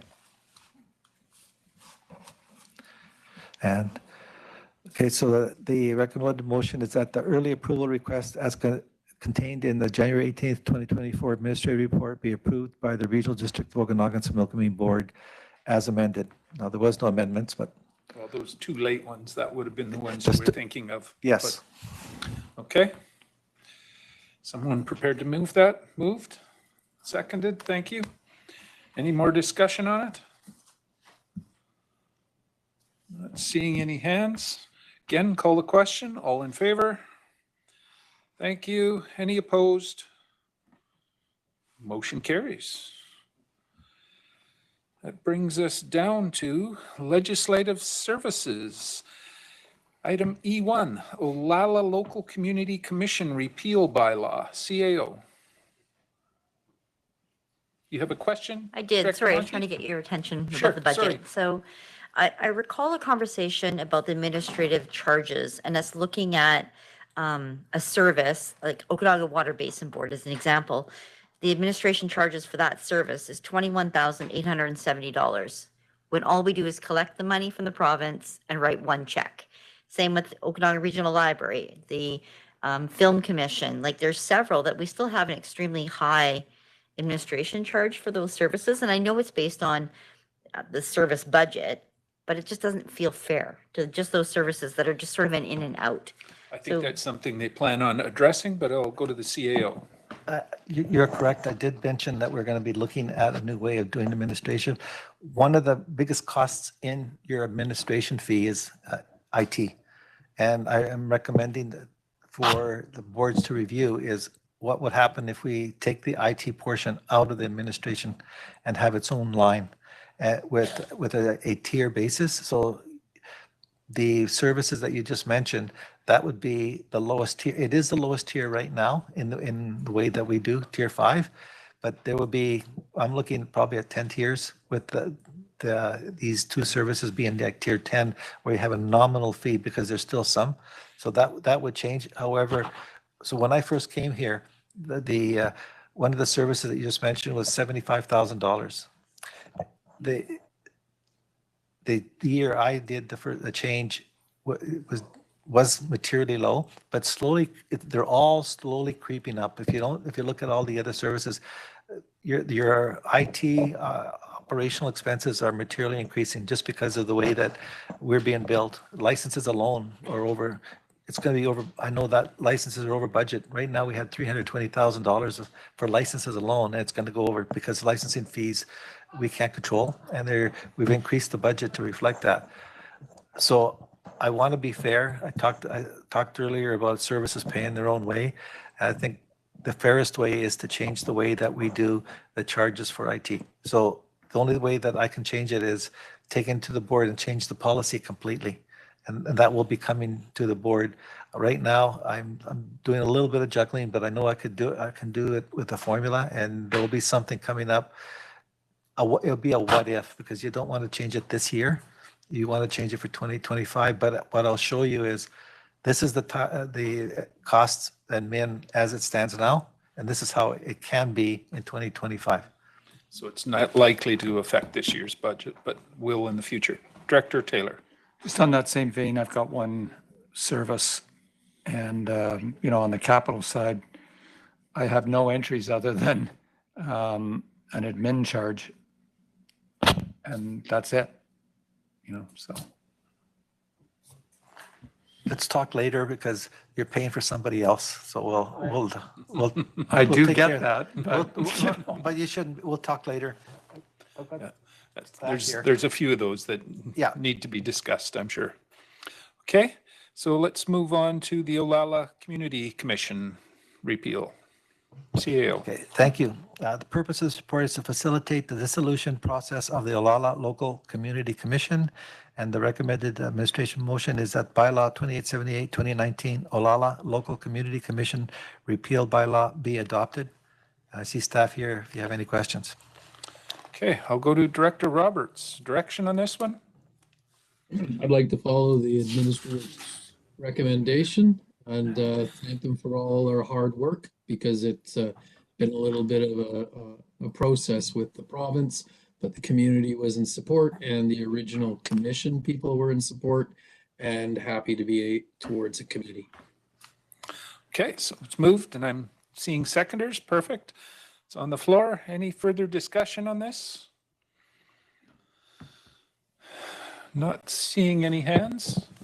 We'll call the question. All those in favor? Thank you. Any opposed? Motion carries. Next one would be E2. This was the one that was getting walked in, I believe. I see Brittany here, so I'll just go to the CAO. He can introduce it.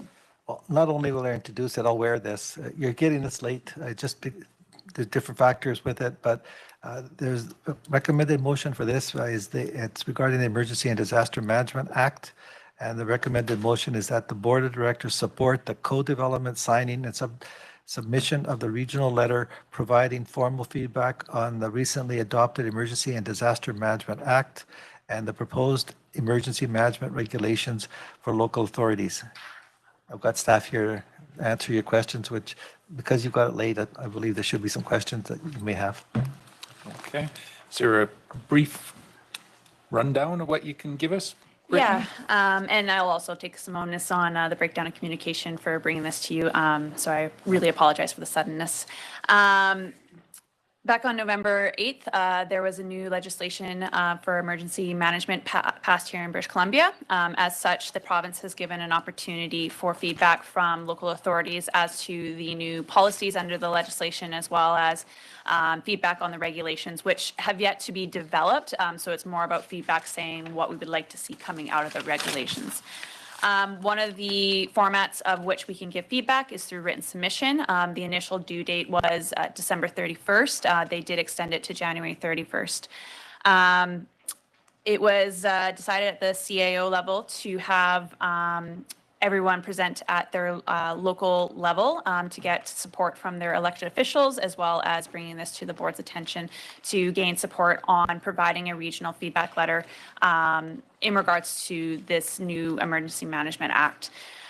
Essentially what the letter states is that while there are many positive things about the new legislation and about the way that we are moving towards progressive emergency management here in British Columbia, there are some concerns about how the legislation will be rolled out, particularly around the amount of workload, the consultation with Indigenous partners, not that we don't want to have that, but just the increased workload and capacity around that, as well as the downloaded responsibilities around mitigation and whether or not it's really on the local authorities or potentially other agencies that should be taking that responsibility.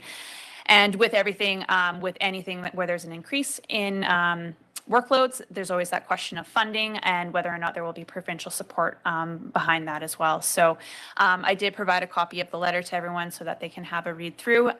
We have already had all of the municipalities either brief their elected officials or have brought it to their councils. All have supported approval on this letter. So it is just now being brought to the board to also seek support on submitting this letter. So the municipalities have seen this before then?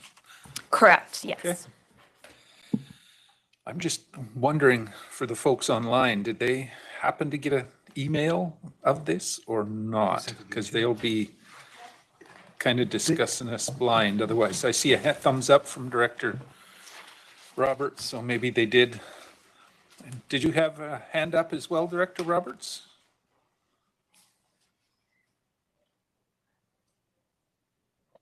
Just to make the administrative recommendation if necessary. Okay, so you're moving it? All right, is there a seconder? Thank you. Any discussion on it? Director Taylor and then Holmes.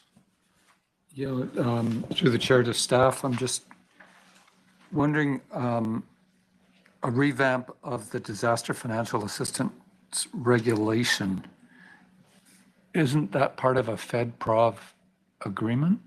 And so There is a portion there, but there's also just the way that the province administers their financial disaster assistance. So I believe there's a financial component in that the feds will provide funding, but as to how the funding will be utilized around the criteria, that is left to the provinces to determine how that funding is utilized. So around the revamping, a lot of it has to do with the Build Back Better approach, which is considered to be the gold standard. However, DFA does not allow for that. It is to build back to what the standard was prior to the disaster. So really what the letter will state is that we want to promote creating resiliency when we're building back. Follow up on that. I mean, have any other provinces been able to get that kind of language into their? I'm not aware of any other province that has created that progressiveness in their financial assistance. I believe there is some progress down in the United States. Obviously, it's a different nationality altogether, but it is something that's been identified through the Sendai framework and a lot of emergency programs, and including our provincial and federal governments are trying to catch up with. So it is a relatively new thing that has been identified, and now it's a matter of getting legislation caught up with it. Okay, Director Holmes.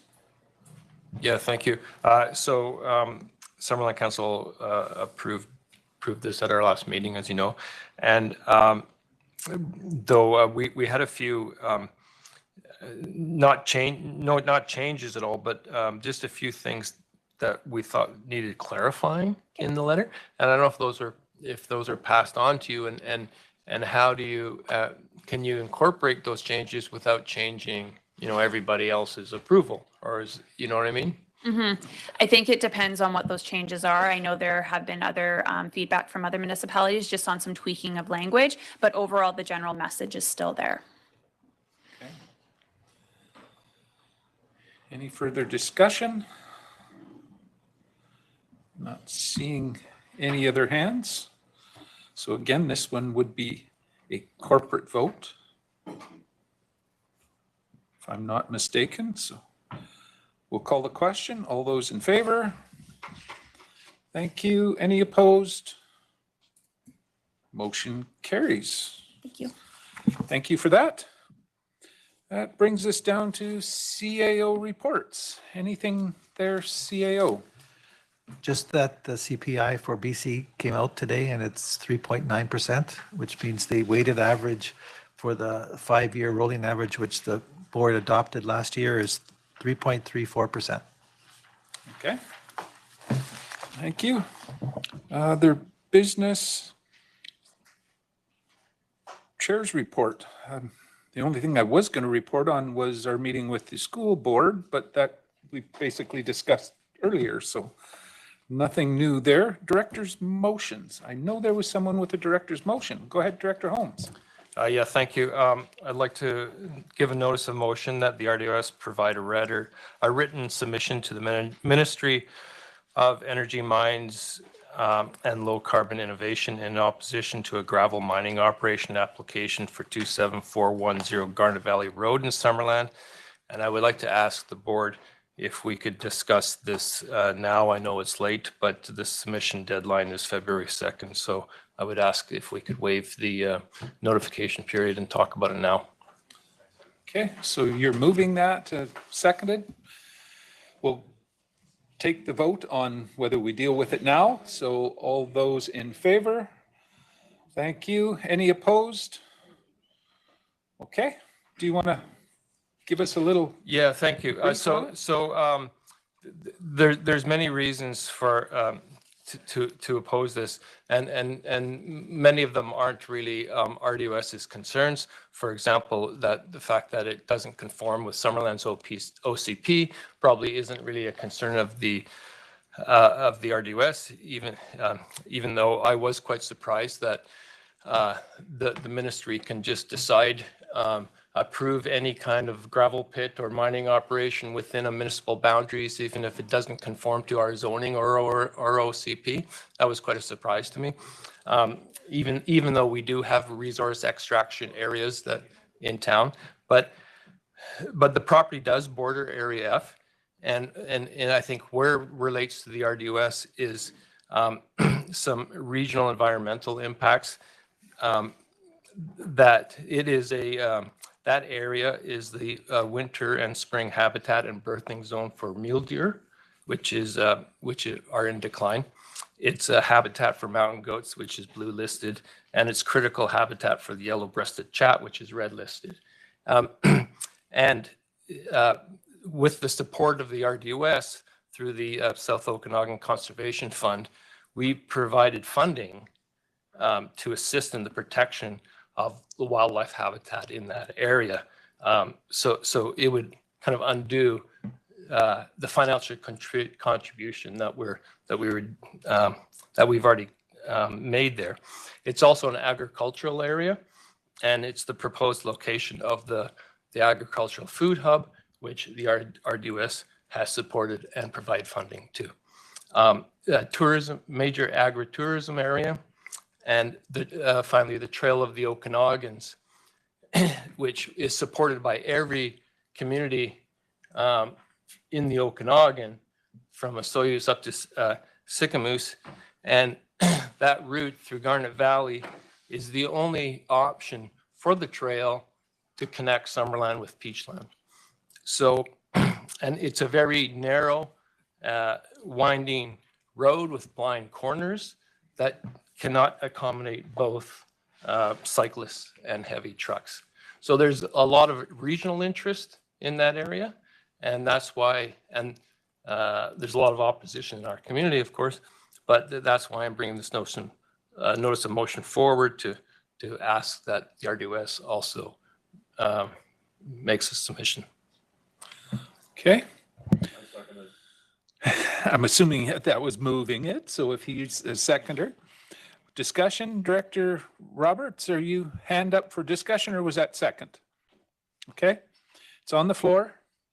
Director Taylor. Can I get some history on, extraction of gravel and stuff like that historically? Is that something that regional districts comment on? It's not like, what's our lane?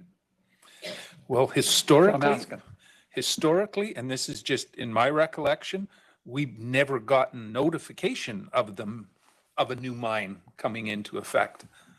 But that was supposed to have changed a few years back. And I think that we would if something is coming, but I don't know that we have a policy. Maybe I can ask Ms. Molden. Not that I'm aware of, but Chris may know. Mr. Garish? Walking into here. So we did receive a referral on this particular one, but basically we had no comment because it doesn't apply to regional district lands, and so it was deemed to be a district Summerland issue, and so we dealt with that at a staff level. Okay.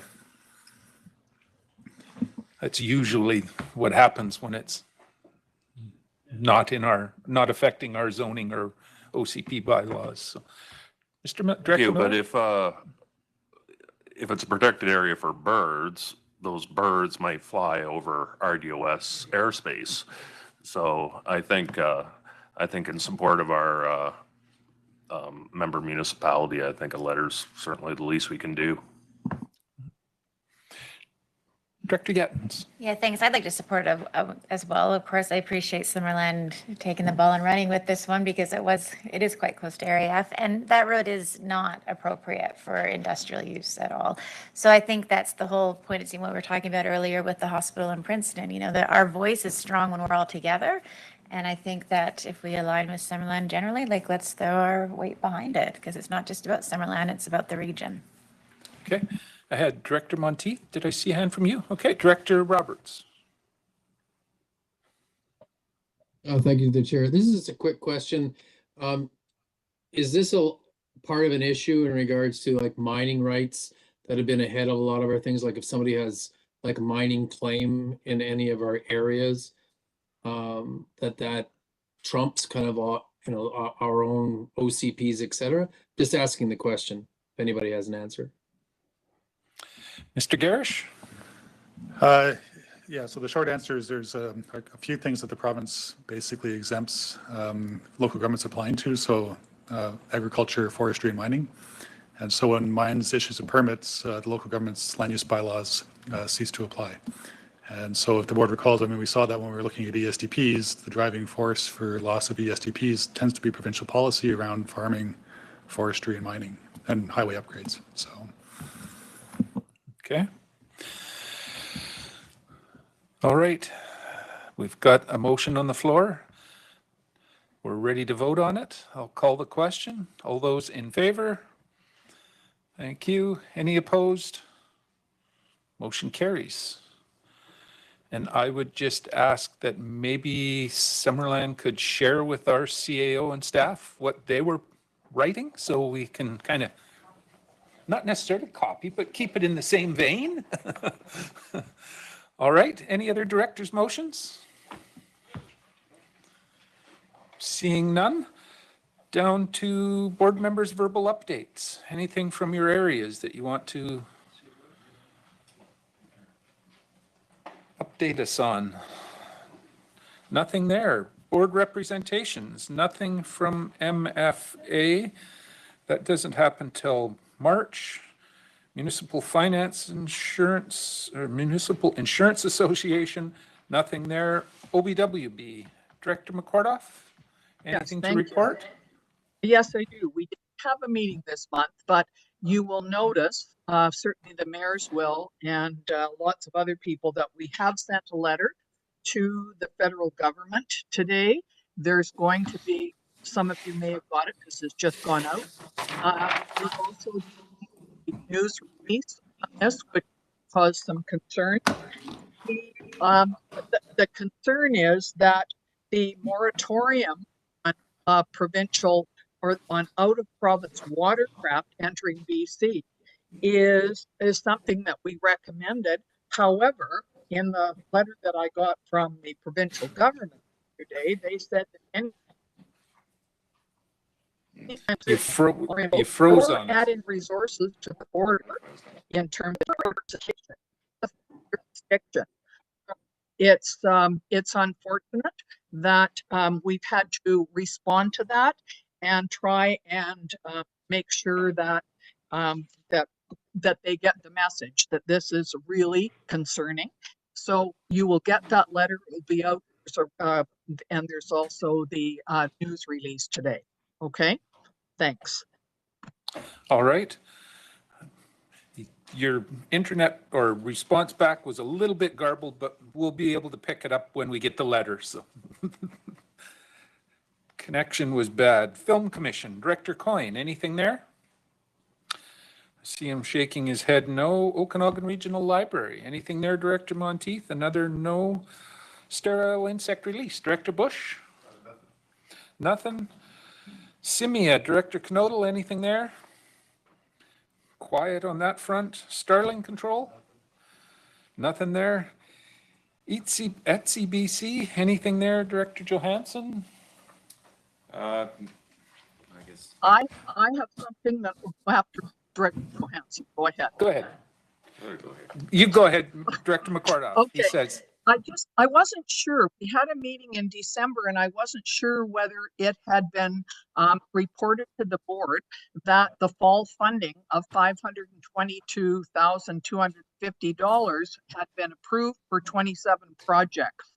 And one of them was in the RDOS. The other thing is that there is funding twice a year, and the new spring funding dates will be March the 11th to April the 14th. If you have anything you would like to put after, and September the 10th to October the 11th is for the so be thinking about that. Thank you. Okay, keep that in mind.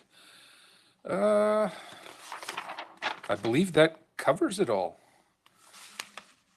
Looking for a motion to adjourn, or do you have something to add, Director? I wanted to remind you, we recessed. I know we got that one going. Just a motion to adjourn this one. Moved, seconded, all in favor? Thank you. Any opposed? Motion carries. So I'll go back to Director Knodel for completion of the planning and development. I think we had one item left to deal with. That's correct, Chair Pendergraft. The last item, item D, parking option, 300 Stray Horse Road, Electoral Area I. CAO Rapino, would you please inform us?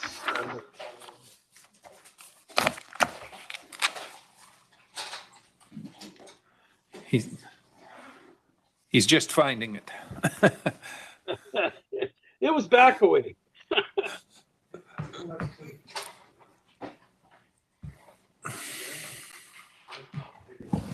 He's just turning it over to Mr. Garrish. So go ahead. Sure. So I'll just do a quick introduction and pass it over to Shannon. But we've just put some policy options, or I guess just options forward for the board in relation to a notice of motion that was passed at a previous meeting seeking options for parking at Apex. Okay, great. Thank you. So, well, you've introduced my first slide, so I'll just try to move through this kind of quickly here, just seeing that it's the end of the day. So just some site context for those of us who are potentially not familiar with the site. This is the site of the Apex Mountain Inn, which was originally constructed as a hotel back in the 1990s. It was eventually converted into a 51-unit mixed-use residential and tourist commercial strata development. So that is where it stands now. And back in 1994, we did issue a building permit for a 60-unit hotel. At that time, that required 106 on-site parking spaces. It was proposed that 24 of those spaces would be provided on-site. It's a little bit hard to see here, but the area circled in blue was where those 24 stalls were to be provided, and 82 were to be provided in a public lot that's actually administered by the Ministry of Transportation and Infrastructure with the Apex Mountain Resort, which is just directly to the north of the property circled in purple there. The sublease agreement that they did that was prepared on record was not finalized, so there's nothing on record that shows that that was completed by all the necessary parties. So in 1999, a building permit was issued for the conversion of a portion of the hotel into a restaurant, and that required an additional 26 parking spaces. Again, that was proposed in the adjacent public parking lot. While from an administrative standpoint, that was accepted at the time, it was never formalized. So we didn't end up seeing any sort of easement or covenant or formal agreement that would have secured that parking into the future. So the main issue is that the parking requirements at 300 Stray Horse Road have not been met both historically and to date.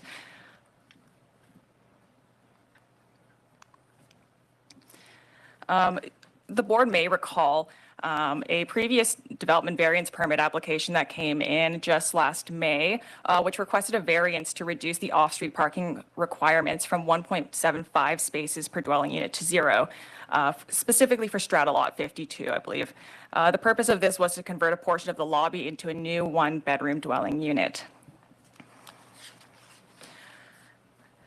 So at the time of the staff report that was prepared for that variance permit, an analysis was done by staff, and it was echoed again in the parking options report that was on the agenda today. So I'll just highlight some of the key points. It was recognized at that time that parking and the provision of parking is very important to the function of ski hills, and a majority of the public parking at Apex is provided in that northerly lot, which was meant to be also used by the residents of the Apex Mountain Inn. Additionally, there is limited alternative transit such as taxis and buses to and from Apex, which make vehicular parking even more important to both residents and visitors of the resort. And the Apex zone review was actually prompted by longstanding concerns regarding parking up at the ski hill, and included amendments to require additional snow storage places separate from parking areas. And one of the major concerns that was raised was the fact that a number of the residents would use the first 2 rows of the public parking area. And it ended up being somewhat of a first come, first serve system where it was shared between the residents and the ski hill patrons. So that kind of further complicated the matter. Ultimately, at its meeting of May 18th, 2023, the Regional District Board did deny that application.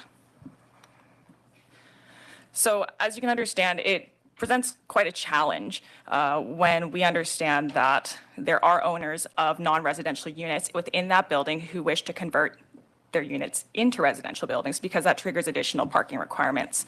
So without a resolution to the parking issues, no additional conversions can actually occur.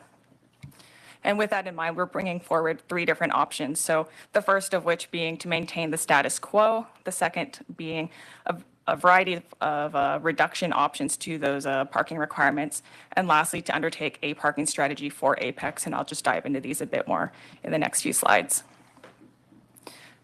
So the original hotel construction did require 106 on-site parking spaces, as I mentioned. The building is anticipated to become 50 residential units and 1 common amenity unit. Currently, it is 47 residential units with 1 common amenity and 3 commercial units. So this number does come from the Strata Council President, who has spoken with a number of the residents in the building. So we've projected out based on the required number of parking spaces for an apartment building, 88 spaces being required for a 50-unit apartment building. So this is just an aerial photo of the site. As you can tell, the previously identified on-site parking area is quite small.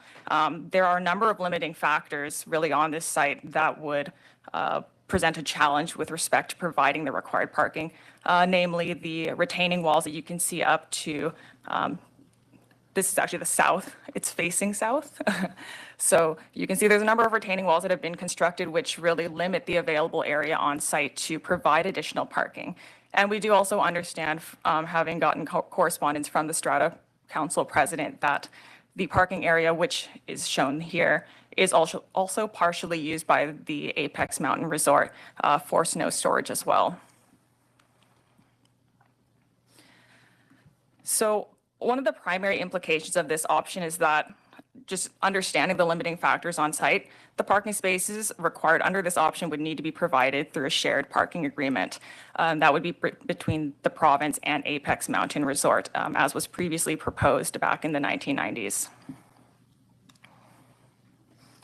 With respect to option 2, we've created a number of sub options. So the main thing under this option would be that we would be initiating a zoning amendment with just a variety of different, I suppose, degrees of parking reductions. The first of which being to require 1 parking space per dwelling unit. So ultimately we would be looking at 50 spaces for an anticipated 50 residential units, though this would kind of fluctuate based on the number of residential units that ultimately end up being there.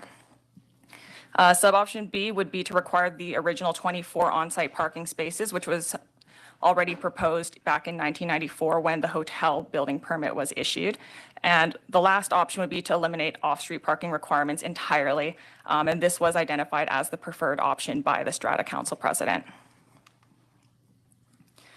So with respect to the first 2 options, which would be a partial reduction in parking requirements, both of these could be facilitated through a shared parking agreement similar to option 1. However, there is the potential of providing parking on site. Of course, 50 parking spots is quite a large number of spots on that limited parcel. So there would likely need to be earthworks undertaken to actually create more usable area. However, that would need to be confirmed as being geotechnically feasible. The second would be a bit more realistic, considering the fact that they had already proposed the 24 parking spots on site.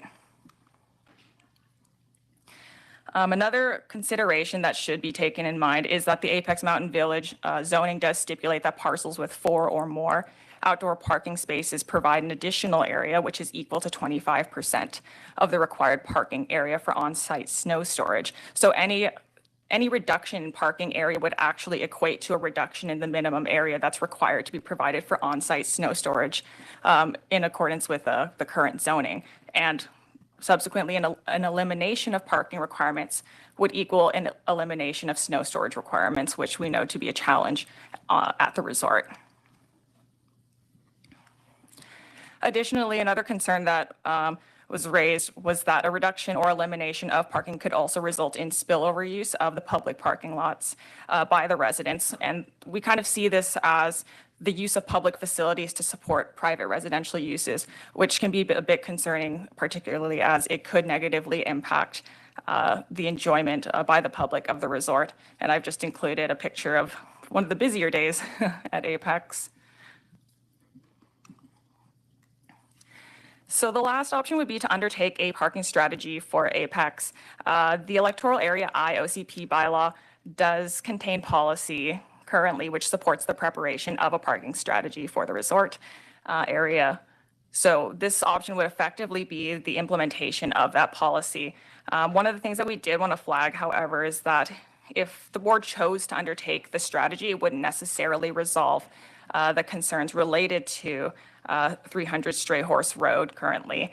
And additionally, we did want to flag that this would require quite a bit more resources than the other options, and I'll kind of go into that a bit more next. So as it relates to time and resource allocation, we do see option 1, maintaining the status quo, as being the least time consuming. We would expect that some staff time would be required when reviewing the shared parking agreement, if that's pursued by the Strata Council. Option 2 would effectively be similar to our typical zoning amendment application. So we're looking at 50 to 75 hours of staff time, although that could fluctuate based on the level of public engagement which is undertaken for that. And lastly, a parking strategy would probably be the most onerous.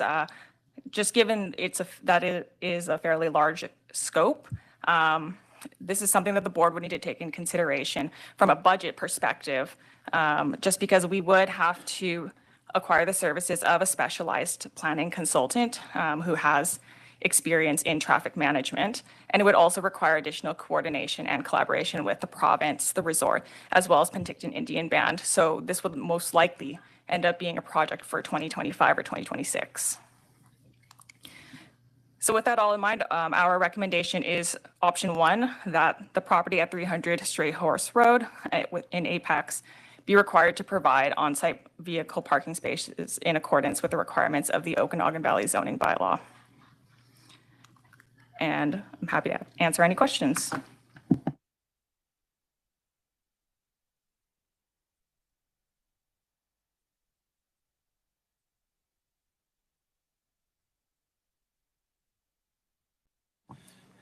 You're chairing this one, Mr. Knodel.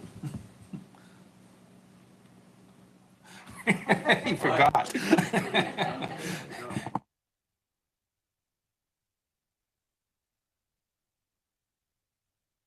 You're on mute. We're in a position where if they are required to supply the parking, they can't supply it because there's no space available. So I'm just a little concerned on where they'd be going with this, but I'm sure there's other questions just than mine. Director Monteith. Through the chair. So this has been an ongoing issue at Apex for many, many, many moons. So I would like to make the alternate recommendation option number 2, and my recommendation would be to eliminate the parking requirement. And I can speak to it. Is there a second? So I'll just continue.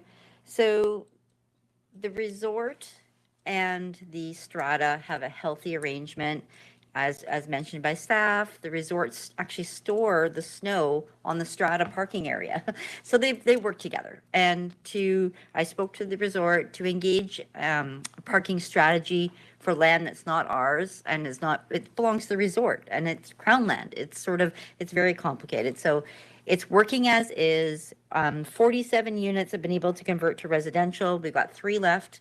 They're already using the space as is. I mean, it's really almost grandfathering what's exactly happening there now. And that's what I'm asking to happen. So every time somebody puts an application in to do any building works or they hit the same problem. And it just, it's costly to the homeowner and it's just onerous and it's just a problem. So looking for support just to basically make sure that we are, allowing to happen what exactly is happening now. Thank you. Any other comments or questions? Seeing none, we have a motion on the floor for option 2, first and seconded. No more discussion. All in favor? There was a hand. Sorry, You were second. It was already seconded. Okay, all right. No, You're good to go. he's good to go. All in favor? Any opposed? Seeing none, motion carries. 94. Problem solved. Looking for a motion. Sorry, I just want to give a shout out to staff because I really appreciate staff both doing this report and working with the community. Thank you. Looking for a motion to adjourn the planning development. So moved, seconder. All in favor? Any opposed? Seeing none. Have a nice weekend, folks. Have a nice.